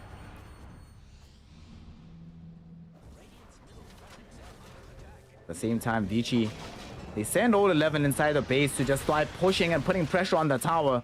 Borax will get used into the air, and they really want to try find this kill. Old 11 gets bounced outside of the base. Monet throws in the Burning Barrage. Half HP on this DK. Still a lot of effort to get him to this point. And now they don't have Rolling Thunder. They won't have Burning Barrage for a few seconds. I mean, to be fair, it comes back like instantly, but there is no Rolling Thunder, so there might be a chance. XXX though, they go on to Old 11. They recognize how much they need to keep him away from the base. PYW jumped in, looking for a Hex Earth Spike target. Doesn't find anybody. Has cracked 25, so does have the AoE Hex going. Old 11 jumps up. Superman goes in. Poyoyo catches XXX. Do they have this damage? Yes, they do. Poyoyo gets the kill onto the Bloodseeker. At the same time, they do find the Hex kill as well onto Borax. Immediate buyback on the Bloodseeker, but Vici Gaming do not care. They've gotten the melee racks that they wanted. They can retreat, and they will go into the pit. They'll find the big man waiting for them. Here cometh free Aegis. Give free Aegis. I love that Poyoyo actually went ahead and got the Giant's Ring. Kind of perfect for the Sven hero, right? God Strength plus Giant's Ring. Love to see it. Vici taking this Roche. Asta, this is their last fight. If they don't get the Roche off this, or they don't stop this, or don't do something, game's impossible. They get the Gleipnir out onto this Omni Knight, and they are able to get that one kill. In the meantime, though, Poyoyo wanting a bigger target, but look at this. They bounce him around in the fight with those Ruptures and the Rolling Thunder. They find the first life. Poyoyo hexed up right now. Will they be able to kill him? Ori try to use the Requiem, but the damage from Monet is too damn high. Old 11 gets the stun out onto Monet. The Clinks in danger. Does he get off his Satanic? He doesn't have it right now. There's going to be a buyback from Ori. He's back in the fray, but they haven't found the kill on Clinks. He's still alive. XXX gets off a BKB. Can he TP out to safety in time? No, he cannot. Dies. 2 minutes in the grave. No buyback. DK, though, also in danger. DY will save him with the Guardian Angel. They can't kill the DK. Monet now forced to run back to the base. White Album cannot help him out. Taken out by Poyoyo. And as the Sven gets that kill, Old 11 prevents Pango from being involved in the fight. Prevents Monet from being able to utilize this Rapier. And prevents any chance of Team Asta still having a hope in this game. GG, well played is called. Vici Gaming have done it. 65 minutes in, they claim game number 1. Woo! What a game. What a game. What a game. Wow. Vici, good job. Good job. They were ahead for a long time, right? And there was a fight. I think it was like 20-something minutes in, where I was like, the game is probably over from here on out. Team Asta make them work for it, though. They played really well. They itemized correctly. They moved around the map, I think, very, very well to make it quite difficult for Vici to isolate them, firstly, but also for them to try and push up the high ground. For Vici to push, they ideally just want Old 11 going forward. He's dishing out the damage onto the building. They don't want to deal with Ruptures, Blood Rights, Burning Barrages, etc. So Vici started realizing we need to be able to deal with those heroes on the backline before we push. And that's when Team Asta started exploiting them on that high ground. Borax doing what he could with the Rolling Thunders. White Album buying as much time as he could. Look how much damage came out of these heroes on Asta. 66k damage on White Album. 90,000 damage dealt by Monet. Are you kidding me? 90k? What? Yo, even this Bloodseeker was getting in on the action. 41,000 coming in from him. I mean, they did everything they could, Team Asta, but unfortunately, Vici too far ahead. Vici both dealt too much damage, and the heroes were too tanky, such that when they're taking damage, doesn't feel like you kill them in the same space of time. Again, I go back to what I was saying earlier in the game, where, and that never really changed, where if Poyoyo got onto you, unless they were double forced offs, you were dead. If Monet got onto you, then they needed to have Rolling Thunder, Rupture, and Blood Riot in order to kill you afterwards, despite the fact that he had this rapier, despite the fact that he only died once this whole game. Like, how did Monet only die once? Kind of crazy. Oh my god. That's insane. Monet kept this team in the game far longer than they had any right to. Between himself and XXS, I must say they played very well. But ultimately, Vici just got it. Vici just had this one. The draft helped them out a little bit, or a lot, really. But I think where the rubber really meets the road for them and why it was so successful is their ability consistently throughout the game to show up quickly to fights and not have to have the whole team in one location for a fight to be successful. That's a problem that Asta also had. Too many heroes required for one target. Vici just had too much freedom to roam around in the fight, could play a bit more looser, and as a result, they get the victory. So, Asta have their work cut out for them. After that game, need to be able to show us a decent performance. 1-0 up right now for the side of Vici Gaming, and they are now one game away from getting themselves into the grand finals. That's it. One game. Just one game. Just one game. Wow. Wow. Whew. This is... Well done, Vici. But for Vici, they need to be scared going into game 2. Because if I'm Vici Gaming, I'm not comfortable at how long this took. I'm not comfortable at how close it got at times. There were occasions where Vici, for example, there was that one really deep dive middle from Ori where he went like all by himself right after getting Aegis, and he died twice as a result. There's still things to work on despite them being able to get the victory here. So Team Asta can legitimately feel like they have some chances and some decent odds of securing a victory when they get to game 2. Depends on the draft, depends on their play, depends on what their ideas are for the game. We'll be finding out what those ideas are very shortly, though, as we're going to go into a quick break. We're going to chill, go hang out, take it easy. And as we take the break, Team Asta rejigging the draft, Vici Gaming trying to figure out how to be cleaner. You following the channel, letting me know what you enjoyed, and also supporting in the same way as Johnny did with his bits earlier, Katie did with the subscriptions, Saint D did with the gifting of subscriptions, and the Charging Spirit Cow is done with the donations, all of which is extremely useful, extremely beneficial. Thank you all so much for the help you've given to making this channel a possibility. So we're going to take a break now. Game 2 coming soon. Team Asta on the ropes. Will they stay there or will they bounce back into the middle of the ring, take it to the third game, go until the final bell? Let's find out together. Game number 2 coming up here in the I-League Grand Final. I'm kidding. Just the winner bracket final. Grand Finals are tomorrow. So make sure you're following the channel so you don't miss out. We'll be right back right after this for some more incredible Dota 2 action.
Allow me to demonstrate the skill of Shaolin, the special technique of shadow boxing.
Ladies, gentlemen, and my NB comrades, welcome back.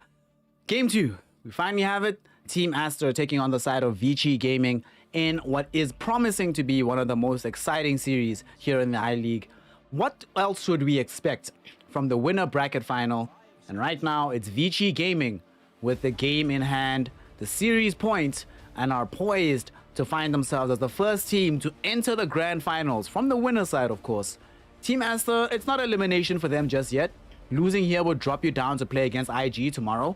So there's still a chance to get back into the grand finals, but you certainly want to take the easier route to get to the top. So let's see if Team Aster can recover, take game 2, and go into a deciding game number 3. I'm your boy Snare. Make sure that you're following the channel. And now let's get into the draft. Team Aster with Chen Pango as their opener. Well, actually, they opened with Chen. Vici Gaming responded with Tide ET. That's a nice response to Chen, actually. A very nice response to Chen. Beyond that, they also get the Pango, though, for the side of Team Aster. So, Borax, I suspect this time around it's going to be the XXX Pango. It felt like his influence in the game just became about Rupture, and that wasn't really fun either. We needed him to be able to do a bit more. Also, remember in the previous game, one of the reasons why they did go for Pango Bloodseeker is they clearly wanted Pango, but you have to pick it with Bloodseeker if you get it first phase. Now, this time around, they have themselves on first pick, so they have the last pick of phase 1. They can pick Pango, then ban the Bloodseeker. Make life a lot easier for themselves in that regard. However, giving away second pick means Vici has the strength to do this Grimstroke pick, ban into pick, taking out the Slark, Ursa, no Razor either. Don't know what the Grimstroke combination is going to be, but this hero looked really good earlier on today. I think there's a good reason why it's been largely banned for most of the games. One thing that's also going to be intriguing... Wait, what the hell? Oh, snap! River God! The River God! Oh, snap! Oh, snap! I didn't even see. I wasn't looking at notifications. Hey, shout out River God Solvik for the subscription. What's up, River God? How you doing? How you doing? I didn't even know you were out here in the cut. What's happening? Good to have you with us, comrade. Vici. What are we waiting for Aster? So they get the 1-2 here. A lot's going to be revealed about the strategy. In particular, what's Borax playing? Right now, he could play the Pango. He could play whatever hero they pick here. It looks like it's going to be the Shadow Demon. So XXX on this young Pangolier. Shadow Demon for Borax. And they still reprise the Monet Clinks. Yo, real talk. I'm fine with that. What I'm not fine with is that they still haven't really fixed their problem with regards to lockdown. And they're still going to have some difficulty keeping a hero in position long enough for Clinks to dish out all the damage. Sure, they do have the Demonic Purge. They have Rolling Thunder, but not that easy to reliably lock down some of these heroes. Now we have this Void Spirit. Not the easiest hero to keep in position. Definitely not. One of these heroes as well that can get to the back lines where Chen and Shadow Demon are chilling very early on in the fight. Prevent them from being able to utilize their spells well. 5 seconds remaining. At the same time, does seem like a decent game for an Ag's Resonant Pulse as well. Silence on Pango Clinks. Pango does not want to buy Manta, Yules, BKB, at least not for some time. Will certainly make life a lot easier in being able to kill the Void Spirit at that point. Hey, I'm much better now, Jireen, because the status quo is that River God Sobek is a god, but we already knew that that was the status quo, that they're the coolest person. Thanks, fam. Right now, Vici won game 1, but it was not an easy victory. And for Team Aster, depending on this last pick, depending on the White Album pick, it's going to change everything. Right now, I'm actually favoring Vici again. I think they have better team fight. I think their lanes are easier to pull off. Don't get me wrong, Lawname is going to make mincemeat. Him and Clinks. It's going to suck to be the tight onto there. Like, sure, you'll have Anchor Smash, Kraken Shell, but you're still going to get constant harass on you. It's going to not be fun to play into. And of course, the Shadow Demon with Pango. There's actually kill threat there. If you get like 3 demonic poison stacks on you, then you get disrupted. Stack number 4-5 come out. Shield crash slows you down. Yeah, you die from swashbuckle, whatever. It sucks. But beyond that, though, I'm liking the fighting potential from Vici. I do think Team Asta, though, have the much better physical damage. That's where Vici Gaming are desperately lacking. So whatever lost pick hero they get, it's going to have to be somebody who hard carries the game by themselves. Sven's already banned. They're busy taking out Weaver, who we saw do a similar carry job the other day. Weaver's another hero. Do not sleep on Weaver. If you're thinking about a hero you need for raw right-click damage, don't sleep on Weaver. Obviously, don't sleep on Clinks. He's already been picked up. Medusa is removed from the pool as well. So what does Poyoyo play? Juggernaut? I wouldn't mind Jug here, actually. I mean, Demonic Purge sucks, but that's kind of it that you're worried about. I suppose they also have lost pick for Vici Gaming, so it's a little bit easier for them to decide how to roll there. Dude, 3 jobs. When did job 3 come up? Yeah, which one is job 3? Yeah, that one sounds new. That one sounds new. And shout out to you for sneaking in the stream anyway. What a legend. IG ended up beating Elephant, eliminating them. Or rather, let me rephrase. Emo eliminated Elephant by himself. He decided, nah, I'm staying in this tournament, fam. What a god. Team Aster, they don't need... Just need a stable hero from the mid lane for White Album. I actually wouldn't mind if he played Shadow Fiend here. I want like a big BKB hero in this mid lane. It's gonna be Magnus. I can live with it, it's fine. It's a big hero that buys BKB, so I'm cool with it. RP is a major threat on the map. Their teamfight prowess before this was a little bit tricky, but now that they have the Magnus, RP plus Burning Barrage is crazy. It's sick. It's disgusting. In this game, Vici's thus far have 3 melee heroes. If White Album is on point, which he tends to be when he's playing his Magnus, should at least once find multiple of these heroes inside an RP. Clinks will kill all of them if that does end up happening. Of course, they also have the Pangolier there, who's going to roll in with Rolling Thunder. Swashbuckle will do quite a bit. More pressure on the Magnus to reliably land those stuns now. But actually, even Skewer is good enough. Like, Skewer into Burning Barrage is also an obscene amount of damage, so they have multiple avenues of utilizing Clinks at this point. Vici. Alright. Alright. Alright. Alright.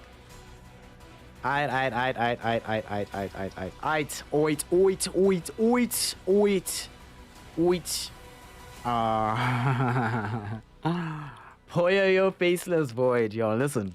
Check this out. This right here, he used to hard carry games with, right? The Faceless Void. Then there came a point in the meta where he just stopped. It almost felt like he forgot how to play Dota on this hero. This is the ultimate Poyoyo hero in the sense that Poyoyo is... You know Erica, his old name? This guy is the ultimate coin flip. And there is only 2 options. He's either going to carry you the game or he's going to feed for you. It's very little in between. This hero epitomizes that. I cannot... This hero for Poyoyo, right, for Erica, is such a X factor that I can't even in good conscience tell you if it slots well into the rest of the draft, because frankly, it doesn't matter. If it was a good game for Void, he could still throw it. If it's an amazing game for Void, he could still throw it.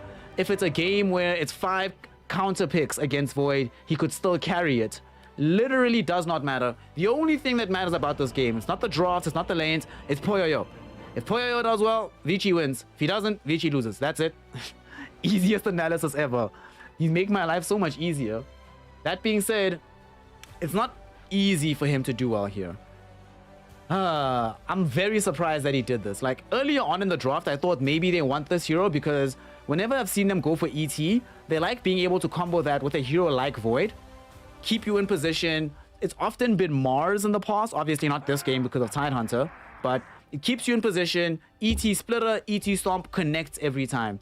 However, this game has Shadow Demon, man. It's got Borax here. The disruption on SD. Oh, what a difference this is going to make for this game. Yeah, this is going to be a fun one. This is a fun one. I'm glad I'm not y'all. I don't have to make a prediction. I just have to cast the game. Check this out. Predictions are opening in a few minutes, in a couple seconds. There you go. Let me know who you think's going to win. Game 1 taken by Vici. Are we getting game 3? You let me know. Let's get into it. Vici Gaming Team Master game number 2. Whew, I'm hyped. I'm excited. I'm ready. I'm ready. I'm ready. I'm ready. People down there? Wonderful. What they You love my features. I'll take that as a pretty compliment. So thank you, Big Pip.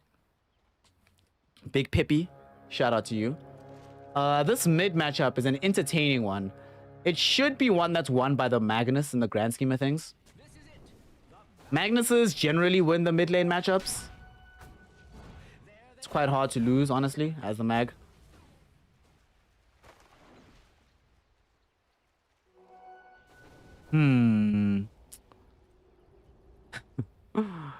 This game's gonna be so much fun. Disruption for the Faceless Void, but at the same time, they're gonna have the deep jump from Void Spirit to reach the Shadow Demon. If they can coordinate well enough on Vici, so that Ori goes forward with Astral Step, Aether Lens, or Aether Remnants, at the same time as Chrono was coming out, then it is possible to make sure that they cover the Void by killing quickly the Shadow Demon, but it is such a difficult execution to pull off. We'll see if VG Gaming feel confident enough for it. The one bright spot for them as well is they're not concerned about this Magnus beefing up some hyper carry, so it's just going to be Mag empowering himself and having that kind of game. Still is major damage threat, don't get me wrong, but it means that it's easier to decide who we're going to go on with the Chrono. Either Mag or the Clinks. Well, probably Clinks, because if you go on Clinks, then Mag can't really do that much about it, except like throw in a shockwave into the bubble. Clinks at the very least, from outside the bubble, can still threaten with the Burning Barrage. And if Poyoyo is low enough on HP, he has to vacate his own Chronosphere, which sucks.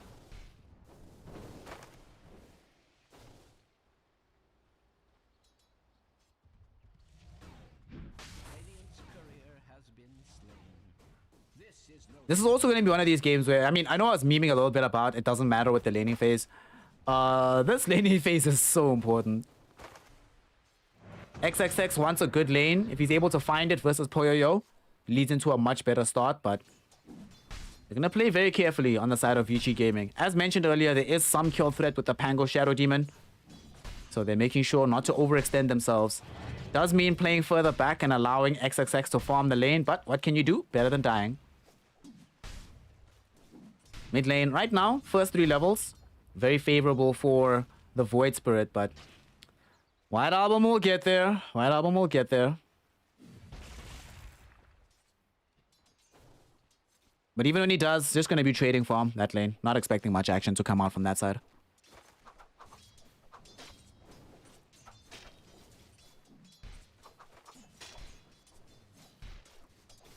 I also don't expect this to be a very aggressive early game from either team.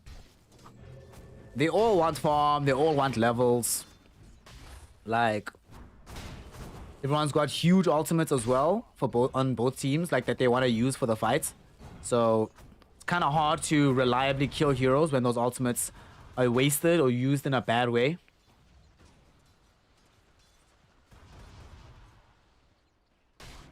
Although Team Master having a Pango top, this Clinks down bottom and a Magnus mid should come out of this laning phase with a hefty amount of gold in their coffers.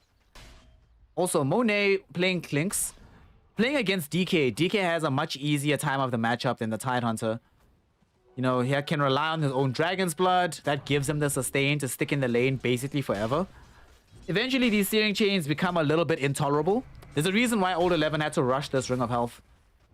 Otherwise, he has literally no presence in that lane.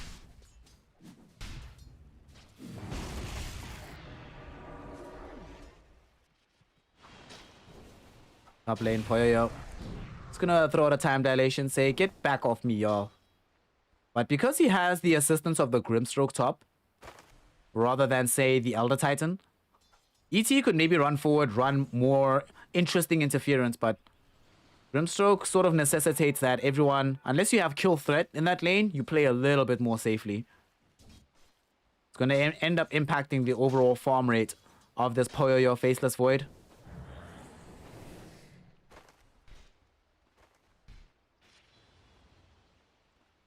Still, I'm not expecting much fireworks. Still expecting a very slow game. Everybody gonna be chilling.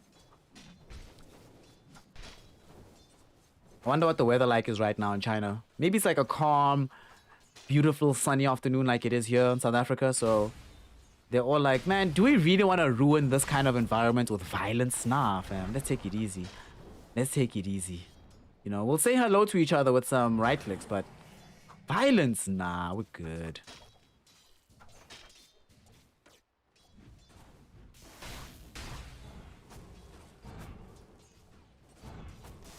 Monet. This is, I wonder if he's going to build the exact same way as he did in game one, number 1. Or are we going to have some deviations in the strategy here? I mean, I doubt we are going to, right? Falcon Blade Maelstrom is too good to not just play every single game on Clinks. And the thing is as well, because of the fact that they have the Shadow Demon, they can ensure that moments in the early game when Clinks might be in danger of dying never really happen.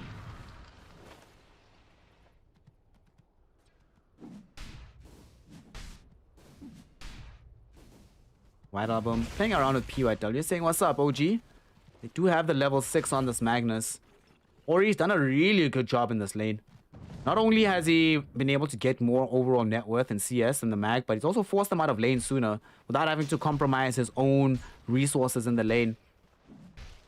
I think this Ori guy is a little bit good at Dota, yo. It's possible. He knows what he's doing.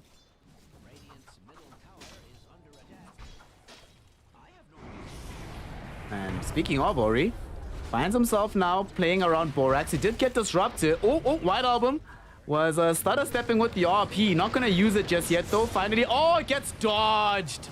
Out freaking played, my friend. Out freaking played. They get the kill onto Borax. Lanem coming closer to try and help out and get this kill. Ori managed to jump away. Lanem just needed one more right click, but he thought he had the kill, so he didn't pursue faster. Oh, God.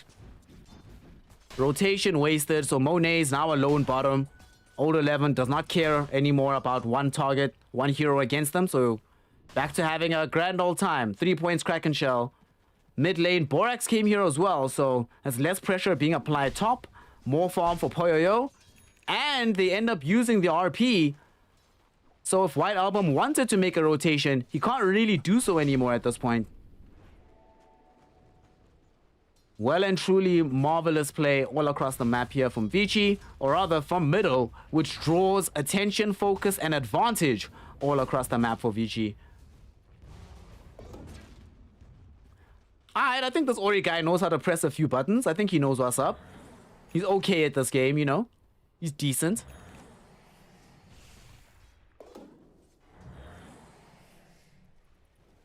Keen Optic. It's 10 PM in China. What? It's crazy. Imagine having to play a game like this at 10 PM. They're gonna quickly kill Borax. He's taken out. Bye-bye. Musical, like Rich, that's why. Listen, you live in the Great Republic, Mus. I live in South Africa. You're in the Great Republic. We have different weather here, fam. Poyoyo in the top lane. Now that they have gotten so much out of the mid lane and the side lane down bottom, they can afford to bring attention with both of these supports towards top.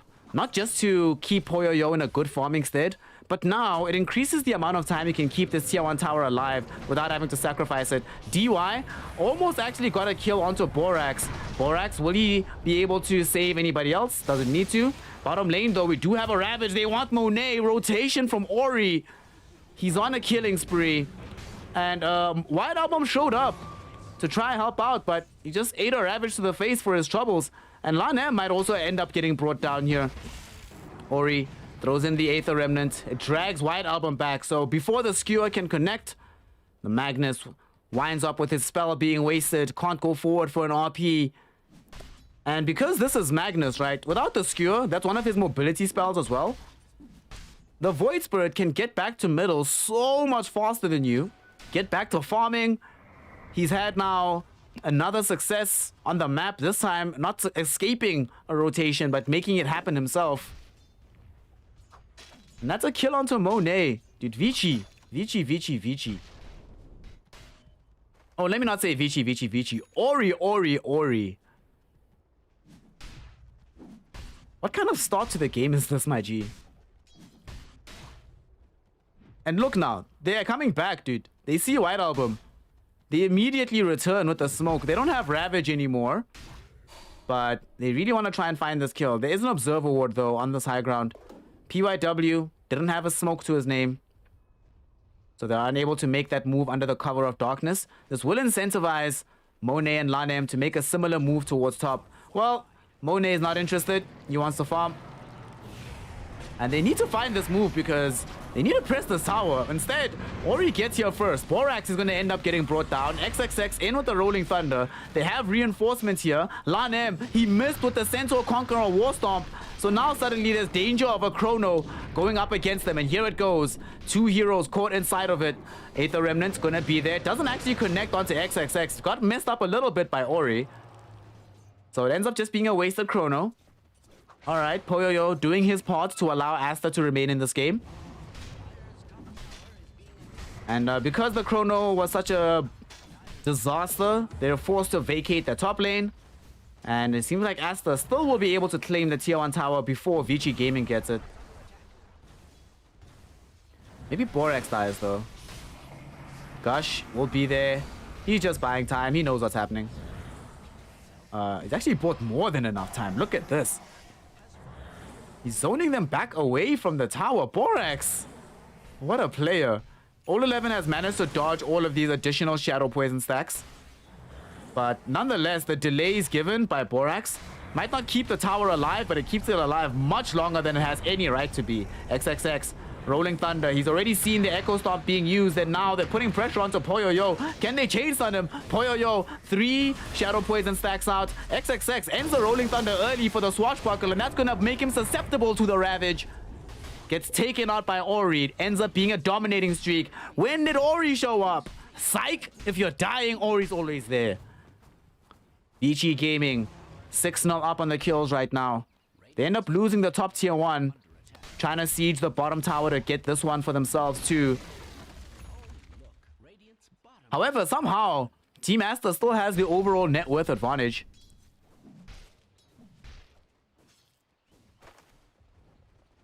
You'll need a way to use it though. And they picked up a Blink Dagger on this Magnus. First item Blink for him. We'll see where he's able to put it out on the map. He's giving Monet some of this Empower. So that he can farm this Ancient stack with the Burning Barrage and his Maelstrom. You know, you don't get the cleave potential with the Empower on Clinks, but you do get the damage. Which is still nice. It's a bit unfortunate that Clinks in general as a hero doesn't tend to build that many agi items. You know, guys all in on the plus attack and the modifiers. So you don't get as much out of this Empower as you would with other heroes, but you know, still get a decent amount. They attempt to smoke to try and utilize this Blink Dagger. They did so underneath a ward though, so Vici should be ready for this. And indeed they are. Here they are with the Phantom's Embrace after the Soulbind. 2 heroes caught. Echo Stomp will be there from PYW with the Dissimilate. No one's dead just yet though. They're lacking in the damage. Poyoyo looking like he might want to jump in, but they get the Rolling Thunder out of XXX. Old 11, he's the only one that's dead so far. Borax though also gets a catch onto PYW. This Elder Titan, a little bit of danger. Echo Stomp will not be able to be used. The Centaur Conqueror War Stomp interrupts it. Swashbuckle forward. They almost killed him. The Shadow Poison doesn't tick out with enough damage, so PYW will live. Barely makes it into the trees. Less than 50 HP he was sitting on. And it only leads into a death onto Old 11. This is a major problem in that Vici are really lacking damage right now. Unless they overwhelm a particular target, it seems quite difficult for them to take a proper fight like that. And we saw they got all their spells that they wanted to. I mean, Ravage wasn't there, sure, and there wasn't a Chrono. But they found the Phantom's Embrace Soulbind so that there was no possibility of Magnus getting off an RP. They got the full combo from the Void Spirit. PYW got a very nice Echo Stomp. Spirits traveled through several heroes. But we're not at the point yet where they have enough damage for any of that to matter. Although they're still going to try and smoke up. All the spells back online for Ori. If they find any other target except for this Magnus, they still do have pretty good kill threat. XXX also a little bit of a risky target with the shield crash being level 4 right now. So with the lack of vision, Vici Gaming are seemingly content to let the smoke gank just be utilized for getting some more positive vision. I mean, look at this ward that got placed bottom, dude. Crazy. They want as much information on this bottom area of the map as possible, which seems to suggest to me they want their tier 2 sooner rather than later so that they can claim that outpost. But Team Aster, not gonna willing to let them have it for free. They show up with White Album, the same time as Vici are content to retreat. I feel kind of bad for Ori. He's been walking around with his Inkswell for so long. They finally will at least find someone. Lanem's here. That's nice. We've been trying to use the Inkswell, Astral Step. Hasn't really worked out. Team Aster. Yet again, twice in a row they've done it this game. Where despite having some really horrendous situations happening to them, they somehow are still able to recover to such a point where, oh, middle, hold that thought. We have a Ravage going out. White Album, can he escape this Aether Remnant? No, he cannot. He's in danger here, but he might still get off the RP. The Chen All Heal comes in to save him. He's used the RP already. There's going to be the Chrono onto both him as well as the Slinks. Will they be able to bring down Monet as well? No, they can't. Borak saves him with the disruption back onto Poyoyo. XXX, in the meantime, interrupted the fight on the background and managed to get a kill onto the Elder Titan. They double their bounty by taking out DY as well. Despite losing the Magnus, it's not the worst thing in the world right now for Team Aster, and they're not done just yet. They're chasing forward onto the high ground. Burning Barrage helps them to kill Ori. A lot of gold for Borax. XXX will die on the high ground there to Poyoyo. But ending a dominating streak, certainly going to be well worth it for Team Aster. Unfortunately, Borax is the one that picks up the streak finisher himself. But the very fortunate bright side is not only do they get 3 heroes, but they get to involve the Clinks throughout all of it. So it's some additional experience for him, some bonus gold, and he stayed alive throughout the Chronosphere. Borax showed why they picked him. Shadow Demon gets the job done. And this is quite problematic for Vici, because they committed a lot of spells to that. All Team Aster, they use Rolling Thunder and RP to be sure, but it's a bigger deal to have to commit Chrono as well as the Ravage, because now with Rolling Thunder back up, Chrono down for 75 seconds, Ravage down for 55 seconds, they could decide on the side of Team Aster to go make another maneuver elsewhere on the map.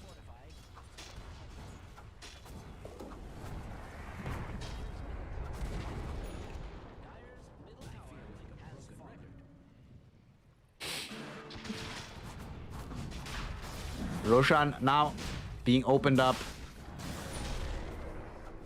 Aster. Yo, Aster. I'm quite impressed by what this game has been like. Oh, snap. I forgot something. I'm supposed to... I'll tell you all about it in a second, as we might have a small fight. White Album dragging back Old 11. Do they have the damage for this tide kill? Burning Barrage doesn't connect, but they have more than enough demonic poison stacked up to make it happen. Jump in, Ori looking for a kill onto XXX, but it's a dangerous proposition. They drag him back with the Aether Remnant, finally pick him up with the damage from PYW. Revenge, though, looking to be gained by Monet with the right-click damage from the high ground. Enables him to take out that Elder Titan.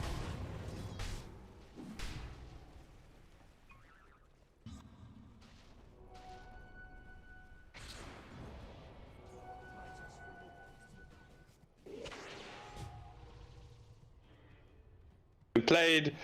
We're gonna go back to this chat. Ol, you're gonna sign yourself out.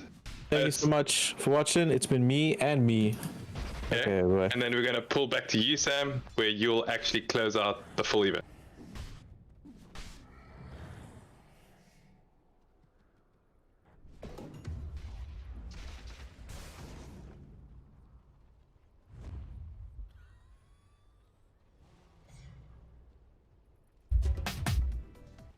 Hey, Snare, what's up, dog? Hey, Snare.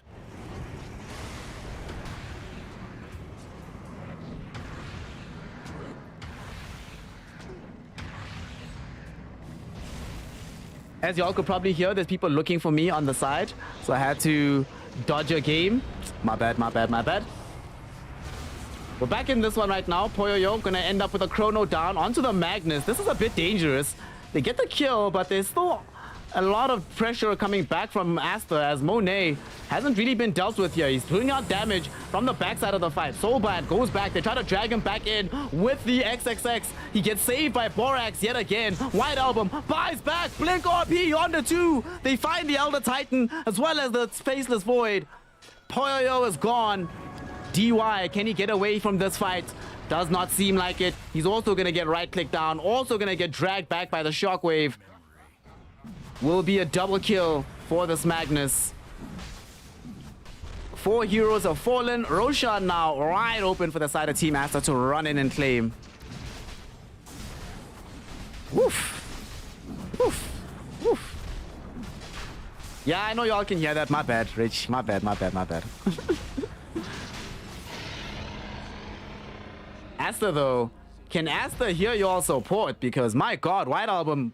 What a time to buy back. Early in the game, this is something that I wish more players would do, is realizing that the early game, dude, buying back now, who cares that you have a 7-minute timer until you can buy back again? He ends up changing the fight because of that buyback. And now, because they have that Aegis, they feel comfortable and safe just rolling further forward. Finding the Tide Hunter, farming his own triangle. Removing him from play. Monet now 6k up on the gold. Sadly, in that fight, Poyoyo, that chrono, ends up not being great. Ironically enough, him chronoing the Magnus ends up being what bites them the most in the ass because Magnus dies without RP used, so he can buy back and use it again. If they kill another target after Magnus uses RP, then it doesn't really matter that Magnus has RP available for life number 2. Oh boy.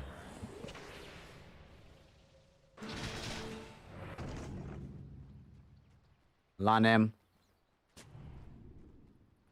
Mass army. We have ourselves level 11 on the chain. Level 12 coming up soon. I wonder if he's going to build into Axe for this game. It might be something to consider, given how good it could be against PYW.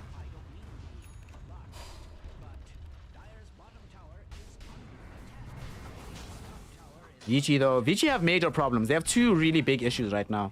Issue number 1 is they can't reach Monet. Like, Monet is pretty much having a free game right now. That's problem 1. And that's a problem. But the problem at present is they are unable to utilize Poyoyo to max potential.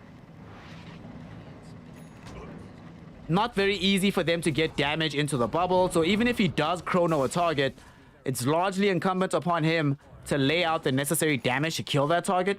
It's not like they have Ancient Apparition, Invoker, these kind of heroes. Hell, if they had the Clinks even, that might be better.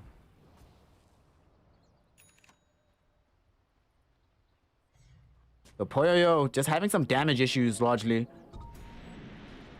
And now that they have this BKB on Magnus, Monet will eventually get one. Oh, he actually has one. Just got. He has BKB building into Scotty. Now that this is the confirmed itemization on these heroes, makes it extremely difficult to rely on this guy to dish out the damage. Jump in though. Here comes the Void Spirit, so they won't get that 1 kill. Still, it's not easy for Vici to chase either.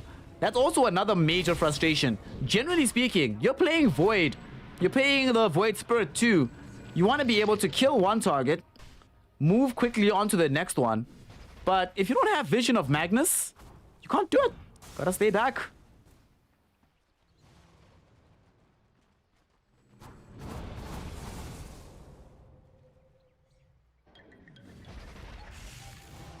Borax. What a thorn in their side. He's building into the Blink Dagger. Has access to the Aghanim Scepter, so God. Hope you've enjoyed playing Dota, Poyoyo. Not the worst part about Demonic Purges. Honestly, not the really worst part about this thing. And what sucks the most. This slow for heroes who want to jump in with a Time Walk and then suddenly find themselves hyper-isolated is such a huge problem. They're smoked up now.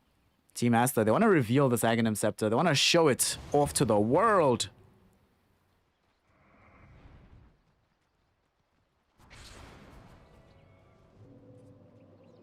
Will they be able to find a viable target? Doesn't seem like it just yet. Not even going to be able to lay out any new vision. I don't think Landem's carrying. Okay, yes. Does have sentries. So they'll be able to make sure that they scout out this area. De-ward in the process. First while Ori trying to buy time. And, oh. Ori? Forced to use the Dissimulate. Might be in some danger here. Do they get vision on him? Does have Yules. Has the first Astral Step used right now. And does seem like he'll be able to escape. Also picks up an Aghanim Shard while he's at it. So the additional Command Ring is available. So anytime he Dissimulates, his escape should always be possible. Vici. They just picked up an Aghanim Scepter for the Tide. So they want to reveal it. Would be nice. I suppose this is a way of getting damage into the bubble. Oh, lol. Tide Hunter has to put damage into the Chronosphere. Wow. Gotta love Dota 2.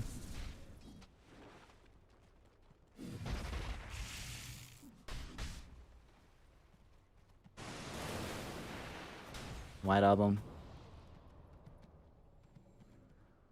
Blink, Echo, BKB. The question is, are we going Silver Age or Daedalus? Or AC? I think either of those is fine. Klinks can do whatever the hell he wants. Pretty much everything is incumbent upon Vici. The one thing the old 11 Gush is going to allow him to do is keep these waves cleared out. That's also been a bit of a problem that if the Void Spirit or the Faceless Void aren't there, then the waves just push in continuously. So now he can just post up and he's the one that can send it back. But speaking of posting up, a fight might be showing towards the top side of the map. XXX goes in with the Rolling Thunder at first. Oh god, they found the Void Spirit. What a time to be alive. Ori stays alive a little while longer thanks to using the Dissimulate. And the big Dissimulate is allowing him to escape quite nicely.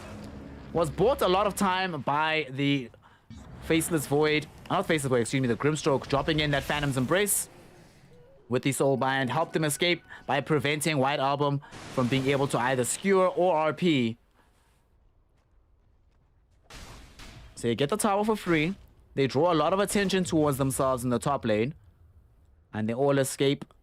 None worse for wear. Alrighty.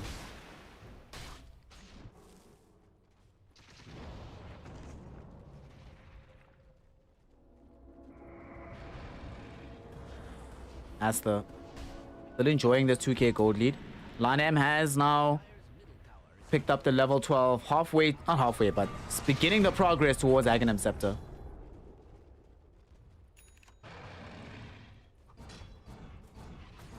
I love how PYW buys BKB. He really wants something to be able to go forward in the fight. He's going to soak up so much attention on this Elder Titan. You know, a less professional Elder Titan would have bought the Aghanim Scepter, but he's like, nah fam, I'm just buying BKB heads up, lol. To be fair, BKB into Aghanim Shard is actually no joke on that hero.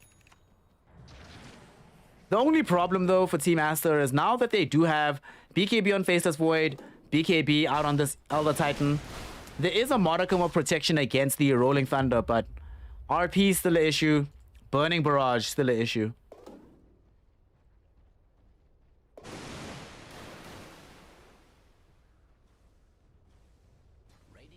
Of course, the Klinks is going to pick up a Titan Sliver, and that will incentivize him to progress towards getting the full Daedalus. At the same time, Magnus is going for the Silver Edge, so Vici definitely needs to fight before those kind of items emerge. There's no Roshan to worry about right now, and there's an Aegis respawning in 20 seconds. Should they find a positive fight, Vici Gaming would be in a very good position to go forth into the Roshan pit, but Team Master have very good wards out on the map, and they see everything. And they will not allow themselves to get sucked into the pace of Vici Gaming. Outpost reclaimed here by the Vici lineup. This game still very tense, but Vici are doing it. Slowly but surely they're coming back. Slowly but surely. Slowly but surely. Hoyoyo has been keeping his nose clean, just farming with this Maelstrom. Haven't necessarily seen any deep dives from Vici for a while. And they've been playing quite safe Dota. Oh, we do see RP coming out onto 2 heroes. Oh, it's just the one. It's just PYW. Did he pop BKB? He did. It would have been really bad for Asta if Vici didn't end up using this BKB charge on PYW. Not that a 9-second BKB is the most important thing in the world for a support, but when it's Elder Titan, you know, it's a big investment to buy this item. You actually want as much usage out of it as possible. And also with him being dead, there's no way to defend the Roche, and you can't buy back because he spent all of his money on the BKB. So Team Asta looking for this Roche. Void is going to jump forward with the Ink Swirl. It's going to land out onto XXX. Roll up will protect him for now. Skewer back though into a Ravage. Going to be some protection for himself. Will they be able to kill any of these heroes? There's the Burning Barrage. They get the kill onto Old 11. They still haven't committed the RP. Poyoyo though, there with the Chrono onto 3. Not enough damage though, because White Album had his BKB going, so he doesn't take damage from PYW. Ori can't help out in the fight. Forced to flee away from it. They did buy back on DY. Making this a 4-for-4 again. Poyoyo has already committed the Chrono. RP was also used in the previous engagement, but it's going to be coming back fairly soon. But not soon enough to have them feel safe inside the Roshan pit. So, Vici, despite coming into this one where there's no Tide Hunter available. Oh, hold that thought. White Album, nice skewer onto PYW. They get the quick kill onto this Elder Titan. XXX. Is he gonna die here? Not just yet. He gets rid of the Phantom's Embrace, able to swashbuckle to safety. Poyoyo jumps onto the higher ground. No Chrono available. Borax bought a Blink Dagger. Can he get in here just yet? We're gonna see the jump in. Monet, make sure he connects with the Aegis. And they get the big item for themselves on the side of Team Asta. DY. Woo! Bye, my friend. Brave of you to throw out the Soulbind. It does prevent Poyoyo from being caught, but comes at a hefty cost. Your own life. And they claim the Aegis for the Slinks for Monet. Oh, boy.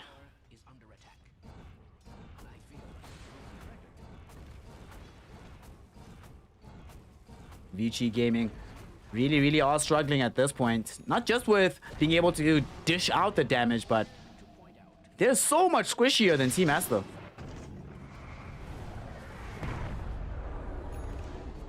It really does feel like this is one of those games where, for Team Asta, provided they can avoid the Ravage and the Chrono, they can literally do whatever they want. And Poyoyo is not big enough to threaten without his Chronosphere, and even with the Chrono, none of the bigger targets are actually at all scared. Literally, the only people scared of the Chrono are Lanem and Borax. Anybody else inside it doesn't matter. Borax has to watch PYW get dragged out of his base. Not even gonna bother using more than one Demonic Purge on him. But, you know, he's got plenty to spare, so he can throw out one just to say hello. This Aghanim Sept has also been just so big. So big. Poyoyo should be very lucky that he's only been hit by it like once since they picked it up with this Demonic Purge, but it's been a nightmare for PYW. That's the second time he suffered the indignity of being Demonic Purged despite having BKB up. And also, that's the second time he dies straight after using BKB. He just bought the item and we're already down to a 6-second timer on this. Vici feeling desperate. They're trying to get out onto the map right now. They're gonna come across Lanem. Inkswell will trigger, but there's gonna be a save with Disruption. Rolling Thunder prevents Ravage. Soulbind does stop the Rolling Thunder of XXX, but they kill the Chen too quickly. So now the Rolling Thunder is back on for this Pangolier. We see first Chrono now coming in, but the disarm, thanks to the lucky shot of XXX, he will refresh. Rolling forward, they want to find Poyoyo, and they will be able to catch him. RP, make sure there's no escape, and the Faceless Void will get removed from play. Vici Gaming, no Void, no Tide. And very quickly running out of any options as well. Ori, there's a limited amount you can do alone. They need Poyoyo to show up, but despite having the highest amount of farm on his team, It's just not enough at this point.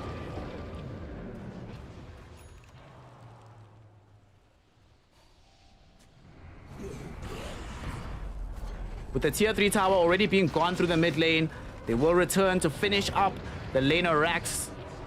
The melee now being sieged upon as they've already taken away this ranged. Monet with the right click damage. Monet with the tower. Monet with the Rax. Nobody has buyback either on the side of Vici Gaming. I mean, there's no buybacks for Team Aster, but who cares? Look at their items. Magnus, BKB, Blink Echo, Silver Edge.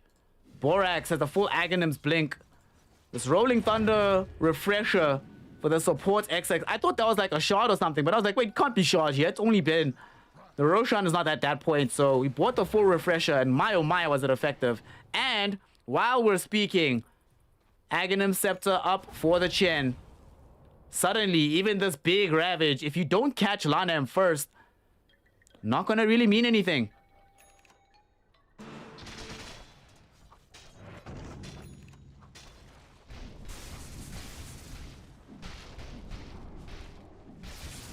Monet. Building into the Satanic now.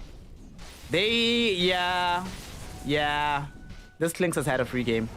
And I was saying earlier, it looks like Klinks is having a free time bottom, but this is beyond that. This is something else. Poyoyo.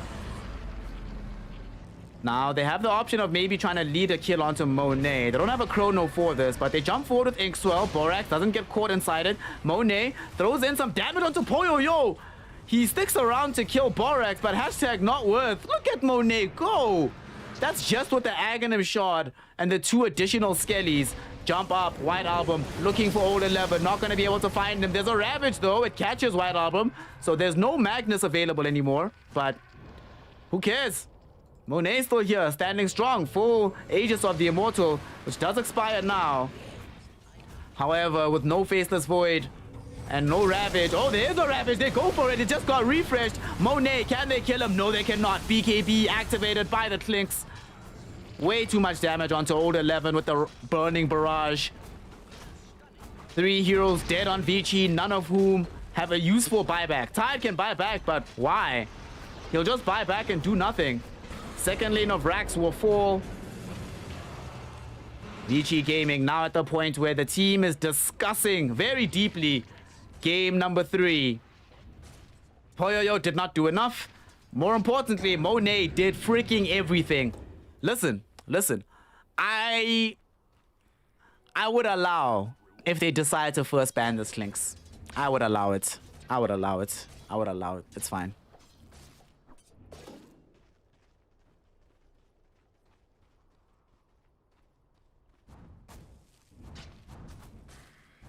Physical damage not fully covered by the Void.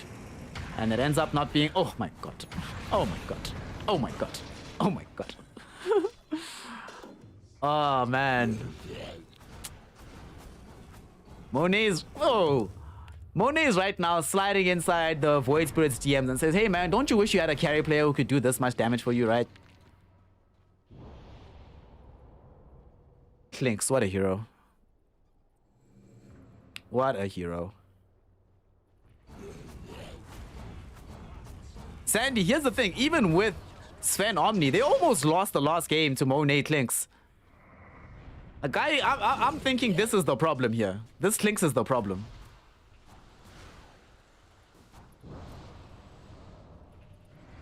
And he had an even better game than the last outing. And he's dominating as a result. Without the Void Spirit online for 35 seconds.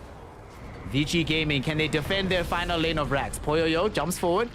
Has to just get in and out. Doesn't want to commit too hard here. Knows the penalty if he ends up too far forward. But they might have to do something soon. This Rax are falling. The melee Rax gone. Will they get Megaed? And it looks that way. They're going to preserve the Void Spirit buyback. They'll endure the Mega Creeps. Extremely rough road ahead of them if they want to try and hold with these Megas. Now Team Aster can just wait for this Roche. Go get the big man. And, Vici no. Vici looked at their heroes, they looked at their items, they're like, nah, bruh, nah, bruh, nah, bruh. Can we hold megas with this shit? Nah, bruh. GG, well played. Woo! Team Aster, yo. Team Aster. Team Aster. Listen. Listen. Listen. Monet Clinks. Also, Poyoyo didn't do enough in this game, unfortunately. They needed so much physical damage from the last pick. And before this, they had so much magic damage. You know when it became really apparent that Vici Gaming were in a lot of trouble? Like, very scary amounts of trouble. That fight where Team Aster went for the smoke gank, right?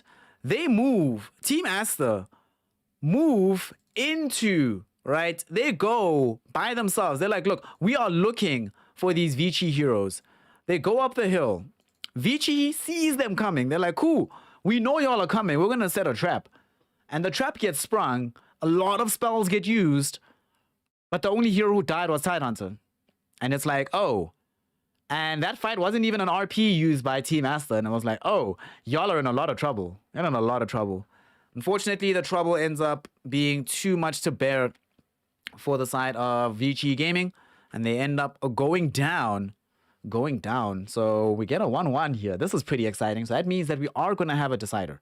We are going to have one more outing between these two teams. And honestly, this game is somewhat easier to analyze as well. Borax has Shadow Demon, so Void, unless you catch Shadow Demon inside of Chrono, which you started doing more reliably, but now you're Chronoing Shadow Demon and you're killing Shadow Demon. Who the hell cares? It's the only way to actually win fights against the Shadow Demon. Monet just, yo, how much, yo, look at the damage from Monet. It's crazy. Yeah, this game, ultimately, it was just going to be a little bit too much to do with that last pick Void, and they didn't have the Sven this time around to give them that massive amount of punch. So Vici will need to figure out a way back into the series, because if Team Aster carries this momentum, honestly, Game 1 momentum and Game 2 momentum makes me feel very positive about this team going into Game 3. Vici, find a way to deal with Clinks, find a way to deal with these lanes, find a way to get yourself some damage, I think, for this upcoming game number 3. All the teams are getting ready for the finale. The last game in the winner bracket final. I'm going to have a small break. Let them stretch their legs. Let them get some water. You do the same as well. Get yourself a little bit of air in the meantime. Whilst we're at it as well, make sure that you are following the channel if you aren't already. If you are a follower, decide to become a subscriber, y'all. Yo, you see people spamming out these emotes. Actually, hold on. For this game, let's give Monet, come on. Everyone with the subs, y'all know what it is. Goes all the way towards Monet. Putting in that work. God, he put in, yo, that was something else. That was something else, really incredible. Put in that work. Got us the W. Become a subscriber so you can spam out that emote. Throw in some bits so you can be a DJ like Johnny. Or you can make a one-time donation like the Charging Spirit Cow here. All of which goes directly back into the stream and makes a hell of a difference. So, Game 3. Can they do it? Can Vici come back? Can Aster keep this train rolling? Can Plinks be freaking banned? Please, ban Plinks. Let's see what they got. Game 3 here in the winner bracket finals for I-League. We'll be back with you in just a moment.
Ladies, gentlemen, and my NB comrades, we're here.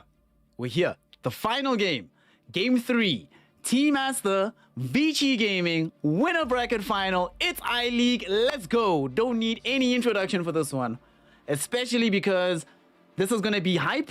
Look at the heroes. Team Master sticking still with getting themselves as Pangolier. XXX won with it game number 2. Borax lost with it game 1. I think Borax is playing it again here with XXX on the Batrider. This time though, Team Master can't play Clinks. Vici Gaming are like, not this time around. So they take away the Sven from Vici Gaming, and Vici Gaming immediately counter by going for the Weaver themselves. I'm hyped. I'm hyped. Got Grimstroke, DK. So DK, one of the better heroes in this game. With the Grimstroke, that is. This is woof. I'm hype on this one. I'm hype on this one, y'all. This one I'm hype on. This one I'm hype on. So what do y'all think? Where are we going? We have, unfortunately, only one more game. This is it. Whoever loses here, down to the lower bracket, still have a second chance to play in the morning, get back to the grand finals, but kind of matters how well you perform here for game 1. Vici have a situation where this Winter Wyvern, not only is the Winter Wyvern going to be very good for the game, it's going to be quite a useful hero for being able to turn around some of the damage from the Sven. I'm kind of surprised actually that they just went straight into the Sven pick despite the advent of the Wyvern.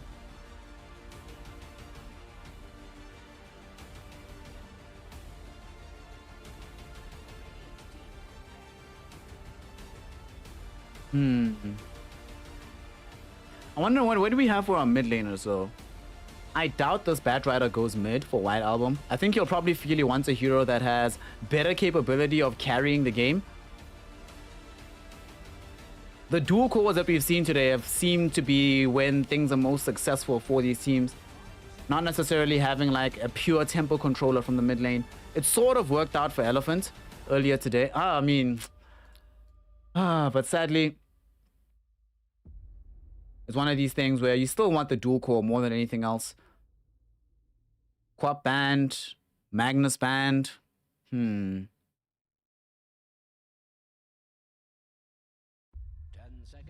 What are we having in this mid lane matchup? The Grand Magus gets picked by Asta. Oh snap, it's Pango mid. They're pulling out the LGD strats. Honestly, this is a good game for Pango mid. We don't know what the mid lane hero is going to be just yet, but his movement, if he's able to get some very early levels, would be very, very good for his entire team on either of the sides he decides to rotate.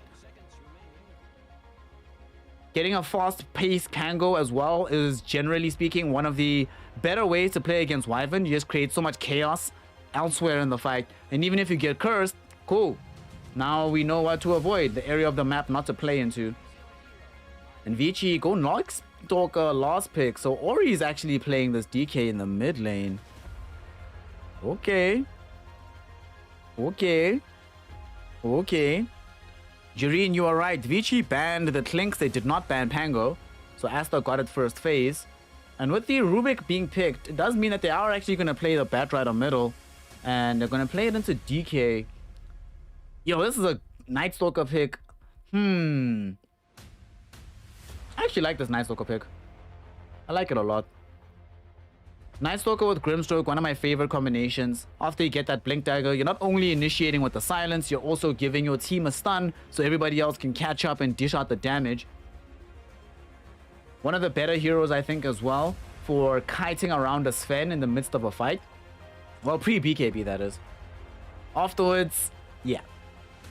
I suppose also quite decent against Batrider. If you jump onto the target, make sure that the Crippling Fear doesn't allow White Album to play. Nowadays, not like all Batriders buy 4-staff anymore, so it makes it possible to actually run that hero down. And of course, having that kind of silence onto Pango, required. You need some kind of way to stop the Pangolier from just going in with the Rolling Thunder. That being said, Team Asta have set up their draft in such a way that they can create permanent space for the Sven. Rubik lifting people up and down, throwing in the Fade Bolts, lowering the damage output coming in from Vici. We've of course got access to this Pango. We've got so much chaos in the fight. Lanem with the additional sustain. This Batrider, not just giving you some further catch for the team, but massive disruptive ability in the midst of team fights too. So I think this is going to be a really, really interesting game. I am not sure who I back to win this one, honestly. But that's your job. My job is to cast the Dota. Ha! So let's get into it. I'm doing my part. So cast your predictions. You still have some time. Decide who you believe has got the gas, has got the ability to pursue a straight up win here. Victory makes you the first grand finalist of Season 2 of 2021 I-League. A loss, you know, even if you were to lose back-to-back series, you've still earned yourself a podium finish. We didn't mention that. Congratulations to both of these sides for guaranteeing third place. It's not good enough, but, you know, still shout out to y'all. Also, I just want to mention the fact that, remember, we are watching these teams in preparation for TI. It is quite heartwarming to me that in the run-up to TI, the only Chinese team that is, like, assuredly better than everybody else is LGD. So it seems to suggest to me that the games are going to be very close, very tight, very exciting once we actually get to the main stage. Team Asta versus Vici. This is it, the final hurrah. Small contest around this bounty rune that ends up getting won out by the side of Team Asta. So that should lead them into getting the double bounties they wanted. They're not going to get dealt with too hard here. So we're going to see how this all pans out.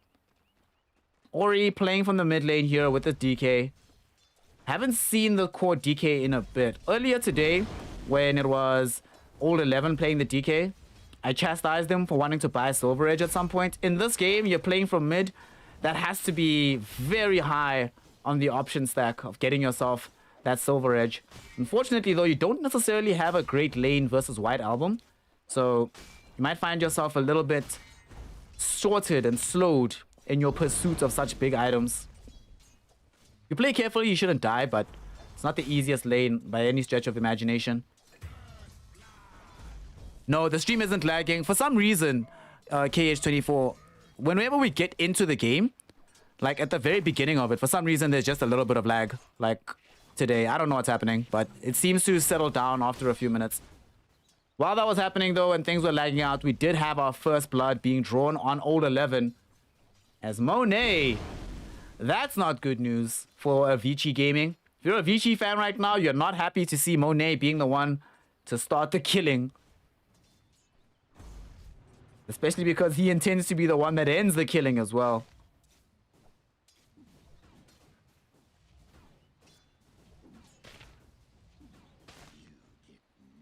Lanem. Just gonna help out at that top lane. I'm really worried about some of these lanes, right? For example, I'm worried that bottom, they, yes, have Poyoyo here, and he's gonna farm 100% freely, but I'm worried that it seems like XXX is also gonna farm freely. And the thing is, it's not like the Night Stalker is gonna have as easy of a time in the lane versus Sven continually. Harass starts to become a bit of a problem, but at the same time, Sven's more concerned with his own farm, so we might have yet another very static laning phase where everyone's just concerned with getting up their own farm, finding their own items, and then once the mid game starts, that's when action will break forth.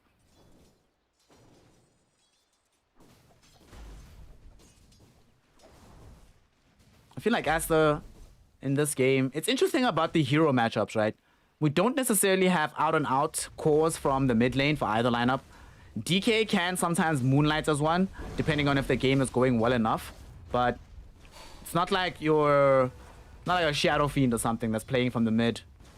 So both teams are really wholly reliant on the heroes that are currently occupying the safe lane. We'll see if White Album can run down this DK. He's trying to now. He should be able to find this kill. Bye-bye, Ori. Bye-bye.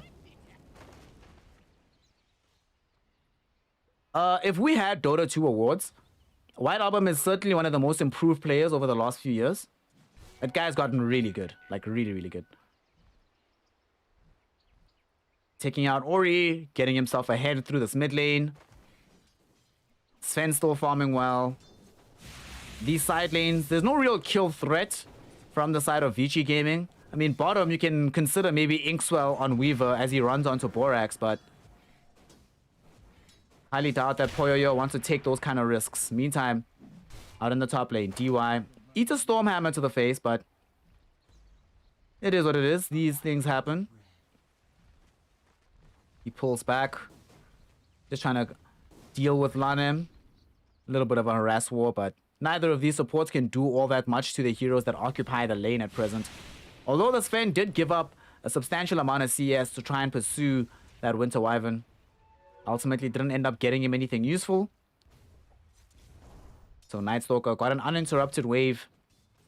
And remember, Dota 2 is a game of margins. You might not think these small things do matter, but yo, it always makes a difference. I mean, hell, remember that game earlier today, IG versus Elephant? Where Kakao's rotations constantly towards the mid lane to help his Snapfire ended up losing the whole game for everybody? And he wasn't doing anything wrong.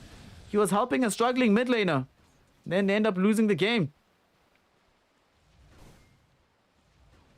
All 11 now will be kept out of this lane since there is a movement from this Winter Wyvern. But we do see that Inkswell Sakuchi combo, but undoubtedly, like, it's not going to get that many kills. UIW almost got brought down, but what a Phantom's Embrace turnaround there onto XXX. Alrighty, that was very nicely done by him. A little bit of disrespect as well from Team Asta. They end up paying the price for it, losing the Pangolier. He will have to come home or back into the lane the long way around, unfortunately for him.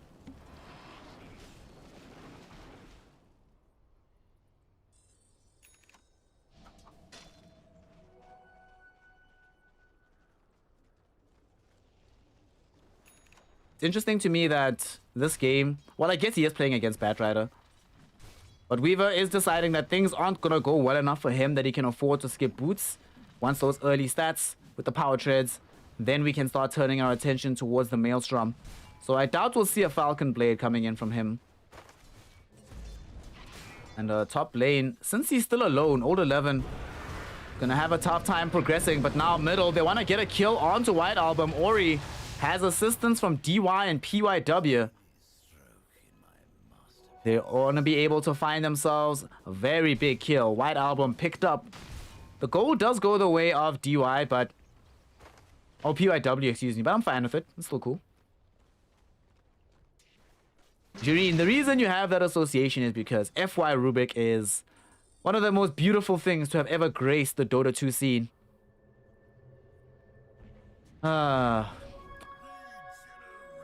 Feels bad. We're never gonna see an FY Rubik winning a tournament again. That's so sad.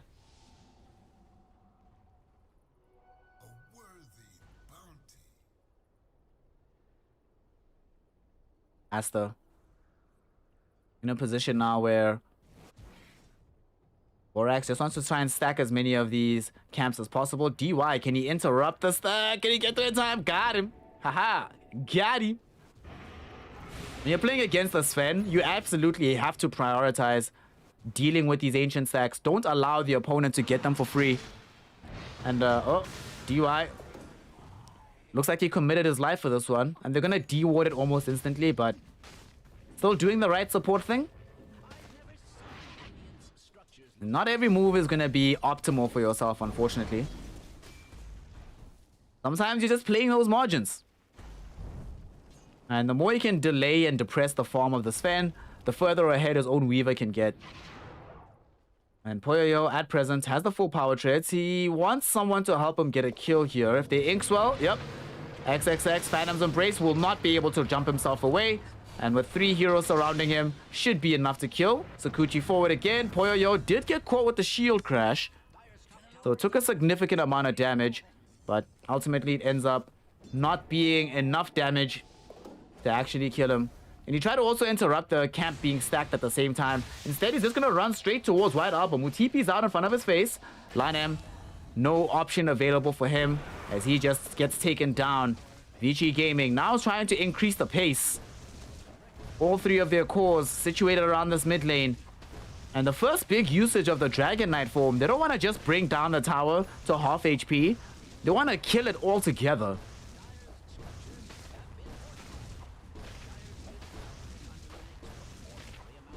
Tier 1 taken out. 8 minutes in. And GG Gaming off to the races now. And this is the kind of Dota they need to play with these levels. Whenever they have... This is a team that should never, ever have their spells on cooldown for too long. You want to be using this ultimate from the DK. When the Dark Ascension becomes available, you want to be fighting with it. This is not going to be a sit back and farm type of draft forever. They need levels, sure, but they want to use those levels to convert them into kills.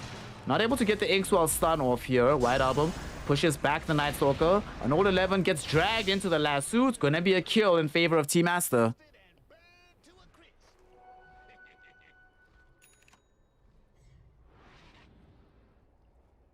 Interesting way to start the game here. 5 heroes basically all brawling inside the dire triangle.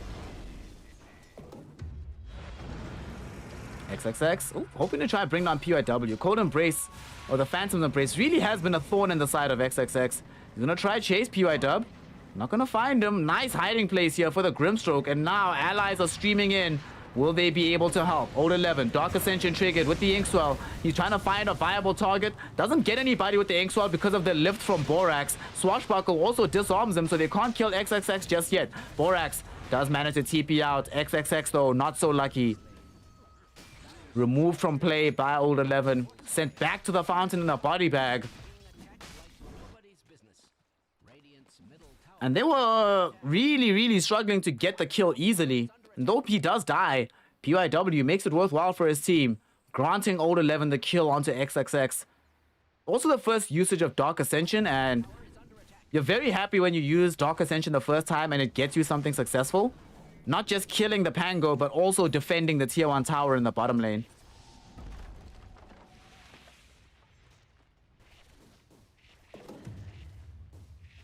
Oh gosh. Rich, you mean that one where he basically... He Rubik stole the enemy team by himself, yeah. That was TI, was it TI4 or TI5? I think it was TI4 because that was when he was on Vici most, right? I mean, he was on Vici at TI5 as well, but that was the top 2 run, if I remember correctly. I could be wrong, but I think it was that TI. Yeah, it is TI. TI4. Team Master. Smoked up, heading through to the bottom lane. White Album has his BTs, as is expected of the Spat Rider. Unfortunately, nobody's obliging them with the defense of the bottom tier 1, so they'll need to take their smoke business elsewhere. Old 11, though, is obliging them by moving fairly far forward. He's in a dangerous place. Old 11 lifted back into the lasso of White Album, being dragged into the opponents. He's still alive, but that life will very shortly be snuffed out. Taken out by Old 11. They should be able to take the tower, right? They've got Lanem's little army already at the ready. At the same time, though, these heroes from Vici making themselves known. They've thrown in the Splinter Blast, cleared out some of these creeps. And with Poyayo also picking up the Maelstrom, he is able, if needed, to show up to defend that tier 1 tower.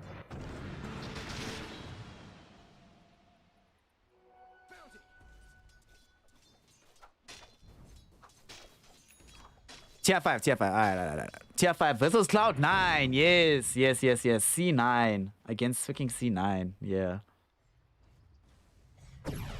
Old 11. Finding Borax. And they do stun him out with the Void here. Should be able to find this kill. Bye-bye. Alright, somebody just click on the link that Rich just put into the chat. Admin privileges are great, right? Yeah. Just watch it. Just watch that and enjoy life. I mean, surely he played Rubik at TI4, but you're right that TI4 he probably wouldn't have played it in a game where it would look flashy. Because TI4 games were ending in like 18 minutes. Good times, man. Watching Vici win games with Venomonster being played by ROTK. History.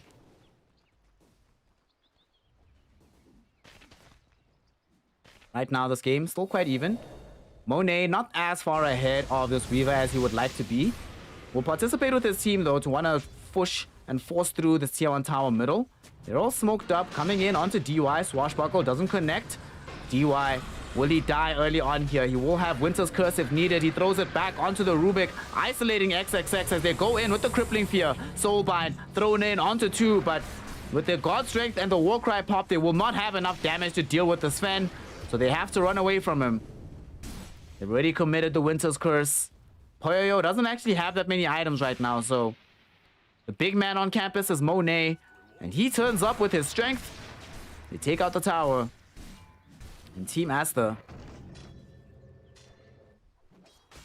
I love how they collapsed from several directions in onto that fight. Coming through middle for Monet, from the upper half of that jungle entrance, from XXX, as well as this Borax Rubik. White Album streaming. He went all the way around to make sure that he could get a clean way in if needed to throw in the lasso. Wasn't needed ultimately, just use the flame break. But Team Aster are certainly playing with their entire brain. And Vici Gaming gonna try to match that. Smoking up right now. Ori does have access to the Blink Dagger on this Dragon Knight. They need a viable target. Don't have vision. Very clear. XXX seen right now. Oh, is he gonna get stunned? Yes, he does. Phantom's Embrace there as well. Inkswell stun does come out. Poyoyo throws in the bugs, but they still don't have the easiest way to get this kill. Finally, they pick him up. I feel like a broken record. Alrighty, good kill. UIW will lay out an Observer Ward. Very similar to the ward that he planted in bottom lane when he was playing previous game. So he just seems to like the ability to plop down that ward in between the tier 2 and tier 3 as soon as possible.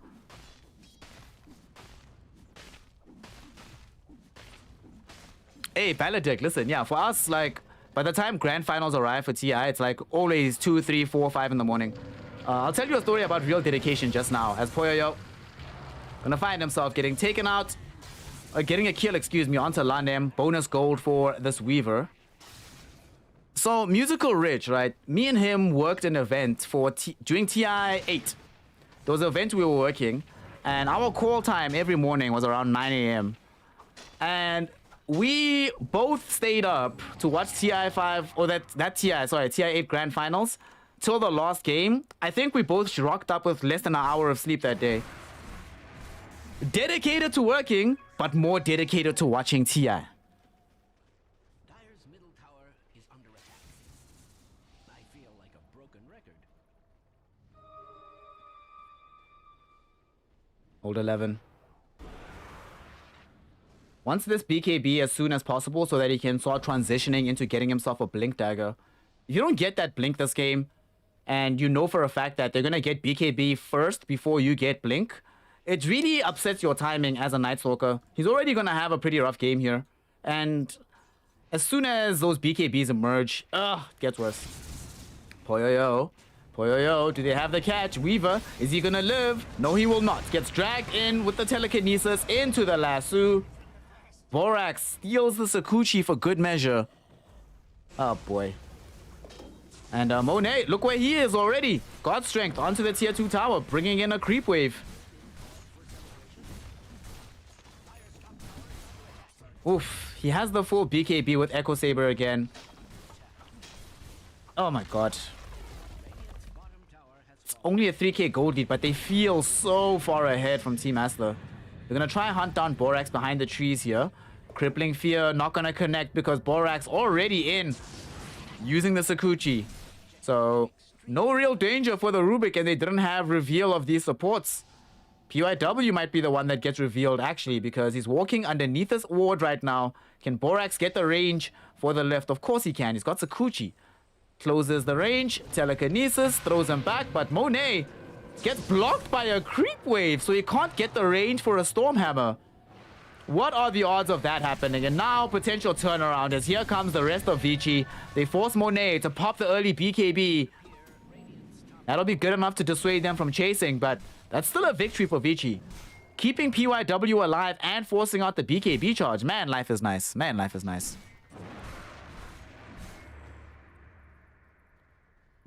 If they am I gonna go to TI? Nah, well, firstly, you couldn't afford to go to TI, you know? Romania is pretty far away. But nah. Nah.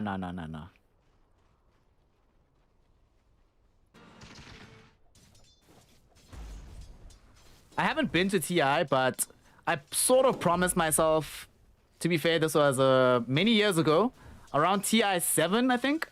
I promised myself that I would never go to TI unless I was invited. Yeah, that's my thing.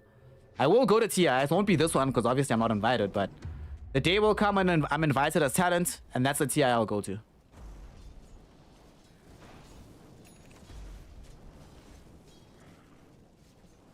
Sven now has the Blink Dagger, so that incursion they try to make onto PYW earlier will be a lot easier to attain if he can just blink forward, lol.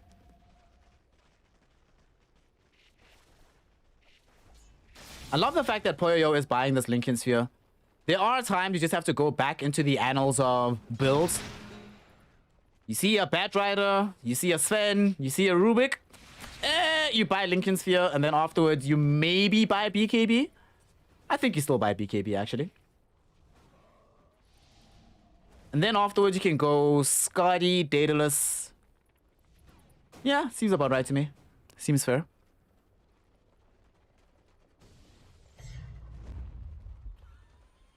Smoke up. Team Asler are going to try and utilize the power that they have behind the Sven.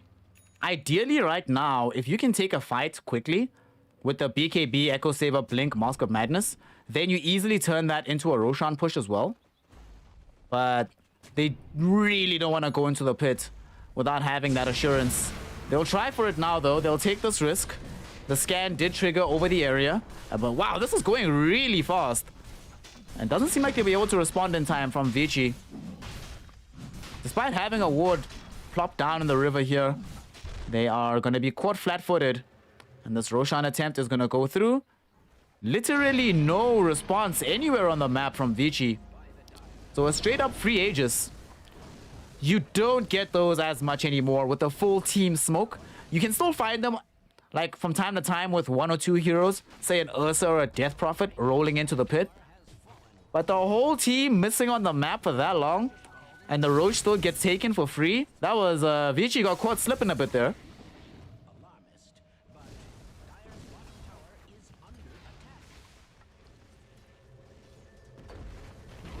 We're gonna try at least claim the tier 1 bottom, but the fight's coming. XXX, Rolling Thunder, oh, it hits DK and the Weaver. Both of these heroes in a bad place. Soulbind, though, goes back onto him and Monet, and they use Code Embrace to keep DK alive. Winter's Curse gets thrown out onto the Sven, wastes the rest of his timing of the BKB, but he can still throw out the Stormhammer, catching Ori. The DK, can he have options to get out? He's trying to TP, he's not going to be able to do so. Poyo almost killed the Chen after having taken out the Rubik already. Can he time-lapse here? No, he cannot. Stormhammer stun. They have sentries everywhere. They got the vision. And XXX takes out this Weaver. 2 core heroes fall. They sure they get the tier 1 tower, but hashtag not worth. So much gold in favor now of Team Aster. Vici Gaming.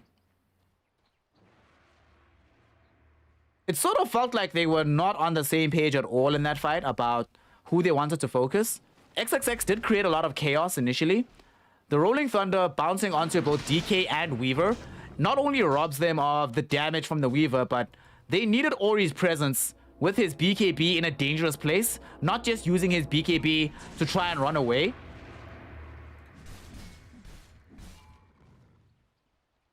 Vici. And this is coming off the bat of being caught off guard with the Roshan attempt. So that's twice now, back-to-back on the map, where Aster display better coordination and movement. And as a result, claim some incredible rewards for themselves. Radiant's middle tower is under attack.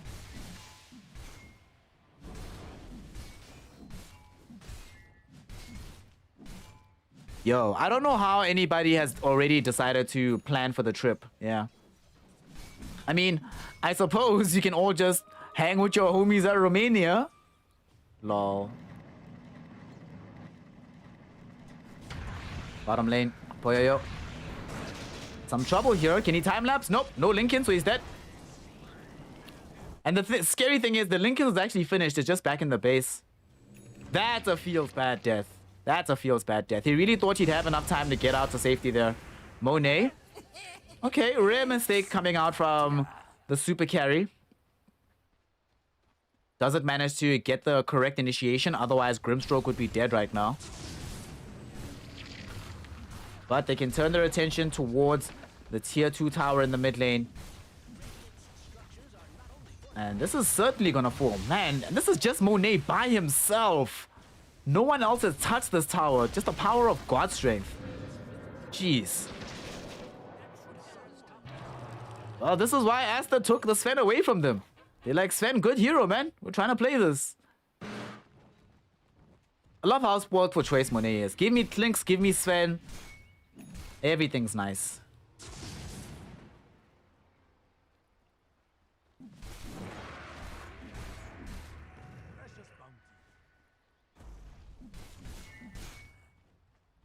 Monet.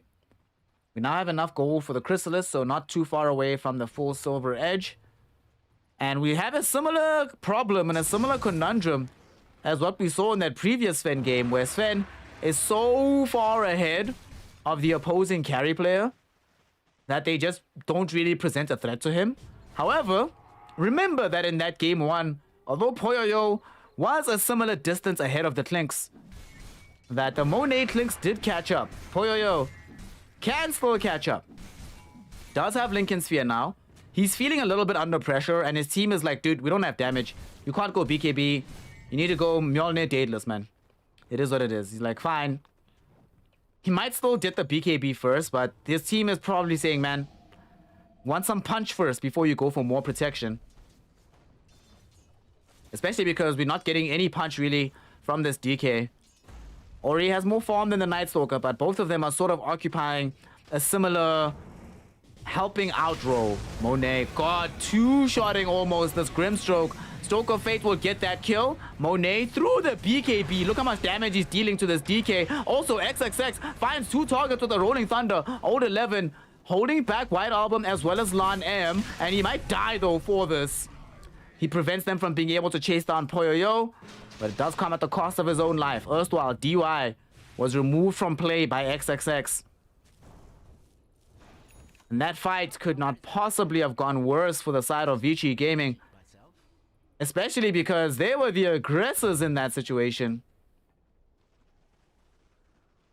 Well, pseudo-aggressors, but you know what I mean. They were the ones going into the Team Asta side of the map.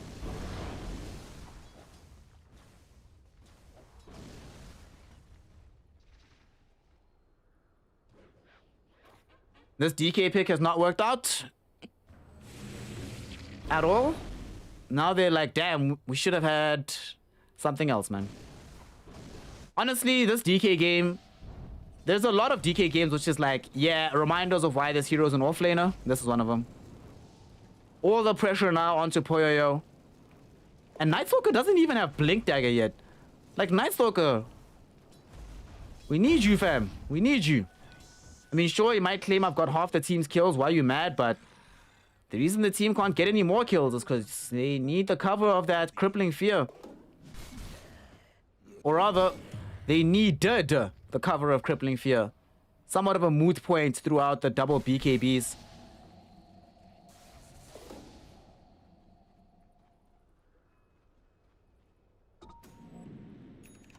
And also this Pangolier. Dude, this Pango, yo. I'm actually really surprised that Asta got this hero 3 times in a row.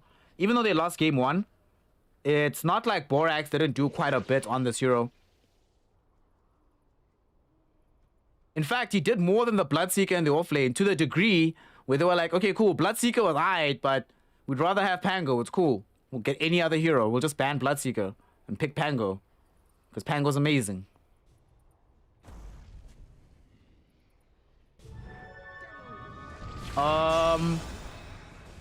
Old 11? Did he blink forward?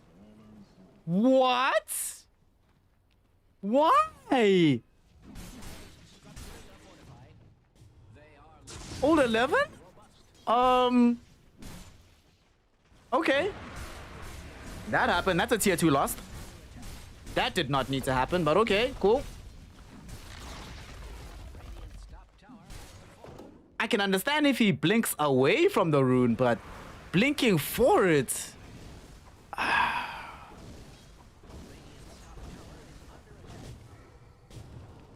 hold on, listen, I can understand what he was going to do, right? But we're gonna see Ori die. Nothing he can do. No Lincolns, even with big game. Yeah, his game's over.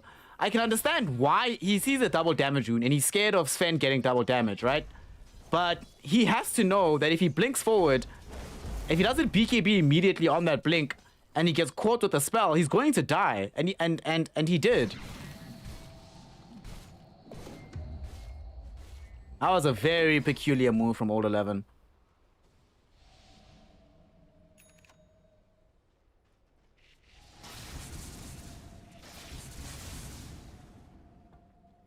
Yo, doing his utmost to try to drag his team back into a positive position. Still hasn't decided where he's gonna go next. I promise you, the argument. Okay, buy the Ogre Axe, fam. Buy the Ogre Axe. There we go. Buy the Ogre Axe. Just buy Ogre Axe, bro. Oh shit. What? All right, Poyo, man. Poyo. Okay. I mentioned in the previous game that homie's a coin flip, and that coin flip goes really well for him. As he was dying, probably someone on his team is telling him, hey man, you'd probably survive if you had BKB, and he's like, I'm telling you, I don't need BKB, dude. I'm telling you, I don't need it. Let me save buyback and buy a Chrysalis or something. Watch, I don't need that item. Lol. And he survived. I thought he was like dead to rights on that one, but honestly, that play is so big. Not just because he survives, but he dragged most of Asta towards that northern part of the map, giving Vici Gaming the opportunity to push out back in the bottom lane again, giving them a chance to take back some control of their own jungle. Yo, real talk. Yo. Forcing Vici Gaming to stay in this game.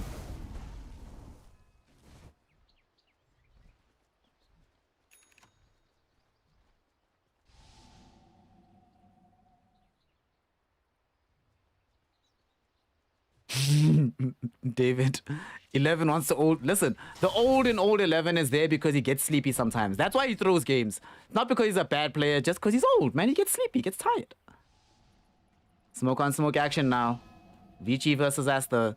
This fight's gonna require full energy from both sides. Cannot afford to go for a play like this while a little bit sleepy. And look here, the jump. They find White Album first and foremost. But the crippling fear, nice blink away to buy time. DY and PYW removed from play almost instantly. XXX, they find the Weaver. Poyoyo and Monet. It's not even a contest because Monet's damage is just out of this world. Lasso thrown back onto Old 11. The sleepy one has called it. GG is called. And Old 11, as the final one to die, makes it a full team wipe. Ultra kill for Monet. And Team Asta walk away with the victory. Woof.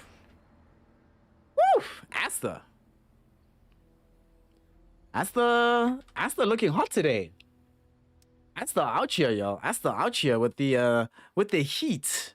You know, they sizzling. If you go inside the Asta team house right now and you walk into the kitchen, you're gonna find the coach, the oven on, all the knobs turned to max, the oven door even open. He's like, the heat out of this kitchen. Goddamn. Yo, this was not close. This was not close. Wow. Yo, they got stomped. I mean, they got outdrafted, to be fair. Like, when in retrospect, it was just, what did this DK do for them? And the thing is, they had the option. They could have just left the DK off lane. And didn't they last pick the Night Stalker? I believe they did, right? Yeah. So they had the option. Sadly, wasn't enough damage between the pair of them. Poyoyo needed to do too much. And it made the game a lot easier for White Album as well. Because White Album doesn't have to now concern himself with a lot of different heroes. He's like, look, man, if I lasso Poyoyo or I lasso Ori, we kill that hero. Or better yet, we lasso Old 11, we kill that hero, and And then we're good, right? What's Vici gonna do about this? This Blink Dagger for old 11. Yeah. You see this. I personally don't believe you can win a game with Night Stalker if this takes this long. If you get, like, look at the gap between these items. Good God. This took way too long to farm up on old 11. Poyoyo had too much to do on the Weaver. Didn't really... The best Weaver games are the games where you can be forgotten about. You're weaving in and out of the fight on the background. You're not really being focused. You're not concerned either about your team just folding. You need tanky heroes. I can understand the rationale, right, of keeping both DK and Night Stalker. Idea being these two heroes are so tanky, they're going to soak up so much attention towards themselves that I have the full freedom to run around, picking off the supports, dishing out damage onto the Sven when he least expected. But when these heroes aren't actually tanky and they're actually dying really, really quickly, suddenly, as soon as Night Stalker dies, it's like, okay, where's Weaver? Because we don't care about DK. DK can't hurt us. He's only able to stun one hero. The silence only connects. There's no silence from him. Night Stalker's dead. So, yep. Hashtag out of draft. Out of draft. So we're done now. Oh, we're done. We are done. Hasta la vista. Lol, Scant. That's the... That's a very... I don't know why it's so funny to me, but that's somewhat hilarious to me. Shout out to Team Master. They get the victory here. Monet played really well today. Yo, Monet gets the day MVP. Actually, wait, I'm not sure. What do y'all think? Who put in more work today? I mean, okay, Monet definitely put in more work for this game. But who put in more work between Monet and Emo? Because although Monet did everything his team needed him to do, and he played like God tier carry, this is like sort of back in TI7 days where he was just out of this world on the position 1. But I'm wondering, did he carry harder than Emo did earlier? Because Emo carried pretty hard. While we're deciding that, though, we can close it out. We've been here for 8 hours, 15 minutes. Yeah, it's time to go. It's time to go. We'll keep the outro short. Vici Gaming drops down to the lower bracket. They play against IG in the morning in the first game for the loser bracket final.